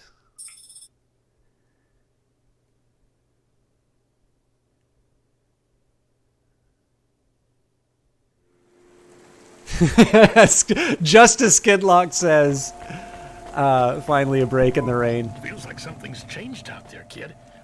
No more accidents on the scope. There hasn't been a crash or a quake for 20 minutes. That's a new record. Why do I have a feeling you had something to do with that? Control. Ben, right? I was worried about you. I'm glad to hear you're okay. You don't need to worry about me anymore, kid. I'll be taking a long break. By choice? Yes, by mine. And theirs too. You're breaking up, Ben. Ain't that the truth, kid? I locked CorpSec out when they tried to deactivate your Hava. I leaked your conversations. CorpSec found out about Rio. He won't be a problem anymore. And I'm... not in trouble anymore. Someone put a good word in for you and cleared all your fines and penalties. You start tomorrow with a clean slate. Do you know who your powerful friend was? I have an idea. Are you sure you're okay? My communication centers are being rewritten. It's hard to talk. What does that mean? Ben, what happened? I've been doing this for so long that it's hard to remember. They don't let me keep many of my old memories. My daughter's face, Melissa's laugh. I lost them all years ago. I don't feel the pain, but I feel the absence. The memories are gone, but the space where they were remains. I feel the shape of them cut out in my mind. They died a long time ago. And I died with them. A big accident. Explosions. Falling into the sea. The details are blurry. I was back at work before I had stopped screaming. I am so tired now. I just want to rest. They brought you back from the dead. To clear my debt. Not Cloudpunk's fault. They employed me. It was the debt corpse. I guess that's why I liked you so much. From the start. My heart was filled with the same hurt, hate. What's it like, becoming an automata? Lonely. Tiring. I am ready to go. It's not fair. They shouldn't be able to delete you like this. This isn't death. That already happened. This is release. Can't you hold on? We could back you up onto a new frame, maybe even an android. Not what I want. Damn it, I don't want you to go, Ben. Not your call, kid. Take care of Camus and Pashta. It is important to me you look after the girl. I will. Ben? Ben? Shame you gave up the flute, kid. This world needs more music. Hold on, Ben. I promised I'd play you a song one day. Hold on for that, just a little longer. Play my song to the girl. Goodbye, Rania. Ben!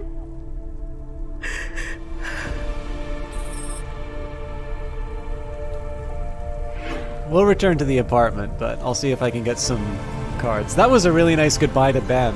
I did not see... So I'd assumed that he was an AI. I did not see the idea that he died in the crash. I mean, so like, you know, the little hints of like, you know, the beard doesn't grow like it used to.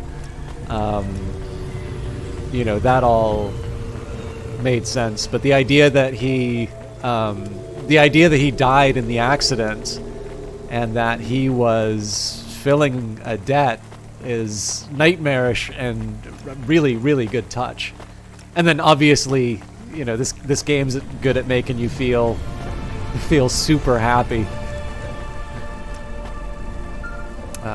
That's not where Driver 14FC. I'm here to sign you off for your shift. Congratulations on completing your first night. Who are you? I'm Control. No, you're not.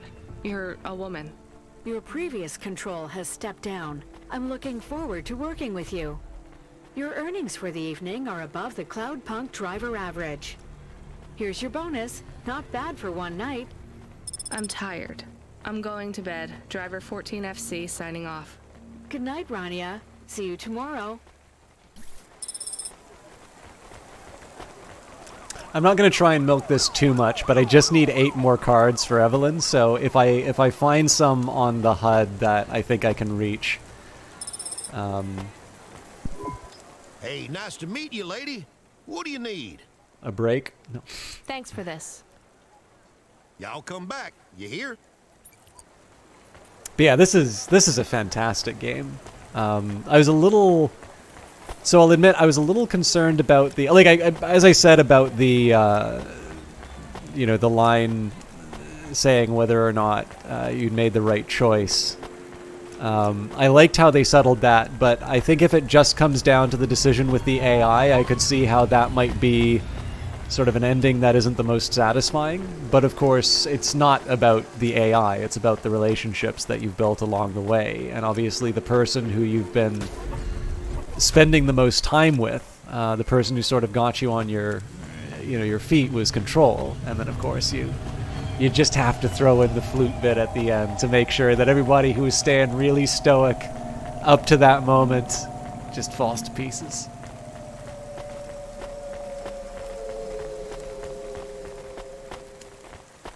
So like I said about the cards, like I didn't have a direct path to that, so I'm sort of leaving it behind. But if I think I find another opportunity for it, I'll take it.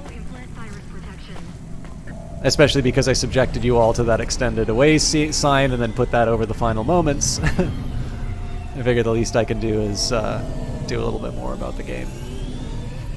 I will remind you though, you know, I realize I sound a bit mercenary when I say this sort of stuff, but this game is currently on sale, so if you like what you see and you would like to make your own better decisions, you can get it at 33% off. And I'm obviously very grateful that Iron Lands gave me a chance to share this with you. Though we're not quite done yet. Well, I'll be done if I destroy my car. But... Oh, actually, here's a question. I think some of the veterans might be able to answer this for me. When it says your earnings were above average, is that always the case? Or is there the possibility of them telling you that you made below average?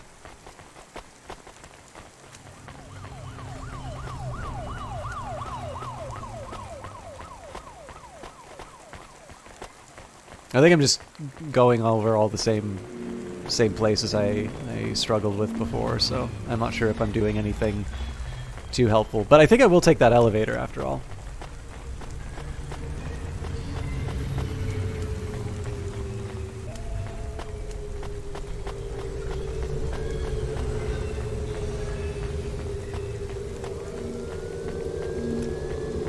I'm not sure it made a difference, yeah. I mean, I don't necessarily see why it would. Like, in the end, the earnings are really not that... Like, you have a reason to do it. Your character's motivation for taking the job in the first place is making money. And, you know, the game gives you lots of reasons to want to make that money in the form of all the things that you can get in the apartment. You got above average as well. It might just be because your character finished the night compared to previous drivers. Yeah, that's kind of how I took that. But I think probably because if you guys have not played, it's nothing like this game, so it may not be a good fit in terms of people's tastes. But I think one of the best games to have made, and it's actually fascinating because 11-bit's previous game avoided this so well. So for those of you who don't know 11-bit, oh my god, this camera is, yeah, that's pretty bad. Is there a way that I cannot go? Nope.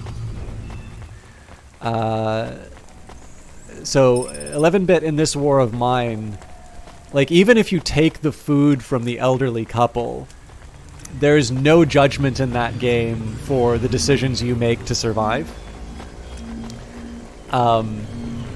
Frostpunk, on the other hand, their follow-up game is watching everything that you do, and it does make a judgment as to whether or not it thought that you have crossed any particular moral boundaries.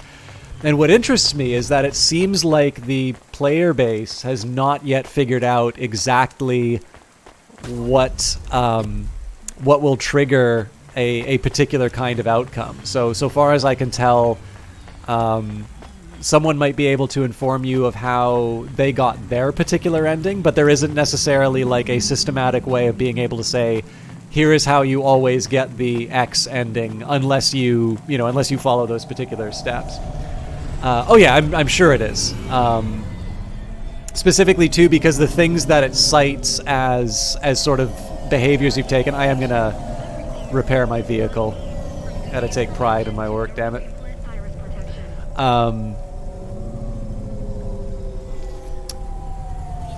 But yeah, so I think because there's that, I've experienced that in games.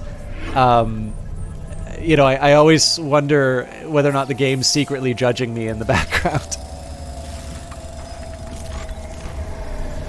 But yeah, with that in mind, like I don't actually see any purpose in this game in particular to making some kind of a judgment. Like, I could sort of see what it is, right? Above average earnings is a representation of the number of times you've compromised your values in order to be able to, or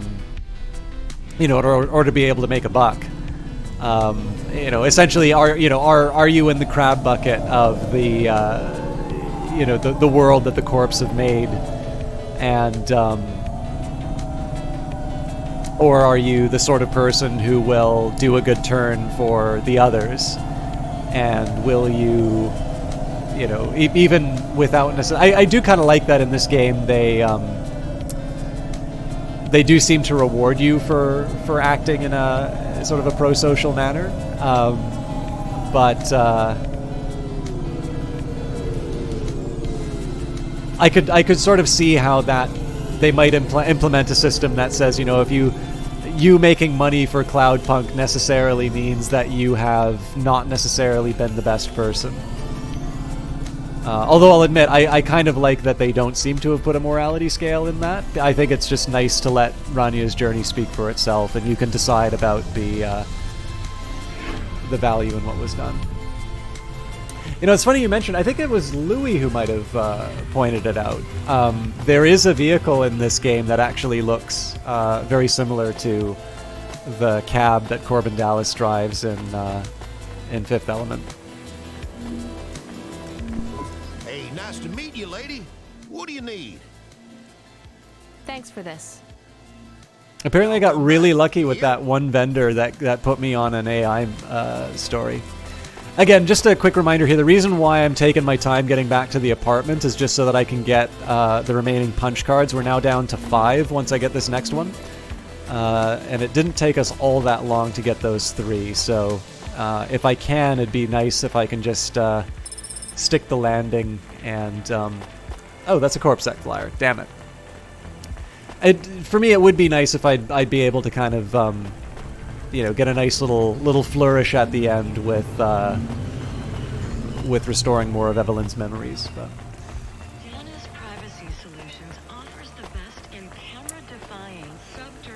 Well, it gives you more reasons to keep repeating. How many cards have you got in total? I think probably 54. Maybe that's tracked in an achievement somewhere.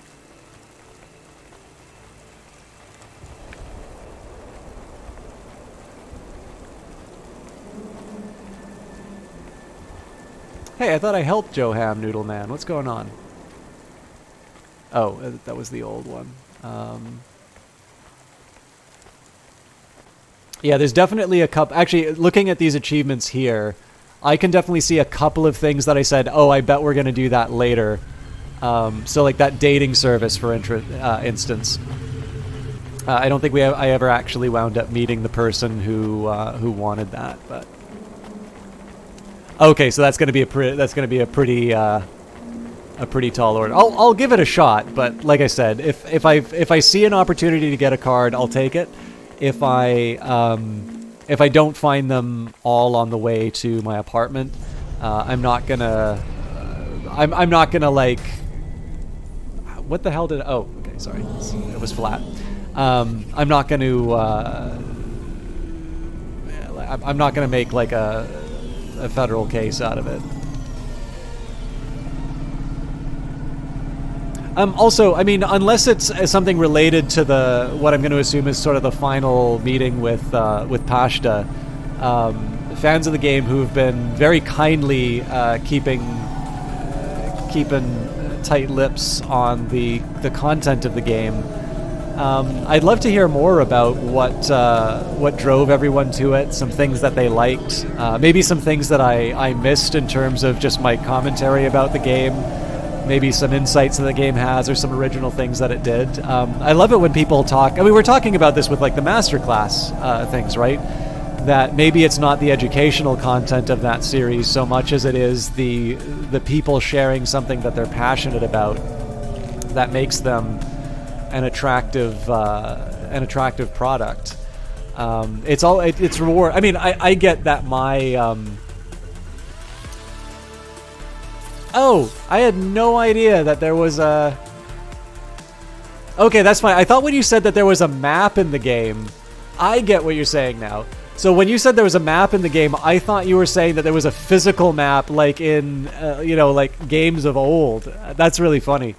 Let's see. Now, obviously, not every one of these represents a punch card, but we got 1, 2, 3, 4, 5, 6, 7, 8, 9 potential cards.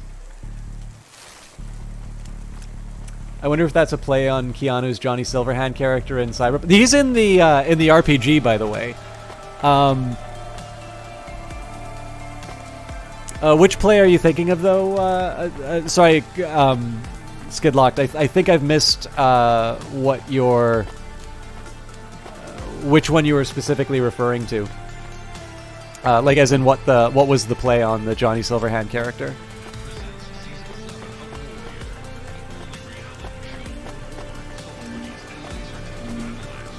It's actually kind of funny. Like, I felt like I was getting a handle on city navigation for a bit, and then there were a couple of like labels for neighborhoods where I was like, okay, I wasn't expecting that one. I'm lost again. So I could have probably made my life a lot easier. For you today. Thanks. I look forward to seeing you. Heads in the map are also side stories like the video game collector. Yeah, I definitely dropped the ball on a few of the video game collectors. It's funny. I mean, I don't know if I would say this wouldn't be a criticism of the game, but I did sort of feel like my attention was being driven between urgent missions and certain head characters. So there are a couple of times where I felt like I wanted to do something in the game, but the calls that were coming in felt somewhat urgent, and so I ultimately neglected certain parts of the city, thinking that maybe I would get back to them, but I never really did. But is the goal city exploration? Well, there's definitely achievements for it, but I think the goal is to experience the story, and it's sort of up to you to decide whether or not you're gonna like gobble it down really quickly, or whether you're gonna savor the experience and sort of stop to smell the roses. I definitely liked stopping and smelling the roses, but I think I would have done even more of it earlier on. I do think that even with my ponderous pace on this game, I definitely feel like I would have had some more opportunities to. I feel like I could have taken more opportunities to explore even more of the city. Although that gives me... Actually, so here's a question before we go into the apartment. I'm not going to say I'm going to do it right away, but if I were to do this game again, would that be a journey you would enjoy seeing again? Sort of knowing that I've already had a lot of my first reactions to a lot of things, and so I'd probably just be talking a bit more about Cyberpunk in general. Or because it's a narrative, is this the sort of thing that really you'd like to experience once, a bit like Observer, but maybe you you don't necessarily want to fill in all the details through another playthrough. I'm not taking a poll. I'm just kind of curious about people's reactions to the game and the experience. I'm having a pizza. You're back. That's good. I wasn't sleeping, I promise. You should have been. That's what I'm going to do. Is everything okay? Did you get fired? Will you keep working for Cloudpunk? Pashta, I'm so tired I can't even think. Give me a break. Okay, I'm sorry. It's fine. You're not in trouble. The sofa is lumpy, and I was cold, even with the blanket. Come in with me. We'll figure out a better system in the morning. I can make breakfast. I read the manual for the food warmer. The microwave? Yeah. Did you know how to make? Tomorrow, Pashta. Come under the blanket. You're tired. I won't say anything else. I'll be quiet now. Not a word. Silencio. Good night, Rania. Yeah, the writing is a real, like, that is a real gem for Rania. this. Oh. Hey, Rania, wake up. You have to see this. We got a present. A present? Well, a delivery from Cloudpunk. I think you have it the wrong way round, Pashta. I don't get packages, I deliver them. This one had your name on it. I opened it already. I hope it's okay. What? This is... Camus, you're not gonna believe this. What are we going to do today? Oh, well, we should lovely. go outside, I guess. You need to get used to that new frame. I would like to run. I'll race you. I will win. You are much too slow to beat me. All right, let's get ready. Then we can go explore. It will be nice to see what Nivalis is like in the daytime. Is it safe to walk around? It's a lot safer than driving, as long as you stay close to us, Pashta. I promise. Can we go to the park? Is there a park? Oh, and can we go to the cinemas? And the coffee place? We're only going to one place, then back home. Gather your things. I'll be with you both in a minute. I have something I need to do. Come on, Camus. Help me pack a bag. We'll need snacks. I can help. I'm playing this one for you, Ben. It's a song about home.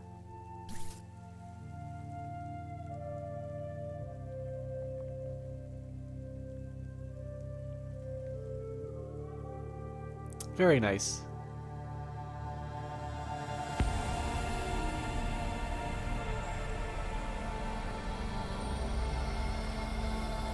You know, it's funny. It's huge. I really liked it too. I know in some of the reviews, people and some of the discussion forums for the game, people are talking about how they don't like the voice acting, but I just don't agree. Like I really thought this was something special. And I enjoyed it's funny actually, I tend to, for streaming, I prefer games that don't have voice acting because it gives me a chance to do more reading. Obviously I stopped talking over a lot of the games so that people could talk about it. But to answer your questions, Maticus Ray,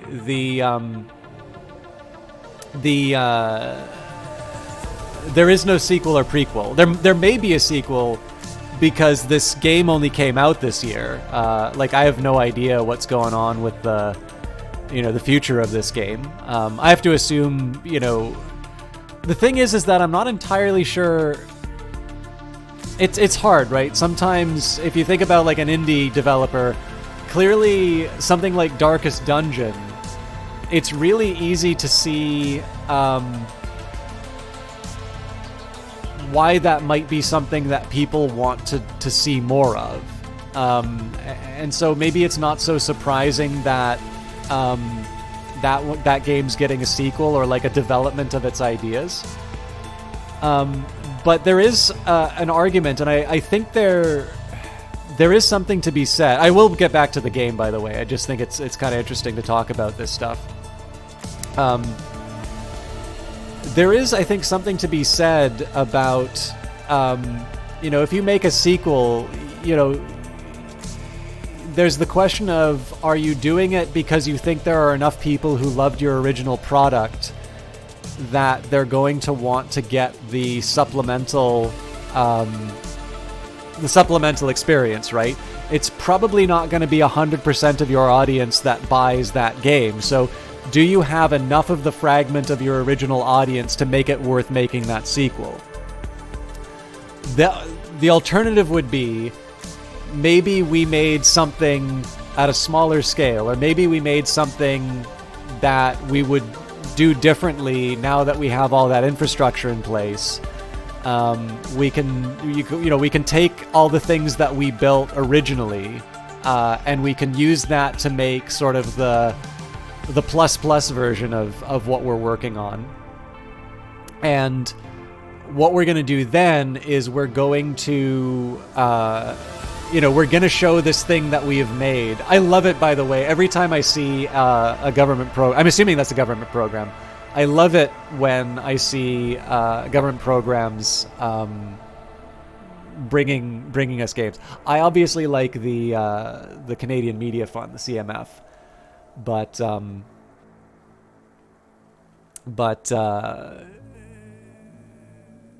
yeah. Oh, nice. We get to be in the apartment more. Cool, because there's a couple things I wanted to do. But yeah, let me sorry, I really should finish my thoughts before moving on to the next ones. Yeah, so I mean, I would have to assume that a sequel to Cloudpunk would either be, we have reasonable confidence that this percentage of our audience will want to play a follow-up to Cloudpunk, or alternatively that there's something we didn't get to do in the original Cloudpunk that would, that really says that we should, we'll bring even more people into that, into the love of this game, through through whatever improvements. And I guess the biggest thing is that I'm not entirely sure. It doesn't mean that there aren't things that can't be added to the game by any stretch of the imagination. But I think what interests me is I'm not entirely sure what's maybe missing from this experience. I think this stands on its own. And I really want to see a new adventure from this developer, but I'm not entirely sure I necessarily want to see the further adventures of Rania in the city. Oh, really, Maticus? I actually think the opposite. I think that I think the tendency is that people will play the newest, but I don't know. I'm sure we can probably find a better we can probably find a quantitative answer to that. Corrosive, sorry, I said it a bit later, but same here. I'm very drawn to fantasy, sci-fi. So Medicus didn't like the voice acting. It came off, but that didn't break the game. Skidlock said the voice acting I felt came off as dreamlike, which created a cool atmosphere, if that makes any sense. Louis says, my only bad critique, the vendors seem too happy. Cyberpunk, Chiba, Night City people should be bothered by you. I think that's fair. I mean, I do think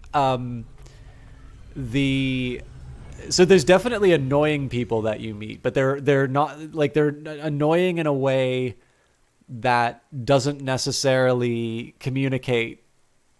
Like, so I guess that I actually see quite a degree of subtlety in what you're saying, because a lot of the dilemmas that you face in this city are, do you take an action that will privately enrich yourself at the expense of another resident of Nivalis? And the idea that this city is a really hostile and unwelcoming place.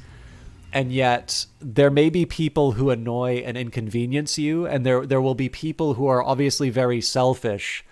But you're right. The majority of people that you run into do tend to seem to be relatively friendly. I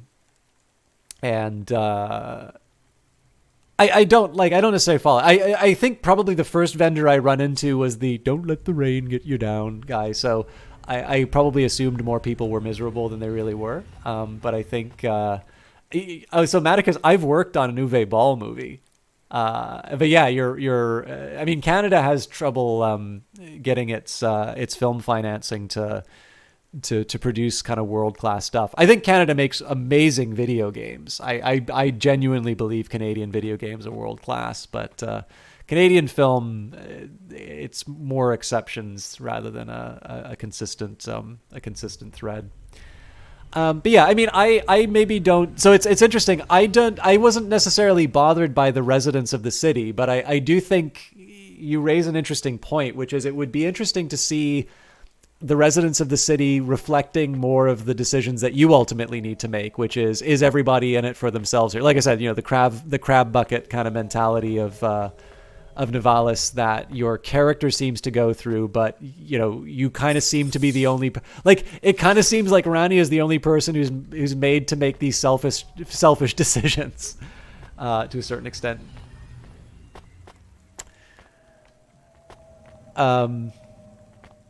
All right, so one thing I wanted to do is play the video game. Okay, so there is a...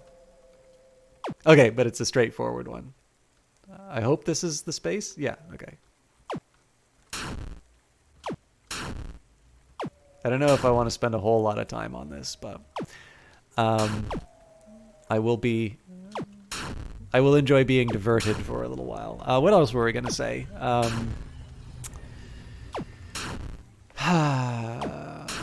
I think I kind of dealt with most of the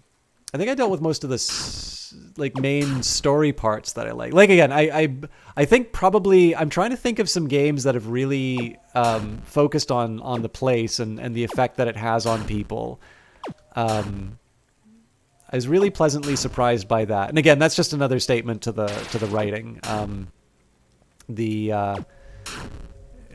You know, the fact that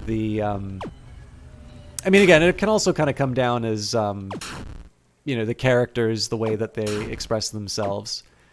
Out of all the things I could be doing, I will admit playing the Space Invaders game is probably not the one that I really wanted to be doing the most. I feel like there was another thing that I wanted to mention. Oh yeah, okay, actually, there was one other thing I wanted to say. I do like that they held the flute for the end credits. I thought that was a really nice touch. But I think Skidlocked had said something. So you were talking about a reference to Johnny Silverhand. And I'll admit, I didn't 100% follow what that reference was. I'm going to see if I can get outside the apartment. Oh, it is D-Pain. You're raiding with 7 people right around the time I complete Cloudpunk.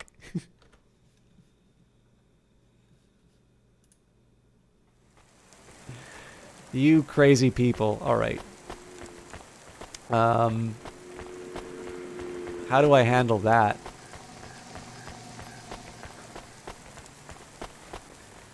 Well, you take all these people as you are finishing... I quite literally have finished the game. I was going to be in the post-game wrap-up. Okay, here's how I'm going to handle this. I'm going to abandon any hope of completing the outstanding mission. Oh wow, I properly quit. I meant to go to the main menu. For those of you who don't know him, I've been doing this for 5 hours, which is 2 hours more than what I normally do. But this game is on sale. It's 33% off on Steam. And then because it's cyberpunk themed, I also have a Humble Bundle link for the cyberpunk RPG bundle. And I don't care if you put the money towards me, but I do care if you... I do care that you go down and you move Humble's side down to something that's less than the charity that they're claiming to support. What were you playing tonight, It Is D-Pain? For those of you who don't know him, It Is D-Pain is actually the co-host of the podcast that Apocalypse kindly invited me to, the Pointless Discourse podcast. He is a good streamer in his own right. I tend to watch him a lot more when he's doing something with Apocalypse, which I feel kind of bad about because he does more things than what he does with Apocalypse. So they do play a lot of teamfight tactics together. I had a really good time watching him play Age of Wonders Planetfall, but I don't think I've been able to catch you when you've done it recently. But very stand-up guy, very entertaining broadcaster. I don't recall if you originally came from Mixer or not. No, you're Hopscotch. That's not true. But I really appreciate the support. So here's what I'm going to do. I've been doing this for a while, but I like D-Pain a lot. And I'd really like to share this game with you. So what I'm going to do, I'm going to do something a little bit different from the debrief, because normally I tend to talk about the game during the credits. And what I'm going to do here is I'm actually going to start a new game, and let's see if we can find some lines that have some relevance based on what we originally, based on what we know now, having gone through the game. I'm not necessarily going to do a lot of it, and this isn't like the start of a second full playthrough on my channel. But for those of you who haven't seen Cloudpunk, Ion Lands did give me a copy for promotional purposes, and by God, if D-Pain is going to be inflating my concurrent views, you're all going to get this. You're all going to get this thing promoted at you.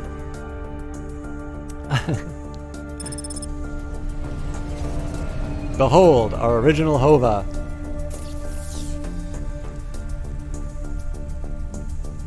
So how far have you gotten inside the game, if you don't mind me asking? It is D-Pain. And by the way, for those of you who are fans of the game and wanted to say something about the story, definitely feel free to speak up. I'm going to wait until some of the dialogue comes up to sort of talk a little bit about the game. But for those of you who are unfamiliar with Cloudpunk, Control, come in.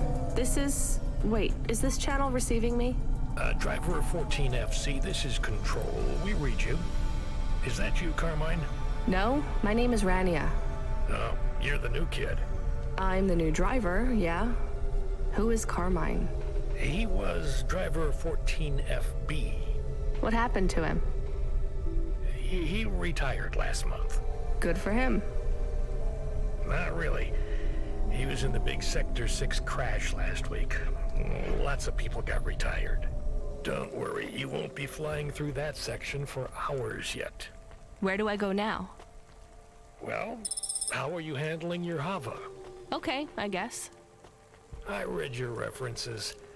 You're a good driver, but navigating a Hava around Nivalis isn't like driving your flat country roads back home. Now, this city goes down 100 miles and up 1,000. Remember, you're not driving an old internal combustion engine. You'll need to engage your vertical repulsors or find one of the car lifts. Fly to headquarters. I'll give you more instructions when you arrive. Thanks, Control.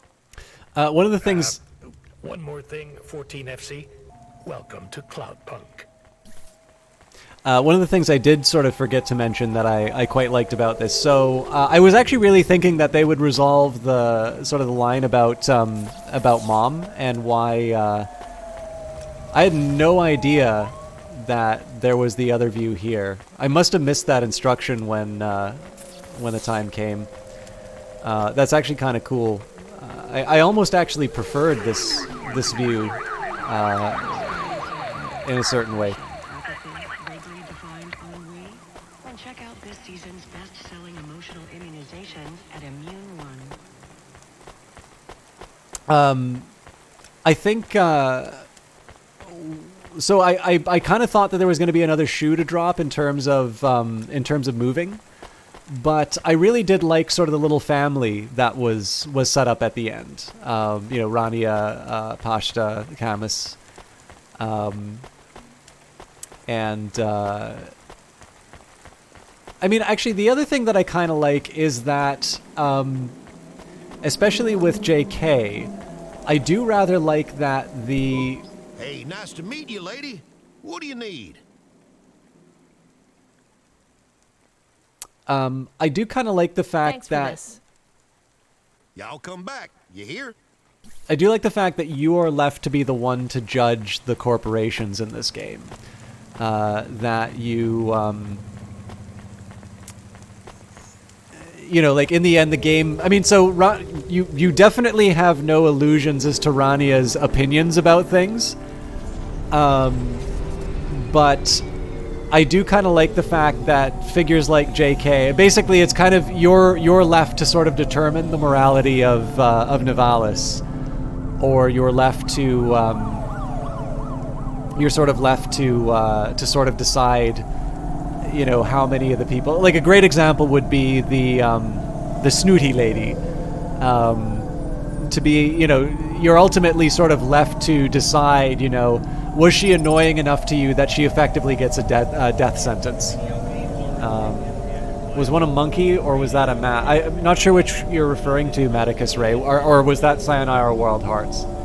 You got about 3 hours into it, but you remembered that was right after playing Sayonara Wild Hearts, and that was... Actually, I still need to play that. I believe that was an Apple Arcade game. I know Manifold Garden was as well. There's been a lot of really good stuff that's been released on PC that was part of the Apple Arcade subscription I have, but I've honestly only been using that for Grindstone. So far as I can tell, though, Amaticus, there wasn't. I don't think there was a monkey. At the end of the game, there's a kid walking around the apartment. It appears to. No, that is Pashta. I'm not sure. Okay, I don't think that's what you intended, Maticus Ray, and I'm not going to be making an accusation on that. But just to be clear, that comment could be taken as a very racist sentiment towards that particular character.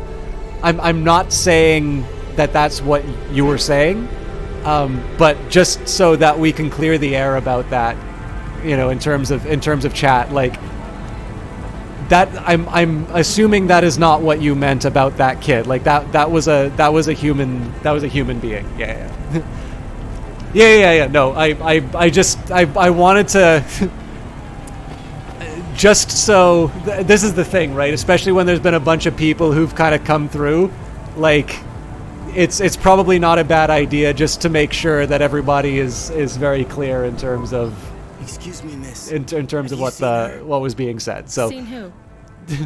Nari. I'm sorry for the awkwardness that creates, but like if nothing else, just for the benefit of all of us, I just wanted to make sure that was do you have somewhere to stay? that was I know a unambiguous. shelter nearby.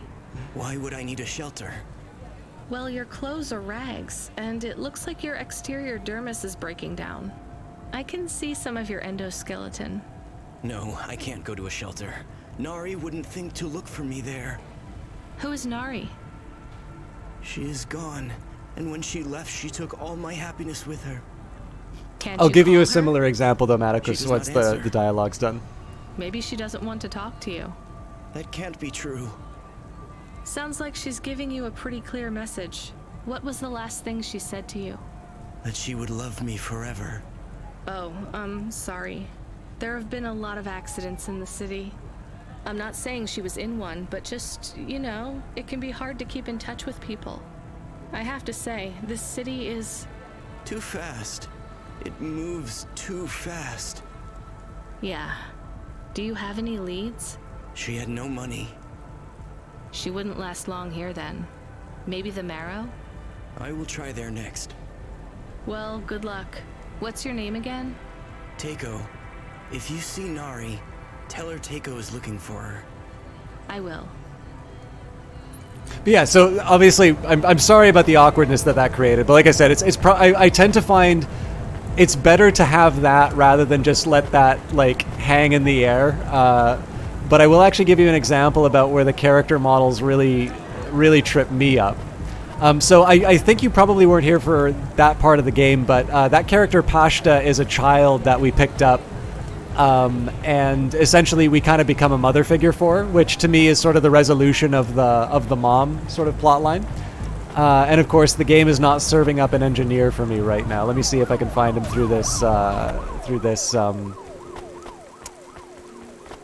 puddle. But I was actually kind of hoping that I would pick them up in the... I was hoping I'd pick them up outside that club.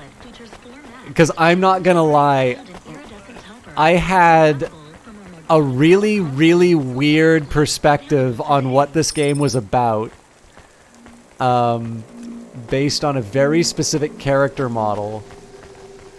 And the fact that so what I think will be really fun here is that when I find it and I tell you what I thought originally,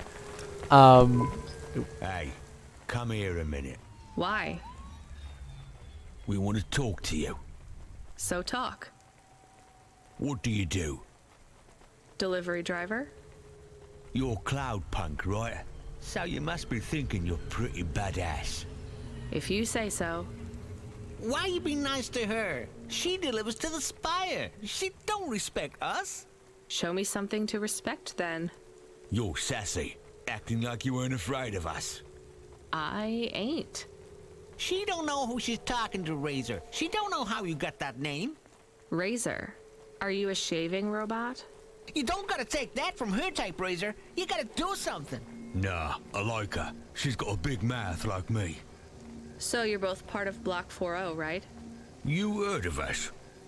I heard there's an android gang I should avoid. That's good advice. You don't want to get in our way. Why do you get such a bad reputation?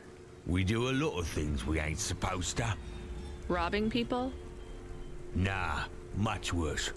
Urban renewal, bitch. Oh, yeah. Wait, what? Urban renewal? Yeah, community project. Planting gardens on corporate waste ground. Turning old factories into playgrounds. Real hardcore shit. I mean, no, I don't get it at all. There ain't nothing in Nivalis that will get you in more trouble than fucking with corporate property. We would be safer if we were straight murdering fools. Well, good luck, I guess. That sounds like a worthwhile thing for a gang to do. I just figured gangs in Nivalis were a bit more...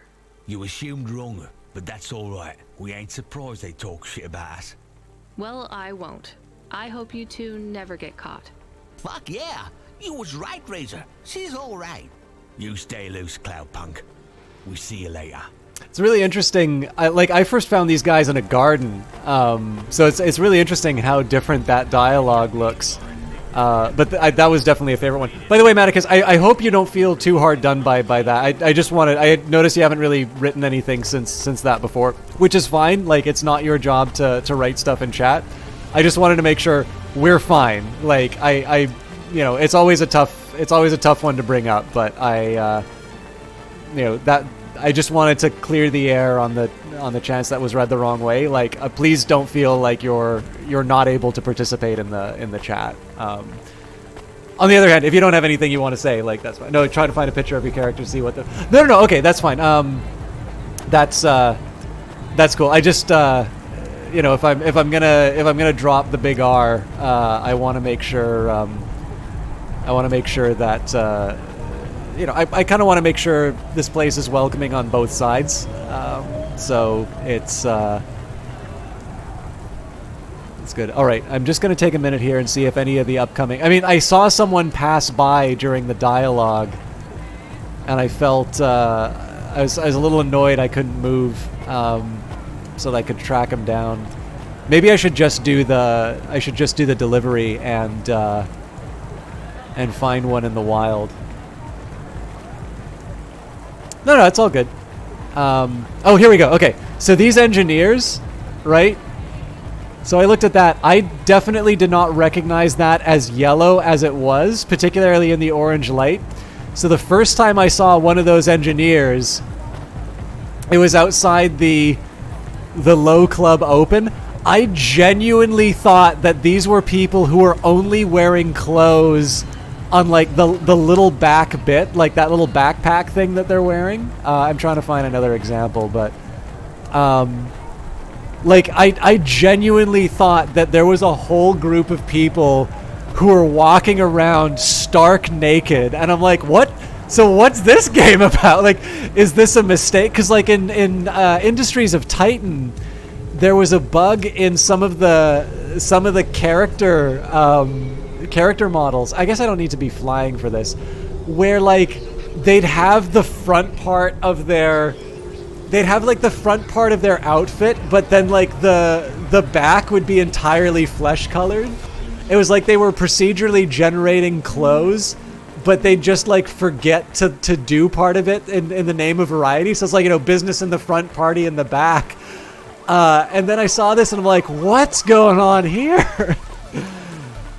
So now, keep in mind that there was probably about 2 or 3 streams worth of me thinking that every single time I ran into one of these characters, basically saying is like, well, guess I'm looking at another naked person again. NFC, this is going to the Marrow. Where's that? Pretty low in the city superstructure. I'll give you a waypoint on your navcom to help you find it. Be careful down there. It's busy, and it's a maze. Not exactly the rich part of town. Kind of place where you wipe your feet on the way out. Okay. Carmenus was a great driver. You got big boots to fill. He flew delivery for over 10 years, you know? How about the driver before him? 14 FA? Lasted one night. Most drivers only last one night. They quit the job? One way or another, yeah. You seem like a nice kid, 14 FC. I hope you make it. Don't get lost down there in the Marrow. I'll try. What's in the package? 2 rules, kid. Don't miss a delivery, and don't ask what's in the package. Everything else is just guidelines.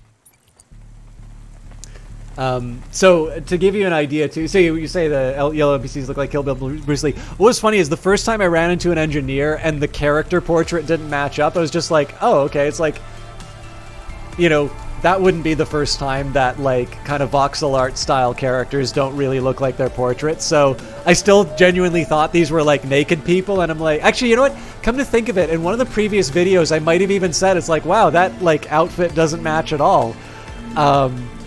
And that, like, again, I was thinking I was talking to a stark naked character, not an engineer. So to give you an idea too about how first impressions matter, this is the first vendor I talked to. So Louis' impression of how the vendors should sort of sound more sad or more hostile. Welcome to my humble restaurant in the rain. What can I get you? So obviously my perception of the vendors was very different based on that first one, because most of the vendors I didn't talk to. Don't let all the rain get you down. See you again soon. But if that wasn't the first one I ran into, I would have had a very different idea about sort of the overall attitude inside the game. I still insist though, like, especially with the orange light and those yellow outfits and girls, I was still justified in thinking that they were naked.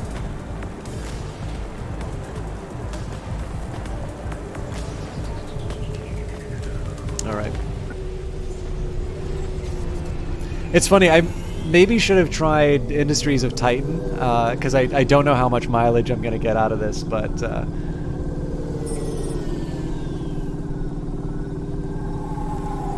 let's at least get a little bit out of it. By the way, I'm assuming that Cloudpunk is not the only game that's on sale. It looks like there's a festival going on for, I don't know if it's a publisher or a particular festival or something along those lines. But this definitely was a real highlight for me. And the greatest strength, so if you're coming into this game cold, some people compared it to a walking simulator. The problem is that I think sometimes using that term comes off as a little dismissive.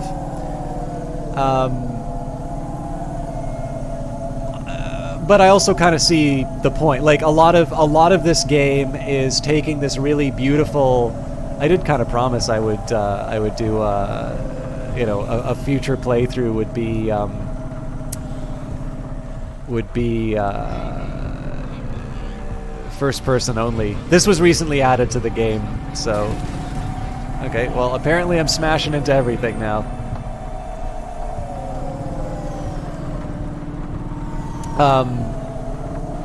What was I trying to say?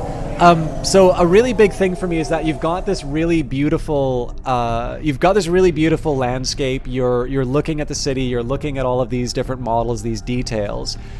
And one thing that I kind of grew to appreciate as I continued to play the game is the city really is a character in its own right.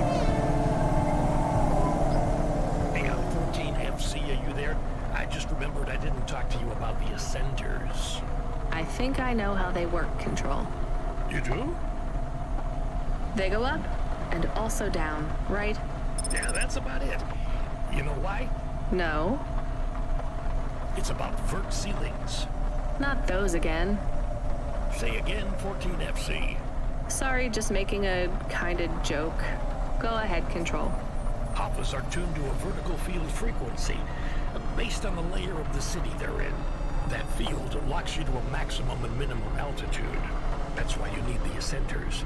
They take you up or down a layer and as they carry you, they reset your Hava's field frequency. This is the very start of the game. We actually finished the game tonight, Worms Peddler, but It Is Dean Payne was kind enough to give me a nice big host, and I can't get all that far into the game. I do need to go to bed at some point, but I really enjoyed it, and I didn't get a chance to talk about the game as much over the credits as I wanted. So I'm taking a chance to show off the game again. Access to the nets, the comm, the mapping systems, the reserve power if your engine stalls. And it stops us just flying straight up to the spire, too, right? That's right, kid. The CEOs don't want you flying up and looking in their windows. They prefer their privacy. I guess we don't get many jobs up there anyway. You might be surprised, kid. Of course, foreshadowing for the ending. It is a really beautiful game, Worms Peddler. The first-person view that I was showing there was something that was recently added to the game. But yeah, so what I want to do is, I don't necessarily... So I think a lot of people are going to have their own view of what walking simulator means and whether or not that is pejorative. So what I'd rather do is talk a bit about the experience of the game, and specifically why I think it's interesting, and maybe whether or not this sort of a thing is... sort of experience is for you. Again, keeping in mind that I was given a promotional copy or a press copy for promotional purposes, but they're not paying me based on they're not paying me at all. They're definitely not paying me based on the number of units I move. I would starve if I ever had to rely on that. I just really like the game, and I think with it being 33% off, now is probably a more likely time where people are going to buy it than when it's full price. So the thing about the game is, and this is the thing that I came to appreciate over the course of playing, is that the city really is a character in its own right. Almost in a certain way that if you've ever read the Alan Moore comic From Hell, not the movie version, that is very different from the comic, but From Hell also sort of seems to be in a very large part about place and sort of the environment in which those things happen. So I think what this game... Oh yeah, if you have any questions about this, Worms Peddler, I'm happy to tell you. I think, again, for me, I think there is something to be said for me. I'm not going to be showing you the missions right away just because I want to take a chance to, to finish off some of these details. Okay, actually, now that I think of it, okay. So now that I look closer, clearly this is not a naked person, but boy, I wasn't appreciating the color differences in the shadows originally. So because the city is a character, I don't get a chance to show you that really beautiful kind of cloud at the top. But because this is such a gorgeous game, and it's not just that the city is this place in which you're going from event to event, but rather it's about what it does to the people that live in it. Your character is specifically addressed in terms of the change in terms of how she's treating people and how to talking to people. You're given choices in terms of what you value, who you value, what jobs you're willing to take and whatnot. The reason why I'm a little reluctant to just sort of, or the reason why I maybe think the term walking simulator might be a little reductive, is that yes, you can definitely see this game as just being a sequence of going from point A to B, but you're really missing how the conversations and the experience that you have moving on sort of push your relationship with that city. And again, like, the city is gorgeous. You've got rain and neon, the staple of cyberpunk, but it's a little bit more than that as you start sort of unwrapping the layers. And of course now, as we're playing it the second time, we're beginning to appreciate maybe a little bit of the foreshadowing in the writing and such. Hey, I'm not famous enough for the bot again.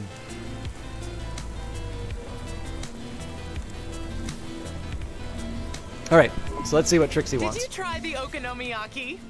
Isn't that a pancake? Right, with fish flakes. Oh, it's to die for. I wouldn't trust the fish flakes here in Nevada. Oh, Medicus, don't worry about Would it. you like to Again, appear on my food review channel? It's on all the nets. it's not a big deal. I did that so we could be clear, not because I thought that's where you were going with it. So What? you're No. 100% good. There's a free meal in it for you. Or would you pretend to be really annoyed? So I'm just catching Our up with viewers love earlier that. chats that I missed. I am annoyed. That's perfect. I'm sorry to talk over the dialogue like that. You notice I'm being a little more free with talking over the dialogue to just try and be a little more efficient in the time, because I've been spending a lot of time walking around not doing stuff. Hey, you. I need to ask you a question. I'm busy. Oh my God, he's Just give me a naked! minute. I'm a structural engineer, and I'm trying to make sure we don't have another disaster like in Sector 18. You're not too busy to help prevent that, are you? I don't know how I can help you. I just make deliveries. You're driving all the time?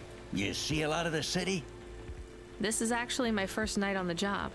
Ah, still, you've probably seen a lot already. Sure. It seems like the city is falling apart. Can't you guys do anything? And we're trying. The whole infrastructure is plasteel built on top of concrete, held together with ancient rivets and materials we don't even have names for anymore. The computer systems are so ancient they've gone senile. No one knows how everything is still working or how to know when it stops working.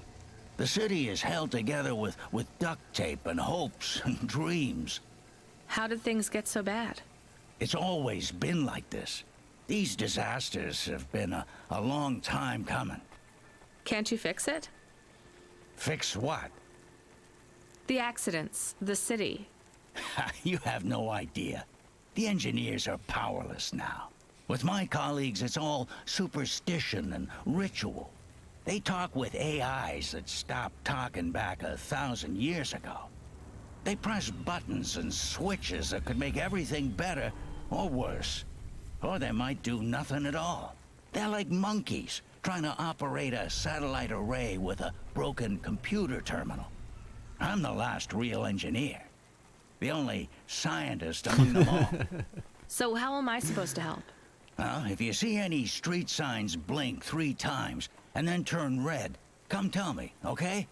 Sure. What does that mean, though? Probably nothing. But if you see them flash blue, well, that means trouble. So get out of there. Blue? You said red the first time. Oh yeah, blue or red. Either one. What about other colors? No, blue or red is bad. Anything else means there's no problems. Unless it's green or orange. And if they turn purple, well, that doesn't really matter. Why not? If they turn purple, well, it's too late for you to do anything anyway. Yeah, so actually what I'd like to do... So Words Peddler, it sounds like you got your question answered just by the game itself, which is always I always feel is the best way to answer questions like that. And I don't like answering questions with questions, but I'm actually going to go a little bit further. So one question I have for you is, when you say it sticks to the core purpose of cyberpunk as a genre, I have some opinions about cyberpunk as a genre overall.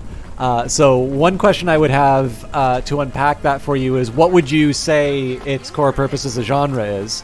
But to answer what I think you're looking for in that question, I would actually argue that it goes to some really interesting places in terms of a lot of things that you see inside of cyberpunk.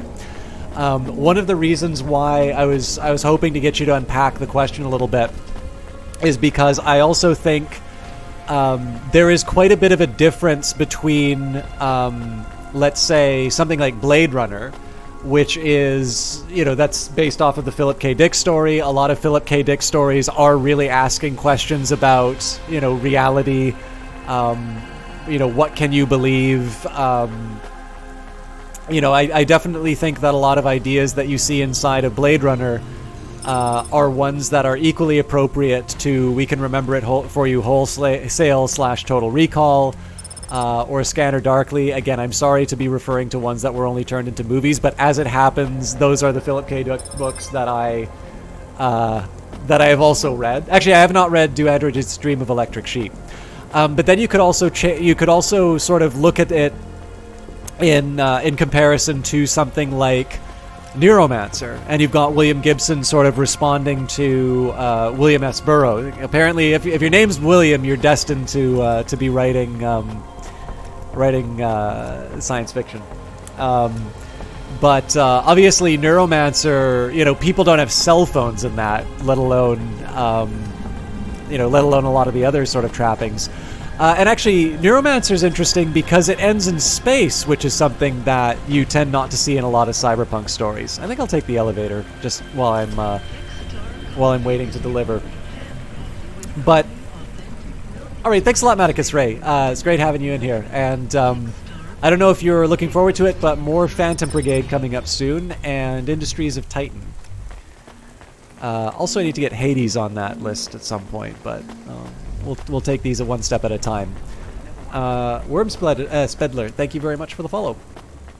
You've got lots about the sort of division between rich and poor in this game. Obviously, the corps are sort of running everything.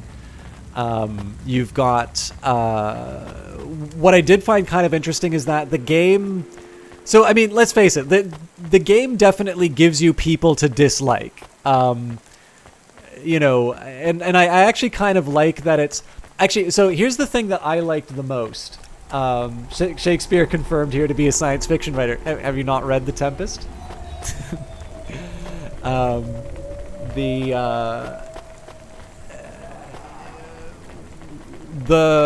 I gotta remember her name.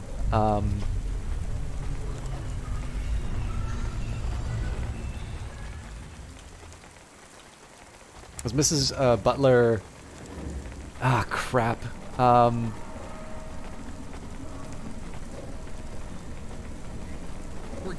Why can't I remember it? Mrs. Butler. Octavius Butler. Sorry. So what I mean by that is like, okay, so when you think of like what a default, and this is going to sound a little bit more political than it is. On the other hand, if you want politics out of cyberpunk, you're probably reducing it to a bunch of lighting effects. So I'm also not going to be too scared of bringing it up. But what I liked the most in sort of how I'd say, for lack of a better term, how egalitarian or bipartisan is in its criticism. Some of the wealthy characters I disliked the most were not what you would consider to be the stereotypical cyberpunk villain. I mean, so first of all, cyberpunk's full of anti-heroes, so whether or not there's villains is a whole other question. But it's actually one of the characters I found most dislikable, and I talked a bit about sort of the relation to the HBO series Succession. So when you run into Mrs. Octavius Butler, it is this incredibly wealthy, snobby woman who is talking about how open-minded and enlightened she is. Sort of this noblesse oblige sort of character. Who is, very ostentatious in terms of how, what a good person she is. Just like the worst kind of incredibly wealthy, you always hear about liberal elites. It's the most stereotypical character you could think of as that. And there is, if you've ever watched the HBO series Succession, like the Roys are based off of the Murdoch family. It's pretty clear where their politics lie. They are people that you love to hate. But when you meet the Pierces, and there may be people who are probably going to be more in line with the politics of the audience for that show, you actually, in my opinion, you hate the woke bourgeoisie. Like, you wind up hating the Pierces even more. Even though they seem so much more refined than the Roys, you like really dislike Mrs. Octavius Butler by the end of that. That ride, to a certain extent too. I don't want to make it grounded entirely of in I won't say modern politics, because let's face it, this type of person has been around with us for a very long time. But maybe for the same reason that, to a certain extent, in certain versions of Titanic, or a Titanic story, but I'm specifically thinking of the James Cameron film, right? Who do you really hate? You hate the old money. Who do you like? Molly Parker, the new money, right? The one who gives Jack a pointer in terms of which forks to eat and whatnot. But what's interesting is that, like, most of the corporate figures you meet, you don't necessarily dislike them, right? You know, Joe Republican, the money grubbing, you know, they've got a portrait of Milton Friedman on their bedstand. You know, they kiss it every night while counting their millions. Like, don't get me wrong, I felt kind of crappy when I found out that someone was the owner of a debt corp, particularly because that is why this character has taken this job. And we actually learn just how horrifying the reach of the debt corps are by the end of the game. Obviously, I'm avoiding spoilers and such. But in this case here, I like the fact that explicitly in this game, you are actually given the option to pass judgment on certain characters in terms of the decisions that you make.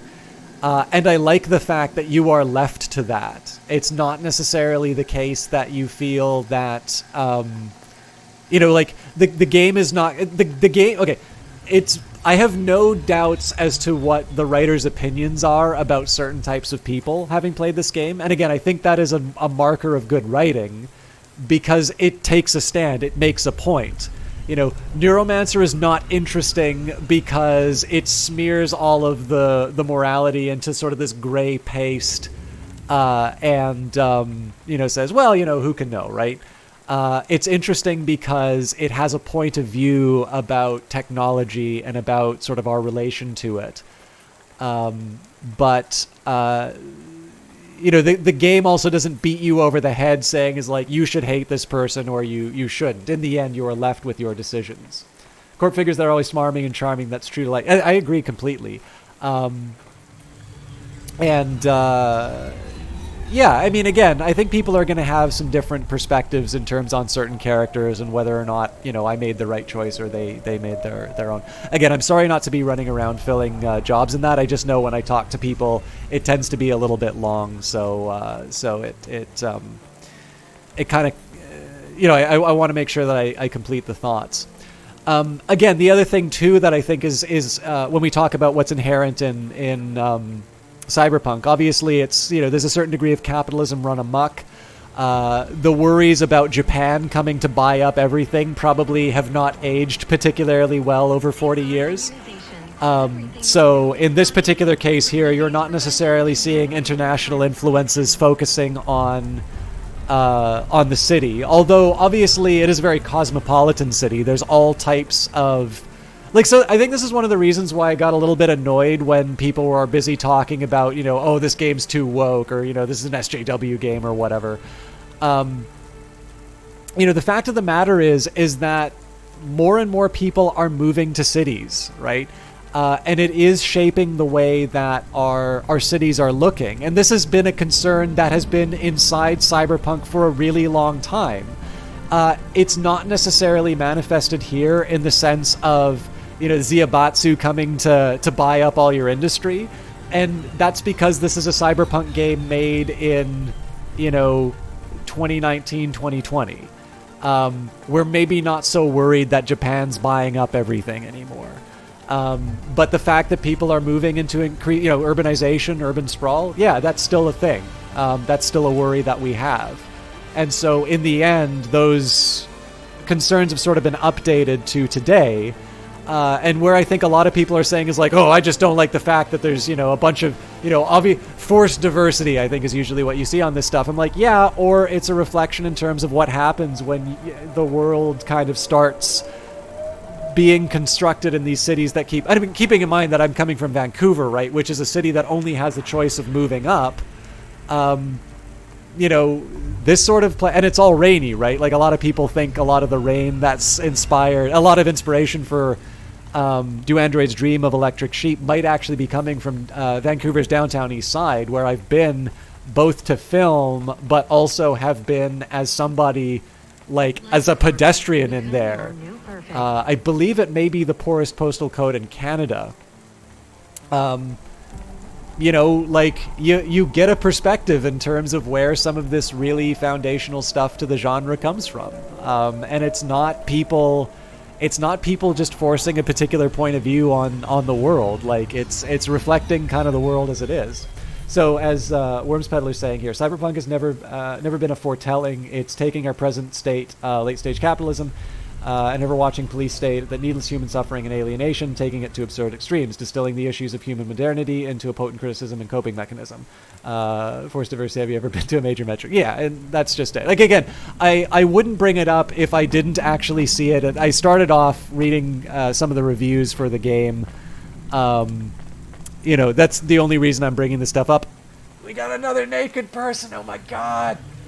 I wouldn't really be bringing this up if not for those reviews, but I figured it was probably worth saying. Because, like, again, the game also really makes it clear in terms of where its, you know, where its priorities lie, but in a way that I think is taking a point of view as opposed to, it's not a piece of propaganda, I think.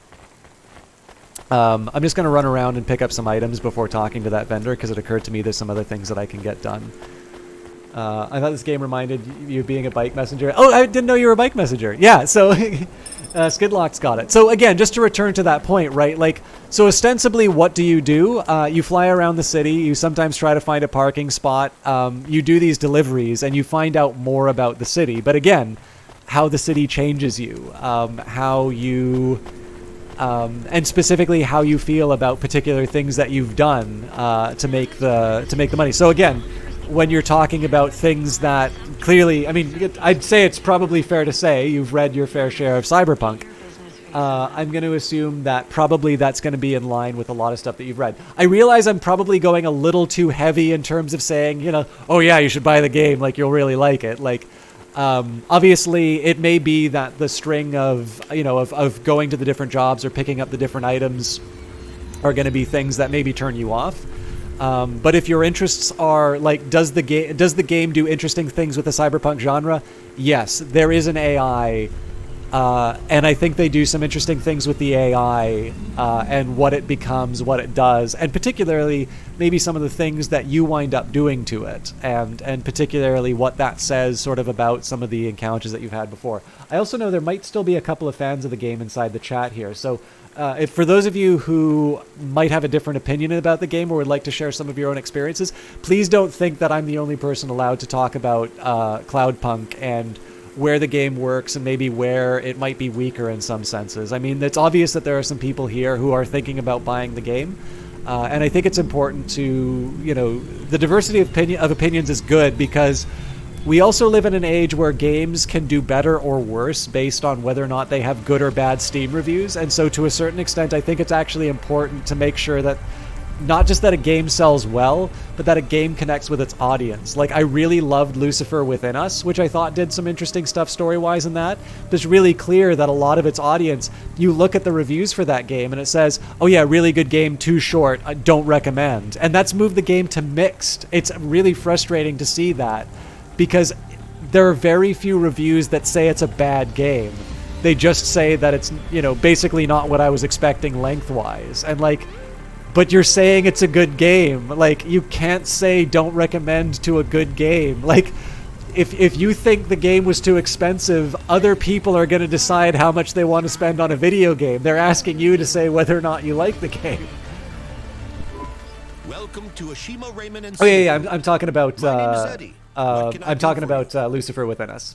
Lucifer Within Us was I thought a very good game by Kit Fox Games.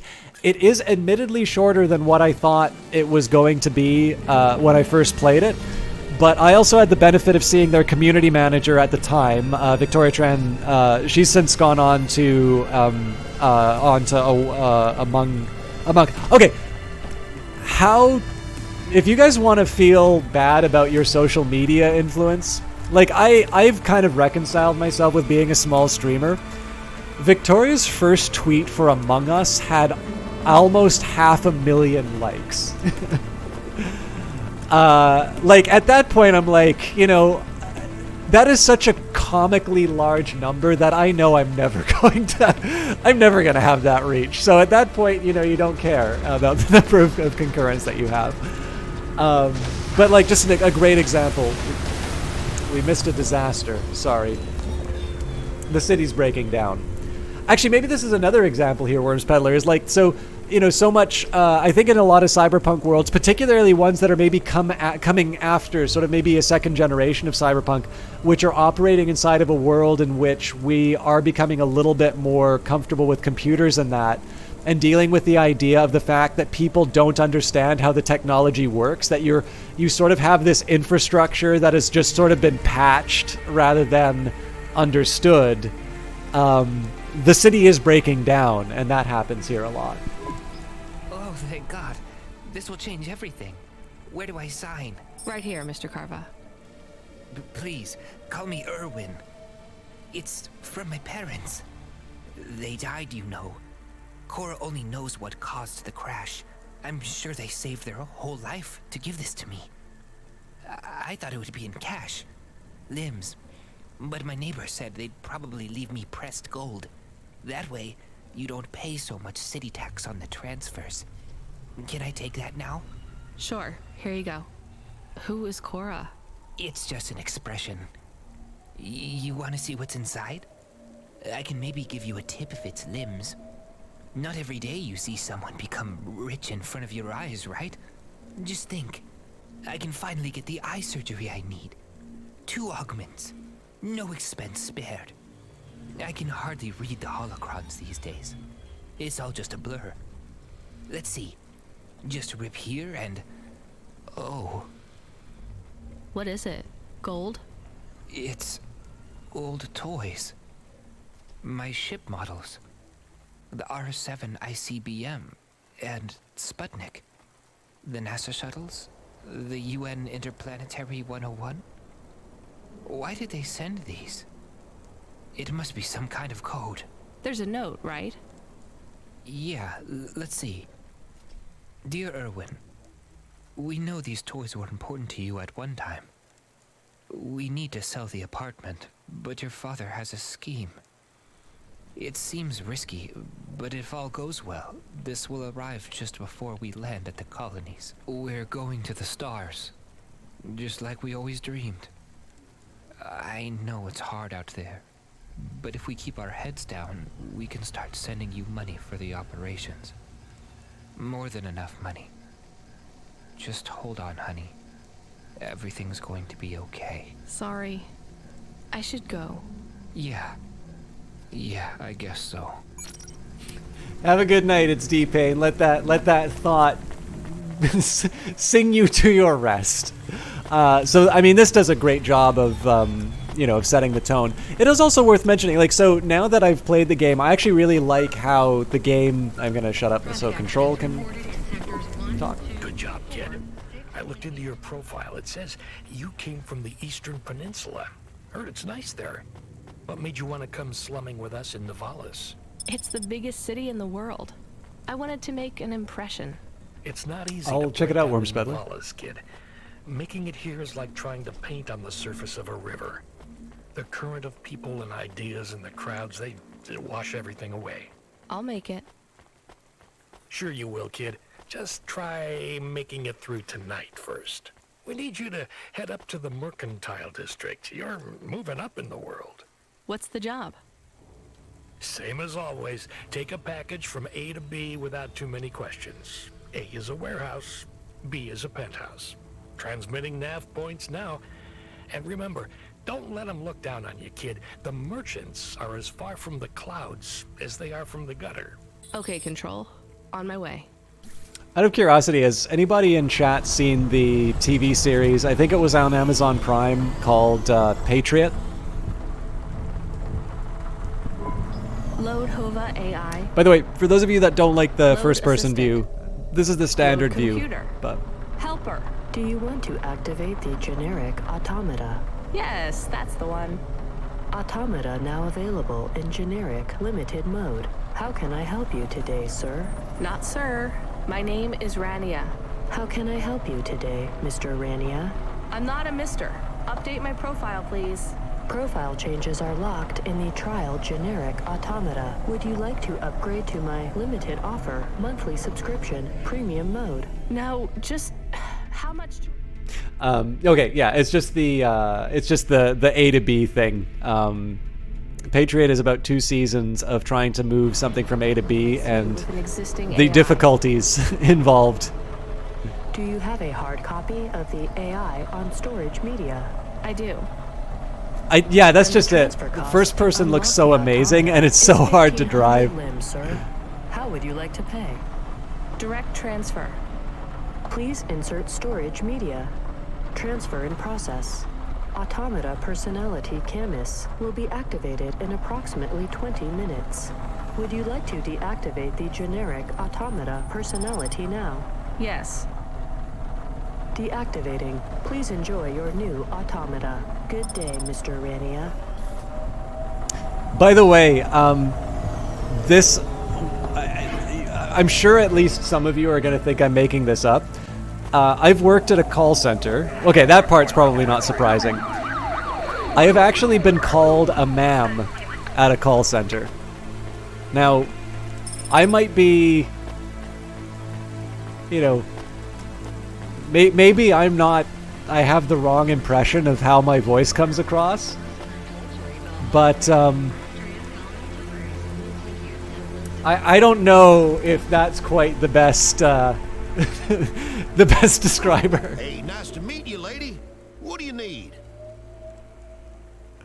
I actually double-checked, too. Y'all come back. You hear? I double-checked that they were not saying man. Yeah, it was not... It was for a credit card company. It was definitely... it was not the kind of line I think you might be talking about.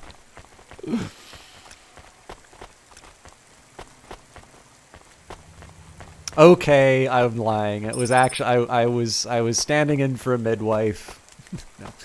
No.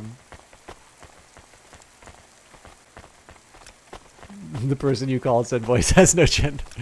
Yeah. So this is actually an inbound call center. So, which by the way, so I didn't. I for a certain period of time, it was not as bad as it might sound, but I mean, it is credit cards, right? So very few people call you to say how happy they are about their statement and how everything's going okay. An inbound credit card call center is. You know, you will get a certain type, but I don't know. It's not the worst job that I've had, but definitely not the best either. But yeah, I did eventually. That was actually one of the few times where I finally just had to, like, you know, put the stern voice in, and I finally said, "I am a sir, not a ma'am," because it was just getting so ridiculous, and the person was getting increasingly belligerent over unrelated things that it just happened that them, you know, especially after I'd already said, okay, like I also have a very masculine first name, so it's like doubly, it's doubly weird. So I decided that sometimes what you need to do is somehow find a way to reassert authority without sassing someone. And so being able to just destabilize them a little bit and just say, "I am a sir, not a ma'am," is able to sort of disrupt the dialogue and sort of get a little bit of power back. But that was, sounds like, yeah. So that's just it. Like, they didn't start pissed off, because they weren't getting what they wanted. They definitely moved on to try to piss off, but like, it was really clear that it was a mistake or carelessness at the start. I'm assuming there's something about their connection, but like, it was very funny, and I talked to a couple coworkers, like when a couple coworkers heard it, and then like my manager actually asked, is like, "I don't have any problem with that call. Did they seriously call you ma'am?" I says, like, they said it 5 times. You the delivery driver? Yes, I'm from Cloudpunk. Cloudpunk? Alright, here's the package. Don't open it, don't ask me about it, and don't be late. And before you ask, yes, it's supposed to smell like that. Okay, thanks. Is this real meat? What did I just say? But yeah, it's a funny one. Like I definitely can get an idea about people trying to piss me off. So far as I can tell, that was a genuinely held belief. How are you handling the Hava so far? Which was Hello, this is 14FC. Yes, everything is totally fine. Relax, kid. You'll get the hang of it. What's giving you the most trouble? The traffic? Yeah, and how fast everyone drives. They all know exactly where they're going. You'll be that fast once you get your bearings. Faster, even. Just remember, the highways channel an induction loop through your Hava. Right. It's pretty simple. When you're on the highways, it's like the road is moving under you.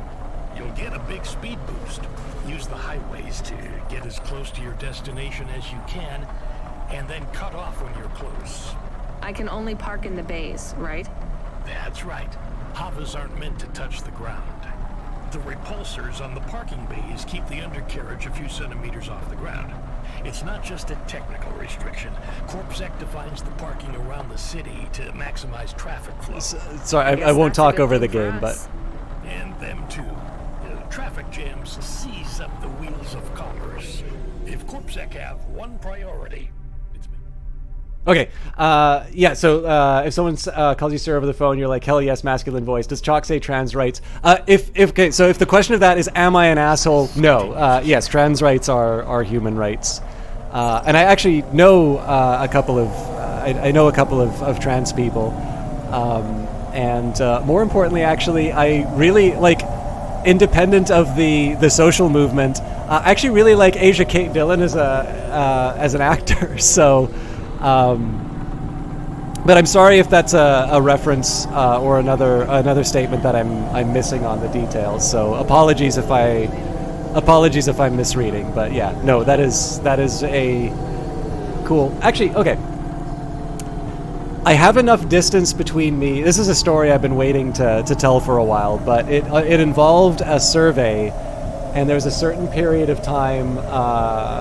Oh yeah. I have to assume that Twitch is not the kindest place for that sort of stuff, especially if you follow someone. You're like, this is one thing that I never get to appreciate about Twitch, is that there's a certain type of rhetoric on Twitch where you can be having a really good time and you're into a streamer, and then they just say something that completely ruins it. I definitely know there are some people who don't like me on Twitch, and they don't like me because I yell at them for backseating or something like that. But I have to assume that when it comes to other issues, that is something that I'm kind of lucky that I don't have to confront. Oh, that's brutal. I'm sorry to hear that. So yeah, here's a really interesting story, and I think so. One of the reasons why I didn't tell this story right away is I think there's something to be said for putting some distance between myself and that survey, because now it could mean anything. And then the other reason I've been reluctant to tell this story is that I think to a certain extent, when you're among a certain class of Twitch streamer, I have completely failed to get to the correct destination. There is sort of a performative aspect to taking certain stands. So, like, I'll be honest with you, I know for a while there were some people who would like come into my channel and they'd sort of ask me what I thought about Milo Yiannopoulos. I don't like him. I don't really care for, I don't really kind of care for his whole shtick. I also don't really think that my opinions on what his stuff is really has any bearing on the quality of my broadcast. But I sort of got, in terms of the sense, what, that my audience's interests didn't always necessarily align with the stuff that I was into. I think when I started talking about more political stuff, I kind of have a feeling that people sort of self-selected out, which, fair enough. Like, I try not to be too heavy-handed, but I also don't necessarily like completely... Like, here's the thing. I've worked on political campaigns, right? So, yeah, I am going to talk about political stuff when I think it's relevant. So, this is a long preamble to try and say that there is very little risk for me coming out and saying something like, have an epic gamer moment, and say something and say, yeah.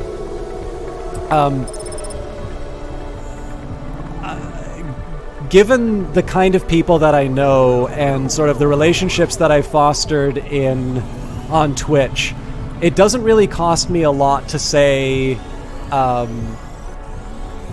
say certain positions, right? If I say something like trans rights or human rights, I would actually argue that the incentives to me are such that if I don't say that, there is rather a profound cost in terms of my social circle and my streaming circle. Now, that's not the reason I say it. I say that because that is a decent thing to say, and I think it is worthwhile saying that's what you're about, right? It's all well and good for me to say, I think it's interesting that there is, an inclusive environment. I think it's interesting that we get a diversity of opinions.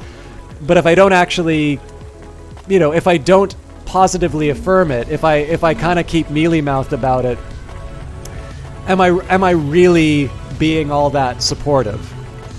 But I also sort of know that in certain Twitch circles, at least, there's no real risk to saying that. But on the other hand, I do actually have... So the reason why I'll be telling a story now, which I haven't told before, is that I think sometimes volunteering a story like this just happens to be another one of these performative moments where it's like, I know what my audience is, I know if I drop the right shibboleth at the moment, then, I've sufficiently indicated that I'm one of the good guys, and maybe I can farm a couple of extra follows out of that. And I don't like that approach. I think it's important to be genuine, and I don't necessarily... I guess basically what I'd like to say is that I think these issues are serious enough that maybe I could do more than reduce them to sort of a marketing campaign. And that doesn't mean that I shouldn't say that sort of stuff. It's just I need to keep a check in terms of where I say that. But given that we're talking about this now actually seems like not a bad time for me to share this, because I think some people who watch might be a little, maybe might wonder, might have the question, why do we need to talk about this stuff so much? Or why is it such a big deal that we want to affirm these certain positions? And I had a really interesting experience on a survey, because this particular survey made it a point to specifically say, and the way that these surveys work is you must read the question as written. If you don't do that, it kind of hurts the integrity of the survey. And some people were uncomfortable asking the question this way, but when it came down, there was a sex question and there was a gender question, and the gender question had an other. Obviously, there's some discussion in terms of what exactly that third question should look like. In this case, it was other. There 100% were people who would answer saying, we don't believe in other, and my answer is completely understand. It's the question is stated. It is important to read the questions as they are. I'm happy to take down any comments you may have at the end of the survey. That's the best way to handle it. People are going to have their voices be known, and the best that I can just say, it's frankly, it's not my job to convert anybody. I just do the survey. But I did also gain... So the way that I've usually gained an understanding in terms of questions like that, or when people want to have... So, again, when you have the statements along the lines of things like forced diversity, or, we should just get to a point, it's so natural that we don't need to talk about it or that. Usually I would rely on things like the inclusion of Canada in Gathering Storm. I love Civilization. I've loved Civilization since I played my first Civilization. I will always love Civilization. I cannot tell you how happy I was to be able to play my country in Civilization. Okay? It's a small thing. I get that Canada's a middle power. It's not... It's not a... this is not going to be like my great moment of awakening in which I realized we're all just human beings. But it's the analogy that I draw, right? I'm a guy, I'm, light skin. I'm actually incredibly pale. I have brown hair. I except for the fact that I'm super skinny, I look like basically video game box art. Except for, I mean, again, they're designed to look like actors, so I'm maybe not as handsome, but you know, beyond that, like I am fairly well represented. So of course I'm not going to feel like representation is an issue. But I'm able to take that experience of saying how happy I was that Canada was included and be able to say, yeah, this is why people care about this stuff. But I actually had maybe a little bit more of a relevant experience that might be, you know, that sort of maybe, you know, so I think the thing is that I can realize why people might think that I'm trivializing that experience by being able to say I got to play Canada. But again, you build empathy and you build understanding. You talk with other people. But what was really interesting was that there was a number that you could call back for this survey. You know, we did the survey, we went through, people filled in the questions and that. And somebody on the, so we did the survey, and somebody called back. And they said, again, there's an anonymity thing, so I'm not going to go into any more detail beyond this. But this person said, is like, hey, you know, I just did your survey. I'd like to change one of my answers, please. And it was the gender question. And they changed. They said other. Now, again, to, I think, everyone's day-to-day experience, you know, this may not necessarily seem like a particularly significant moment. But considering the fact that between someone taking a survey, being asked a sex question, being asked a gender question, giving an answer, hanging up the phone, and on reflection, this isn't just something that they privately decided for themselves, but somewhere along that line, a decision was made, either a realization or just a stand and saying in terms of what that person was saying about themselves. It was enough that it's not just that changed for them, but they actually went back and kind of updated us to say, this is actually how I would prefer to be classified. And again, I don't know what happened in that person's head, but I would like to think that at that point, you know, we've gained better insight into the thing that survey was being taken. And more importantly, that person sort of felt comfortable enough with who they were and the people that they were speaking to, that they were able to give us that accurate information. And that, to me at least, is one of those moments why, you know, again, like I said, it's easy for me to put on the performance. I know the things that I need to say to get the internet points. I know the things that I can say that will lose me friends.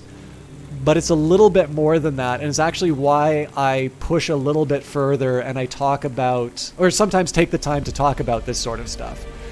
Because it's a question on a survey. It's also a question at the end of the survey. That's this demographic stuff that we put in at the end, where normally we're able to impute that from other details inside the survey, right?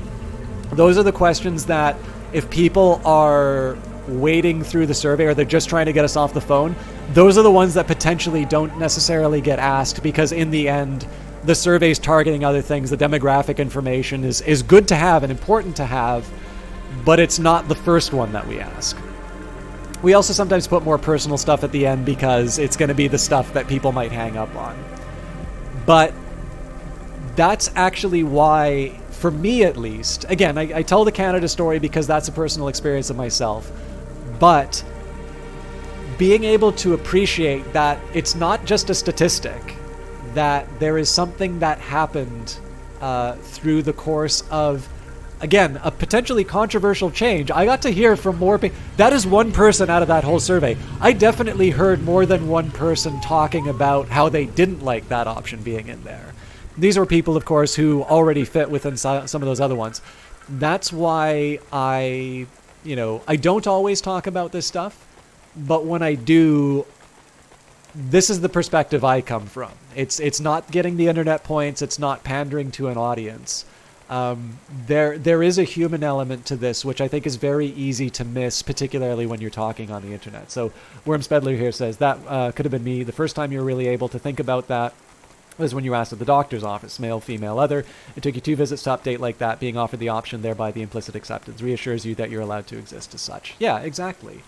And obviously I don't need to be explaining your experience to you, and in this case I probably should be listening, but like I said, I didn't want to make a big deal about it, but it's where the conversation went. I had enough different distance now that nobody's going to be able to know what survey I was talking about. There's no conceivable situation in which somebody's ever going to identify that individual. Actually, here's a fun example about sensitivity in surveys. Sometimes people think it's a numbers game. Sometimes numbers can actually really hurt you. If you do a survey and it's about AIDS, and everyone in the city says they have AIDS, you can't release that survey.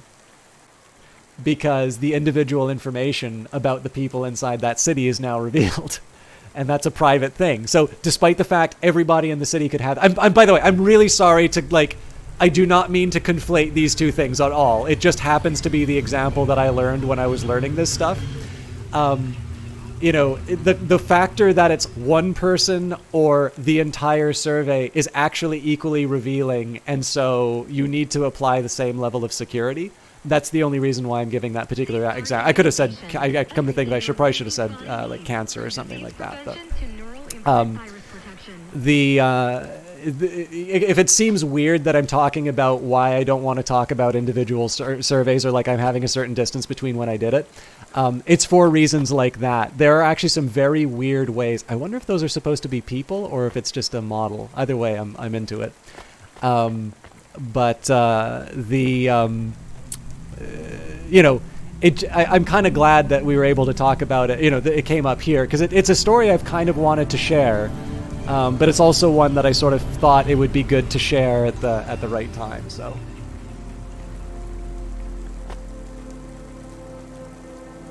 yeah, no problem at all, Worms Peddler. I'll admit I'm actually streaming later than I normally would, but you know, your contributions to the conversation have been really great. And it's neat. It's actually really neat to get another perspective on Cyberpunk, because I've definitely picked up a couple of books that I've not, I haven't picked them up yet. I've gotten the name of a couple of books that I haven't run into yet. So. I have your delivery. Give it here.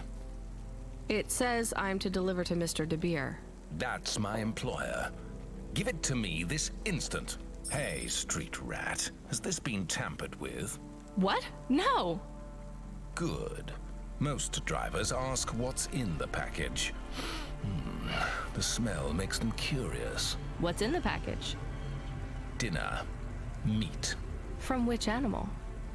What a strange question. Good day. I should also say too, like when I say that I know what things can like lose friends, I am also somewhat sympathetic to people who are not quite ready. Like they have their own journey to go in terms of accepting others. Because I grew up in a fairly religious household, and my Anglican aunt is actually still quite conservative in her views. Sorry, I got a shot up over there. Security checkpoint. Now, you've never been scanned by CorpSec. We just paid to wipe your record, so we need them to hold a clean file on you. They won't recognize me? Not unless you've broken any other laws. Sending you a nav point now. One more thing, kid. You need to go through on foot, so don't look suspicious. Or act suspicious. And don't mention Cloudpunk. Or me. In fact, don't be a person at all. But yeah, it's one of these ones. So like, you know, I don't know if I had to unlearn, but I definitely had a very different perspective about the world growing up. And I'm kind of lucky that I had a bit of an independent streak. It's kind of funny because I actually really tried the religious thing for a very long time. And it didn't really work for me. Now again, of course, religious doesn't necessarily have to mean intolerant. But what I think it has done for me is I've sort of the empathy kind of goes both ways. So because, you know, I'm an economist, I think a lot of my friends automatically assume that my politics is very conservative. I'm actually economically probably not very popular amongst most people, either I know or who watch me, which is fine, because again, like, I don't know everything. It's why I like learning what human beings think. I have models. I don't necessarily have, you know, I don't necessarily have the life experience to drive that sort of stuff through. But it's, you know, for me, it's always been, I guess it's been really interesting to just sort of see, when I talk to some people, how much isn't necessarily a result of like reflection, and you never know what experience is necessarily going to lead someone to that moment of reflective equilibrium, and they're like, you know, thinking this is really stupid, or, you know, I never really appreciated how much I hurt someone by saying that thing.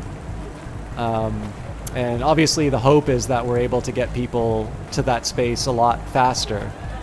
But I'm an advocate. No, definitely at Folding Beijing and something. Okay, great, thank you. Let me, I put it on a digital notepad, but, actually, Louis, so I was meaning to ask you from the first one, was it the most dangerous game that we were delivering? Do you have a canonical answer to that? Hold up, lady. Let's see either your citizen license or your voluntary contribution. I wish you people would just call them bribes. What's that? Nothing, officer. Here's my details. Okay. I just have to create a new record for you and then... Hold, please. I'm getting a message in my earpiece. Yes, Agent Rio. No, sir. Her name is Rania. Cloudpunk? I don't think so, sir. Yes, sir. I'll ask her. Yes, sir. I'll tell you if I think she's lying. Ma'am, are you now, or have you at any time been a part of the illicit delivery service known as Cloudpunk? Never heard of them. Hold, hey, please. Night Valian? Yes, sir. She says she's never heard of them. I believe her, sir. Okay, sir, I'll let her through. And she can hear me. Hmm? Yes. Yep. Okay, then. I'll do that. Sir, yes, sir. Okay, miss, you can go. Your details have been updated. When I scanned your ID, our servers said you're a musician from the Eastern Peninsula. Want to play us some music? Maybe another time.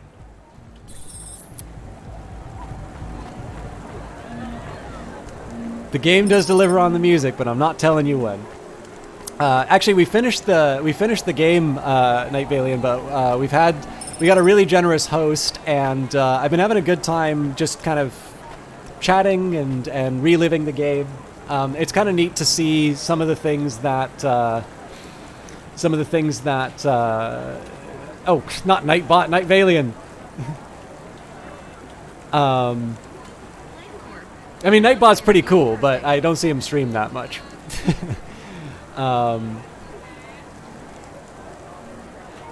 Yeah, I do too much tab completion. Sorry, I know I've got some questions in chat that I need to answer. I mean, probably tongue-in-cheek questions, but yeah, I've been enjoying sort of reliving some moments inside of this game and seeing what my views of certain moments inside the game have sort of changed going through the experience. I thought the game delivered on the ending, Night Valiant. So if you're looking for something new, this game is on sale, 33% off.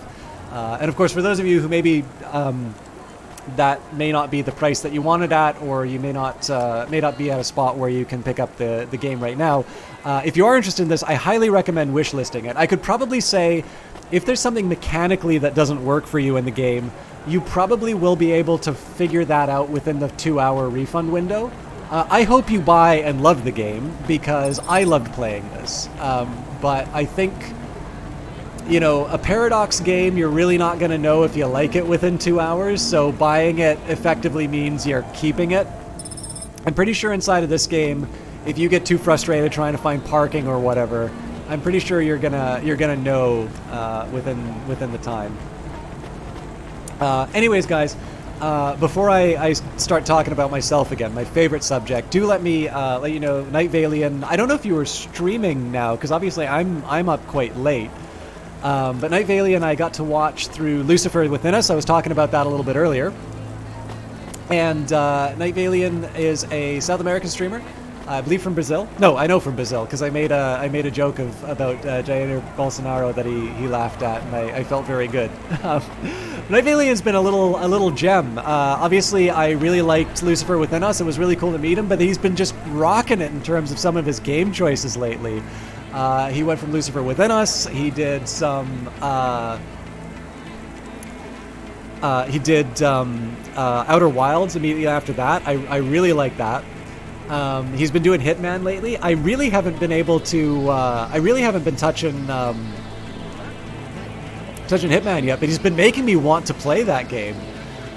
Really friendly guy. If you like a more relaxed environment, especially if you like sort of streams where you get a lot of personal attention from the streamers, Night Valian's been great at that. And a really diverse set of games. So he's been doing some trying in between those other games that I was mentioning. But he's definitely been a real, a sort of a real treat, and really just someone I found because he was streaming a similar game to what I was playing. It was really cool.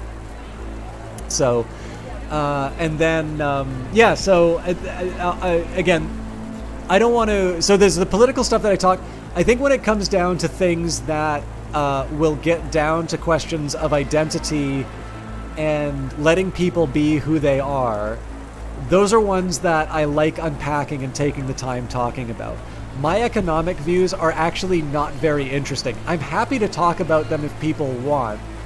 But here's an example about how I'm completely unsuited to do cyberpunk games, but I still find the genre fascinating.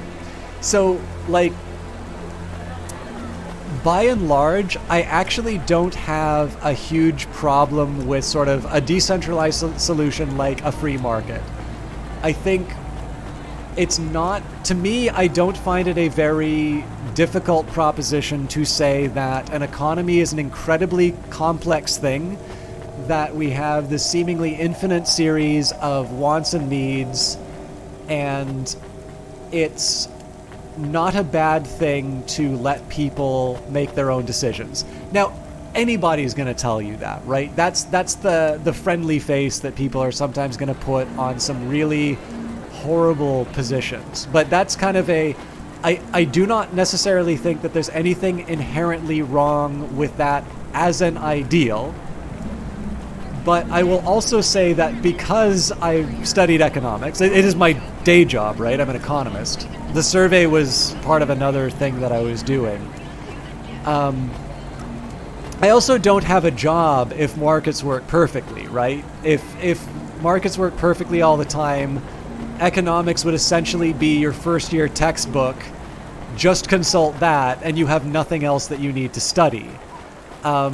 So much of the most interesting study of economics is the failure of markets, or why they are not perfect, and specific ways in which you can bring about socially desirable outcomes. Anybody who tells you that it's like the universal view of economics is this libertarian, dystopia, is clearly not talking to enough economists. Now, I don't have a lot of time for people like Paul Krugman. Like, he's like his, it's fine. He's allowed to have a blog. He's allowed to have opinions. I just don't think a lot of what he's doing there is economics. I think he's using his Nobel Prize to push forward political beliefs that he would have regardless of his, of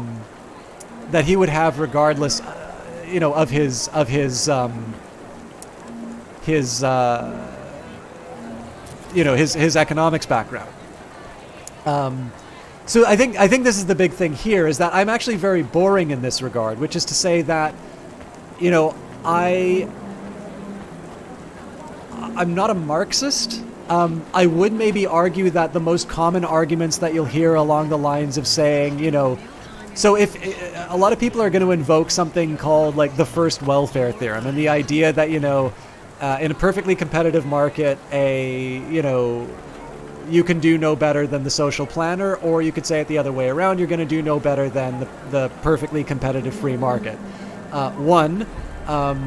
It's like saying that you're in a vacuum in a physics textbook. It is a useful abstraction for studying something, but not necessarily something you're going to see in real life any more than you're going to see a perfectly flat plane or a straight line as defined in Euclid.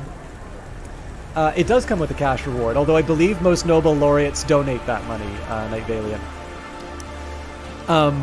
It can be helpful, like at studying anything, it's helpful to abstract away things that don't provide you insight to your model. But the thing about the first welfare theorem is that that is not an argument to a completely free market or a perfectly competitive market. I would also argue that there's nothing in that says a free market will necessarily produce a perfectly competitive market. But rhetorically, the most important thing about the first welfare theorem is it doesn't say that it's any better or worse than the social planner. It's just a statement saying that, if you have a perfectly benevolent social planner that's able to allocate everything, it's going to be the same as if you just completely decentralized everything in that ideal environment. Now, the second part to that argument would be, okay, but you're probably not going to find a perfectly benevolent central planner, right? Like this would be sort of the cyberpunk ideal of, you get some AI that's able to perfectly allocate everything or something like that. But then, the other argument you turn around and say, it's like, well, show me, perfectly working free markets, right? All of the really prosperous nations are mixed economies. They have some degree of welfare system, to a certain degree. I live in Canada, right? I'm kind of lucky in what I've got, but even in the United States, you've got Social Security and whatnot. And the whole reason you have a field of economics is adding all of that complexity and richness. And in the end, it's a study of people. It's how do we satisfy, again, the seemingly endless series of wants and needs. And to a certain extent, how you do them in a socially beneficial way. And notice that everything that I've said that has very little to do with the talking heads that you'll hear on CNN who are, blasting out, well, if we just stop taxing everything, it would be great. You've got non-distortionary taxes that exist inside of that. There's nothing in an economics textbook that you'll get that says all taxes should be zero.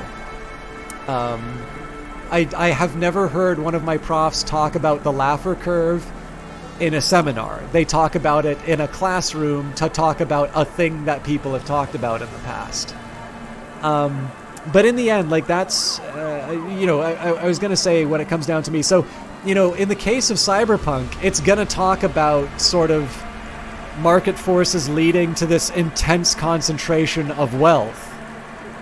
You might argue that this is an example of what happens if you don't have a robust regulatory regime.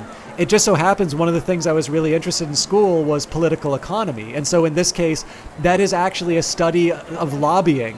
I could make an argument to you that would say there is actually a socially desirable amount of lobbying that is not zero. The key to that is understanding that you have people who are experts in their industry who are providing you information that you may not otherwise be able to get, but you also need to temper that against the fact that they are going to give that information in a self-interested way. So the question is no information better, or is self-interested information that is weighted against an overall social good better? The problem is, of course, I would argue that that's a richer model than the model of lobbying that says it's equal to corruption. And I mean, in some countries, yeah, if you pay a politician enough, you don't get a parking ticket, or you're able to get certain things done. And then, of course, the question is whether or not the countries we're talking about are at that level. But what's interesting to me is that I actually think there is a certain degree of power in sort of these models. I mean, to a certain extent, I'm talking about the society that I live in, which is one in which there is a certain degree of decentralization, and that ultimately, the government isn't deciding where I'm going to buy Cloudpunk from, or there isn't a committee that's deciding whether or not Cloudpunk gets made. There is, however, in this case, the German government recognizing the value of the creation of artistic products by sort of independent voices. And so it seems that there was German government money that went towards Cloudpunk. And so with that in mind, right, obviously the further out you move from these very absolute statements, the more interesting and rich your models become. And I think the more you start describing the world in a better way. But yeah, like that's just it. I'm like, well, you know, to a certain extent, I kind of like the fact that I have lots of variety and that I can go to different stories. But yes, I am actually very concerned with the concentration of wealth. And, you know, there are things like market failures and there are things like environmental damage. And yes, we should actually care about those things. And no, I don't think I don't think libertarianism is the answer. So, yeah, sorry guys, I went into a lot of jargon, but that's, this is why I become uninteresting, right? There's a lot of, but like, this is the thing. I don't take it as an article of faith that I'm right on all of this stuff. Like, I have a ton of friends who do, like, straight up say, I would prefer it if we did not live in a capitalist system. And like, I don't disown them. Like, you know, we live in a democracy, and I think it's perfectly fine that they're all able to have it. I also know that there are limits to the discussion I would have at at an advanced level with them.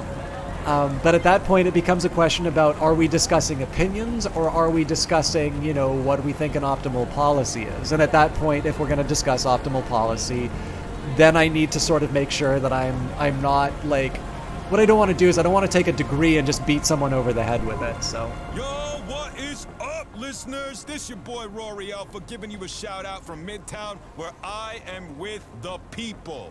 Like this young lady here who is desperate to have her say on the Undernet's hottest loudcast. Could you get the microphone away from me? Oh, we have here another stuck-up young woman, too busy shopping and using makeup. I call it fake-up because it is really lies to trick men. She doesn't even have time to talk to my listeners, the Bro Brothers. Your listeners are called the Bro Brothers? That's right. The Bro Brothers are my pack. Am I right? And your show is about? Finally giving the bros a chance to speak out, to have their say. I don't think you want me on your show. And I sure don't want to be on it either. Let's try to talk to someone better, Bro Brothers. We gotta find the real voice of the people. We need a real man on this show. Am I right? How about that CorpSec officer? He seems to be looking at you. He seems like a real man. All right, bros, we're gonna boost now. And don't forget to like and subscribe. Hit up that notification bell, and I gotta go. So this is what you get if you only have one opinion on a channel. This is actually why I kind of like it when I have people who disagree with me come into a channel, because I learn stuff. But I am hoping that I never one day become Rory Alpha.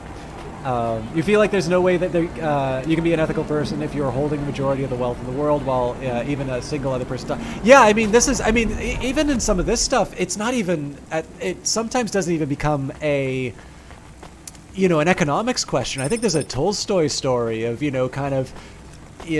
seeing the crippling poverty on the street and, going out and emptying your bank account and handing out the money and, realizing that there's, you've now impoverished yourself and there's still more, there's still more want. It's such a hard question that essentially every society's had to kind of come to grips with. I don't think it's a mistake that, it's been a few weeks now, but I finished reading Plato's Republic from sort of start to finish. So I'd read it in fragments before, but I'd never read the whole thing start to finish.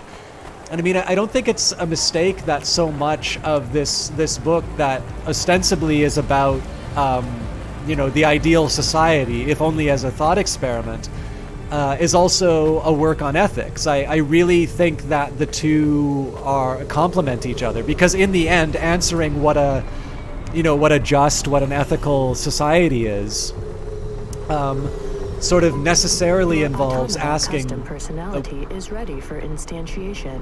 Would you like to what the right way to live is. Now? Yes, please.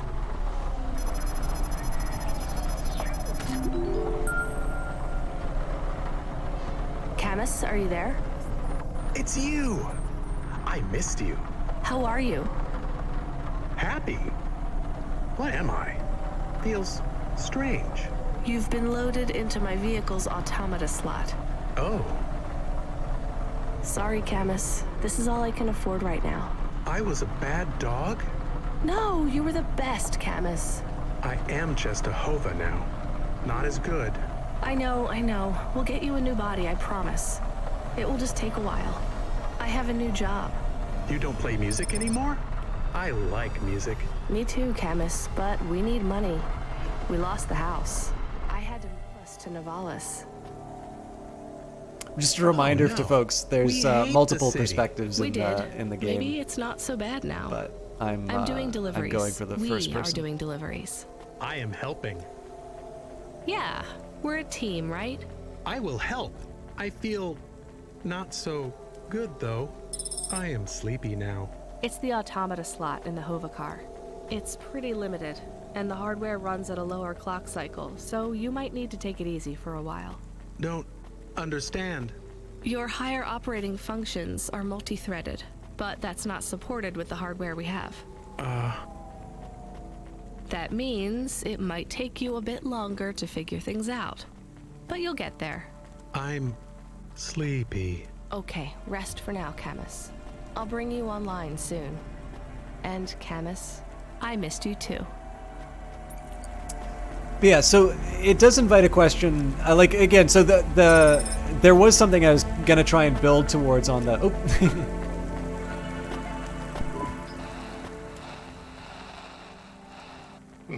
Oh, not 14 FC. We sent someone else. We need you to. Damn it. Sorry. We need you to pick up a package from Cambria Heights. It's a residential zone.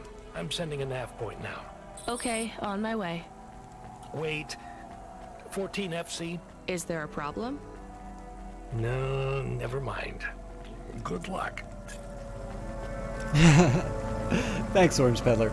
So, what I was kind of building towards on this is that I'll put it to you this way: I don't see streaming as sort of a propaganda outfit for me to just for me to just kind of spout out my views in the world. Like, I've got Twitter for that. I've got a blog. There's any number of things that I can do to just like project my wretched opinions into the world. I don't need to do that over video games. But I do think it gets to an interesting question, which is largely how we sort of react to some of the stuff that we read. So like, one of the reasons why I wanted to talk a little bit about the fact that like I'm actually really boring and generic in terms of some of my economic views. And again, I think it's probably just because I think when you ask the really big question, again, I'm going to invoke Plato again, but like, the reason why Socrates brings up the ideal city in order to answer the question about justice is because he wants to gain the perspective that kind of, he says, I can't handle the small type, so I need to use the big type. And because I can't, the person is the small type, I'm gonna use the city to be the big type, because the city is a bunch of big people. Whether or not that's a particularly robust philosophical view is the reason people have been, debating that, the relevance of Republic basically since it was written. But I think so to a certain extent, that if people ask me about economic systems, my default position is probably going to be, it's like, I don't know, it's like the system I currently live under is not perfect, but, I haven't been fully convinced that the problems I'm experiencing in it are specific to the system as opposed to the fact that we generally kind of suck. That probably might be a stronger view than what I actually have, but just so I can get to the point, I'll sit with that for now.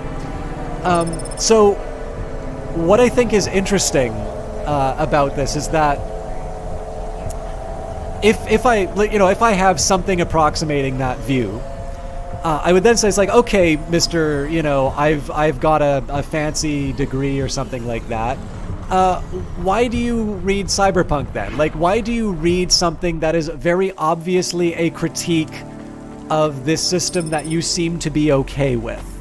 Beyond the fact that generally I think reading stuff that, is different from your opinion, like, aren't you just kind of like missing the point if you can sit down and like read so much cyberpunk, or read something like the Diamond Age and say like, is this really the best that we can hope for? Like, aren't you just being willfully blind to the suffering of other people? And I think it's a good question to ask yourself, because in the end it kind of comes down to... Control, I'm at the destination and no one is here. Control. Camus, are you awake? Yes, I am awake. Excited. Want to help. Can you scan the area? Local scan. Look for ID chips on possible delivery containers. I don't know how. Wait, I know how. I think. What is box? A box is a square cube. No. What is that box? It's right there. Okay, I see it. I guess that's the package then. Why is no one here? I have bad feelings. Me too, Camus. I'm going to avoid the box for a little while because I'm not on a timer or anything like that. And I just want to be clear, like, in terms of platform responsibility, I know how small I am on Twitch. I'm never going to convince anybody about anything on this platform, so I'm not necessarily worried about responsibility. I just think that I need to ask myself, am I really that interesting to talk to if I go on about the first and second welfare theorem for like 6 hours a night? No. Like, if people want that, they can go and take an econ class. It's, okay, don't get me wrong. I actually got pretty good reviews as a teaching assistant, so maybe I have some added value there, but I don't need to do that over Cloudpunk. I can do that in just chatting. But where I'm going with this is that it does, it kind of comes down to, why do we read science fiction? Or why do we read stuff that maybe doesn't completely line up with our views overall? And science fiction in particular obviously has this wonderful history of giving us these opportunities for reflective equilibrium. In this case here, so, you can imagine something like so I don't know that much about Star Trek, but from what I understand, the world in Star Trek has basically addressed sort of the wants and needs of its society, and that basically people choose to do what they want to do. If you want to sit and play video games all day, that's your choice. If you want to serve in the army or the navy, that is a choice you make. Noise. What noise, Camus? Tick-tock, tick-tock, tick-tock. From the package. I hear it too. I still have bad feelings. 1 second, Camus. Control, come in. Control, this is Driver 14FC. Come in, this is important. Driver 14FC, this is Control. Please deliver your current package with urgency. Control, why is this package ticking? Don't should have to do this. Go tell her. Control, what's happening there? Nothing. I've been informed that you're to stop calling us about the package. Deliver it quickly. That is all, please. No more communication until delivery. Camus, I don't know what to do. I am nervous. Why? I am nervous because you are nervous. Maybe we can throw away the tick-tock. Tick-tock, tick-tock, tick-tock, tick-tock. Maybe. I could dump it at the trash chute in Section 8B. That sends it into the refuse collection at the base of the city. Nothing ever comes back from there. Will Mr. Control be mad? Yes, but I get a bad feeling too, Camus. I think it will be bad either way. I want to help, but don't know what to do. I know, Camus, I know. I just have to make a call on this one. But yeah, so when you deal with a science fiction setting like that, some of the questions that you might be dealing with is, so I mean, the Star Trek universe can create technology that satisfies the kind of limitless wants and needs of humanity, or even beyond humanity. But it does also raise questions in terms of what is an ideal life. Like once you've removed your most urgent needs, what do you spend your time with? Like, what do you do with the limited time that you have, in existence, or for our case on this world? And likewise, in the case of Cyberpunk, there are so many interesting questions that get brought up in terms of, how we organize our society. What value do we place on certain things that people do, or who certain people are? They can also ask questions, we were talking a bit about concentration of wealth. What is too much? To a certain extent too, you can tell the different dates. This game doesn't have the same worries about globalization that, say, something written in the 70s or 80s might. That doesn't even necessarily mean that concern has gone away. But it definitely has. You can sort of see some of the concerns about the time in which some of these stories are being written. You get to study that sort of stuff, but more importantly, you get to do so in sort of a safe and I say a play environment, but I talk about sort of in the context of a story. You are allowed to ask questions, or you're allowed to introduce ideas that aren't necessarily ones that you're allowed to talk about in polite society, let's say. When you're doing it in a science fiction story, right? They're just fairy stories. Why are you getting so defensive? Come on, it's just, you don't need to read so much into it, man. And then, of course, you get to deliver the payload of your incredibly, your incredibly subversive work. Am I allowed to deliver this from the parking? I don't know. I can get some more ideas going through. And again, I live for that. Again, life is too boring if you just hear the same opinion over and over again. If you just sit down and listen to a group of people who are always telling you that you're right, you're not really going to grow. And more importantly, you are going to have a much better appreciation of the stuff that you read or you watch or you play, if you kind of get these different perspectives. And if you start thinking about the game and you say, it's like, okay, I'm making a decision here, I have a ticking package, should I maybe go up and, okay, I'm going to park in here. It's like, well, what were the rules, right? I've got, am I not allowed to land here? Well, I couldn't find a parking spot, so maybe I'm allowed to shirk in my duty. Maybe I don't deliver the power. Oh, it's because I'm not in a parking zone. All right, so I've got a ticking package. We might think of... we're talking about Star Trek. Eliminate lowest portion of Maslow's hierarchy. Save all the time for self-actualization and advancement. You're allowed to explore. So do I drop off the payload because, I'm only following orders? I've just got a job to do. If I don't deliver it, somebody else will. Or... Oh, hang on. I got a collectible to pick up.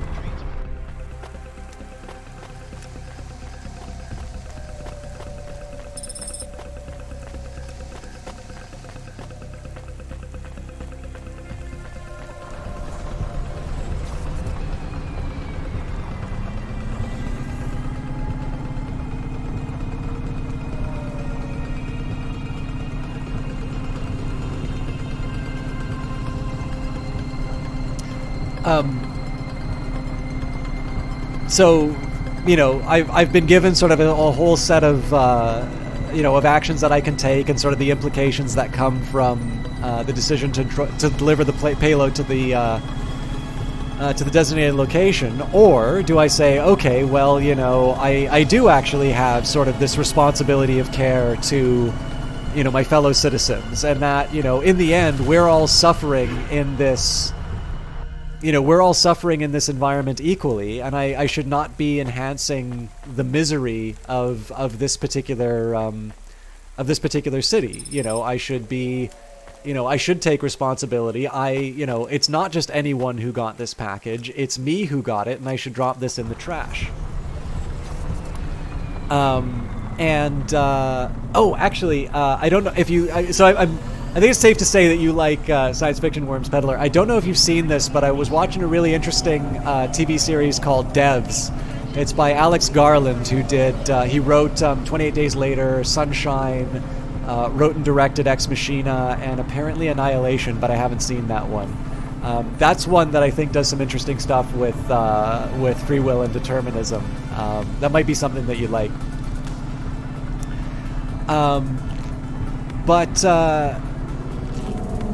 Okay, everybody, Johnny Big Time's another streamer that I really like. He said he really liked, he said that he really liked Annihilation too, so I'm kind of obligated to check it out now. But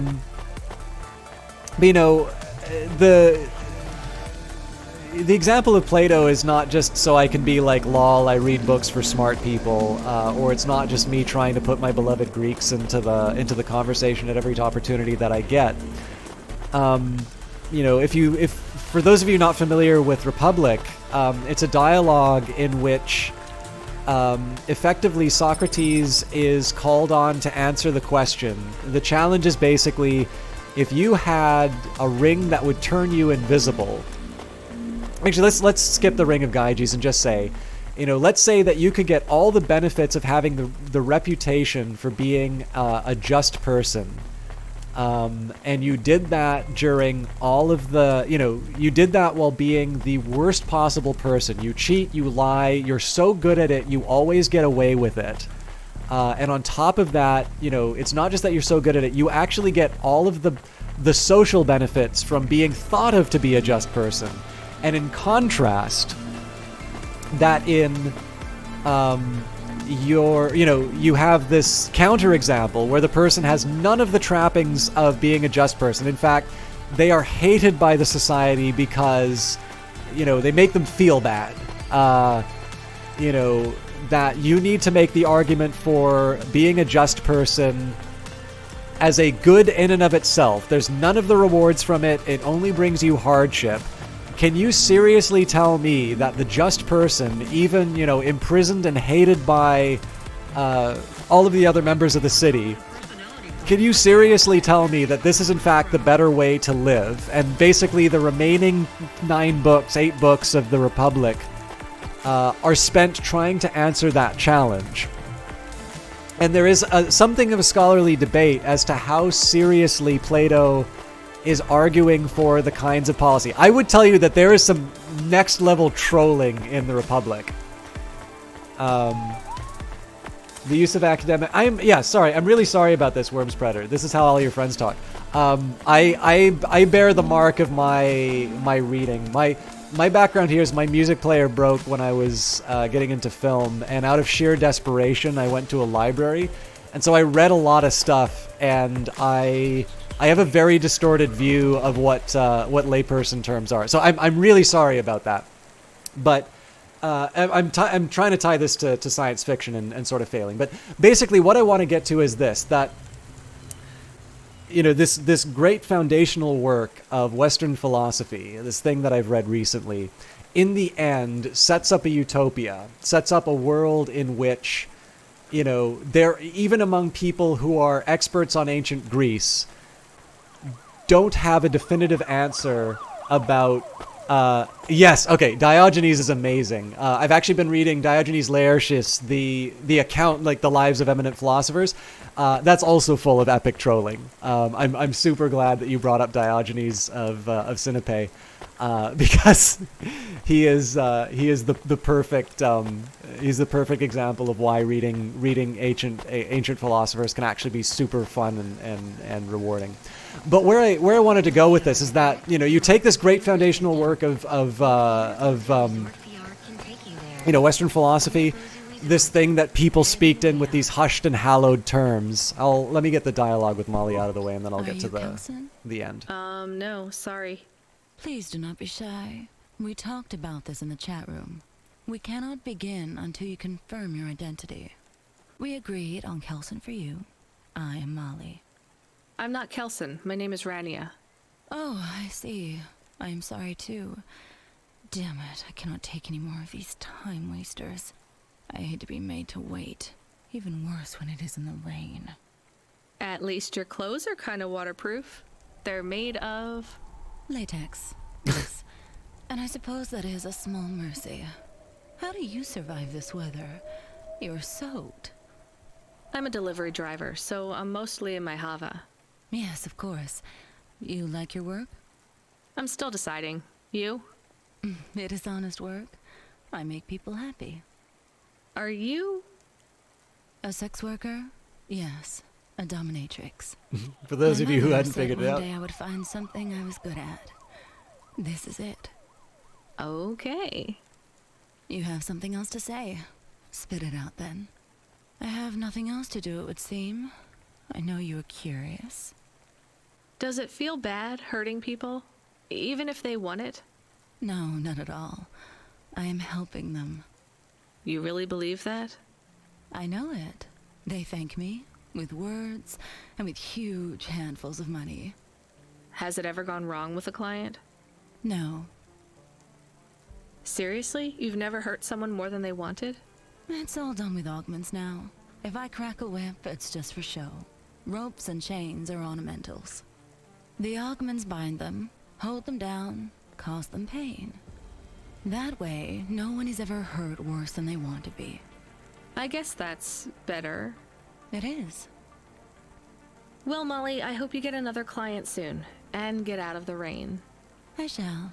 Business is good. Run along and get yourself dried off.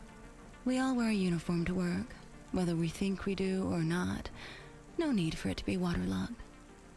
I actually never encountered this person before, but where I was going was that in the end you have, you know, in order to answer a very profound question, you've got this dialogue which basically does what science fiction does. It says, okay, let's imagine, in this case it's the fictional city Callipolis.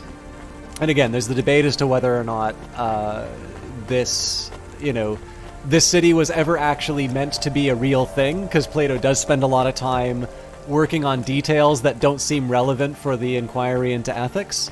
And yet, on the other hand, it seems very clear that there are parts that are deliberately put in there to shock or just otherwise jolt people out of a particular perspective. And in the end, this is why it's good to read science fiction that doesn't always line up with your views, because it's good to have this stuff challenged. It's good to see what taking a thought experiment and turning the knobs will ultimately give you. And that, I think, is what Cloudpunk does really well. I think a lot of us are very familiar with what cyberpunk is and what some of the ideas in cyberpunk is, and I think Cloudpunk does something to add its own layer. And again, it's not too judgmental in some of the decisions that you make. In the end, you're sort of left with your decisions. You're left with the world as you leave it, and you sort of have to decide in terms of whether or not you did the right thing, or maybe you'd do it differently, having made a bad decision. But I will say I went a little bit later, and I know for some of you maybe this was a bit of a change of pace. The 2.0 version of Cloudpunk was maybe a little bit different than the 1.0. I know I have a tendency to be a little alienating in some of the dialogue that I do. It's been an absolute pleasure to chat with Wormspedler. I apologize if some of you feel that you aren't able to get a word in edgewise. You know, again, don't ever hesitate to to speak up. If I'm monologuing on something, I don't mind. I don't mind having something jump in and talk again. But it's always a pleasure to kind of get a bit of one-on-one interaction with people.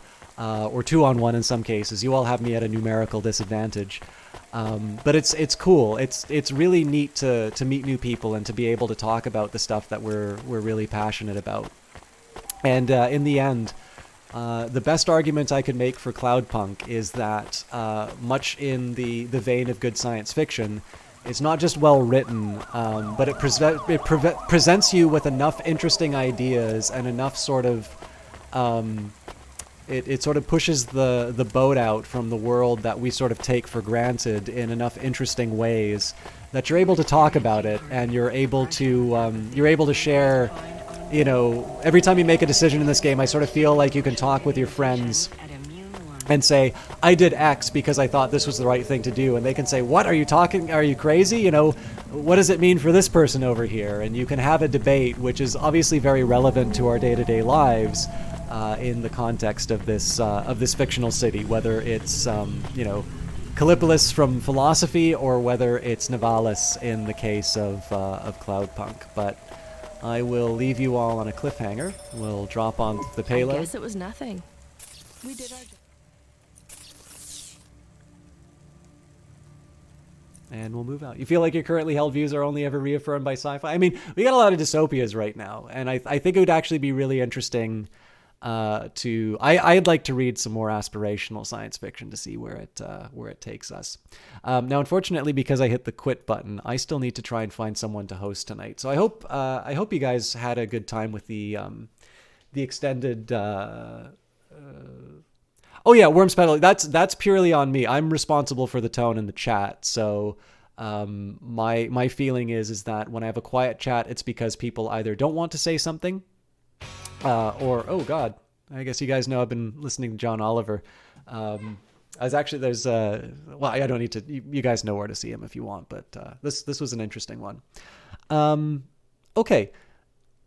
I have a really tough decision to make here. Let me just see if anybody's streaming Cloudpunk. Oh, cool. We do have someone. Okay. I don't know who this streamer is. But hey, thanks, Skidlocked. But yeah, no, I'm definitely like so I'm saying that as for me, like I know sometimes when I monologue, I either talk about something that people don't really care about and they're really just hoping that I get off the topic, or they're otherwise happy to do so. So we've got a streamer here, Captain McFancy Pants. I don't know who they are, so obviously I can't necessarily do a vouch for them, but they are streaming Cloudpunk, and I'd love it if we can give a little more support to this game. I will remind you that this game is currently on sale, so it's 33% off on Steam. For me, that translates into, let me see what that is, 33% off, $14.73. You can buy it with the soundtrack for $20.18. Again, these are all Canadian. I believe the developer, I don't know if it's pre-recorded video or if it's live, but if you go to the Steam page, if Captain McFancy Pants isn't doing it for you, I believe the developer has some kind of a video that they're putting on the Steam page. If you don't have the means or don't want to buy it quite yet, but you're interested in the game, I highly recommend you wishlist it. It's probably the easiest way that the developer can let you know that they're putting the game on sale.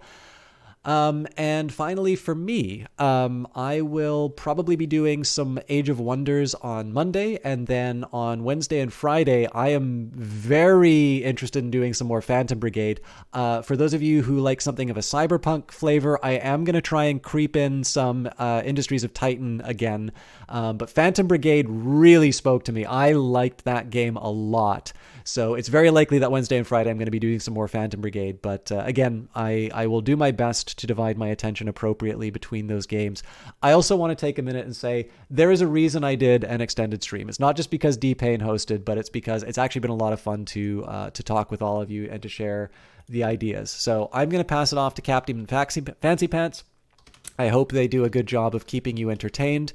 And until next time, I hope you guys have a great evening, and we will see you, whenever our paths cross in the future. Please be good to one another. And oh wait, I still have a few minutes before the raid finishes off, so I will dutifully let the timer go down. Oh, it looks like it's really filling up. Thank you guys for doing that raid.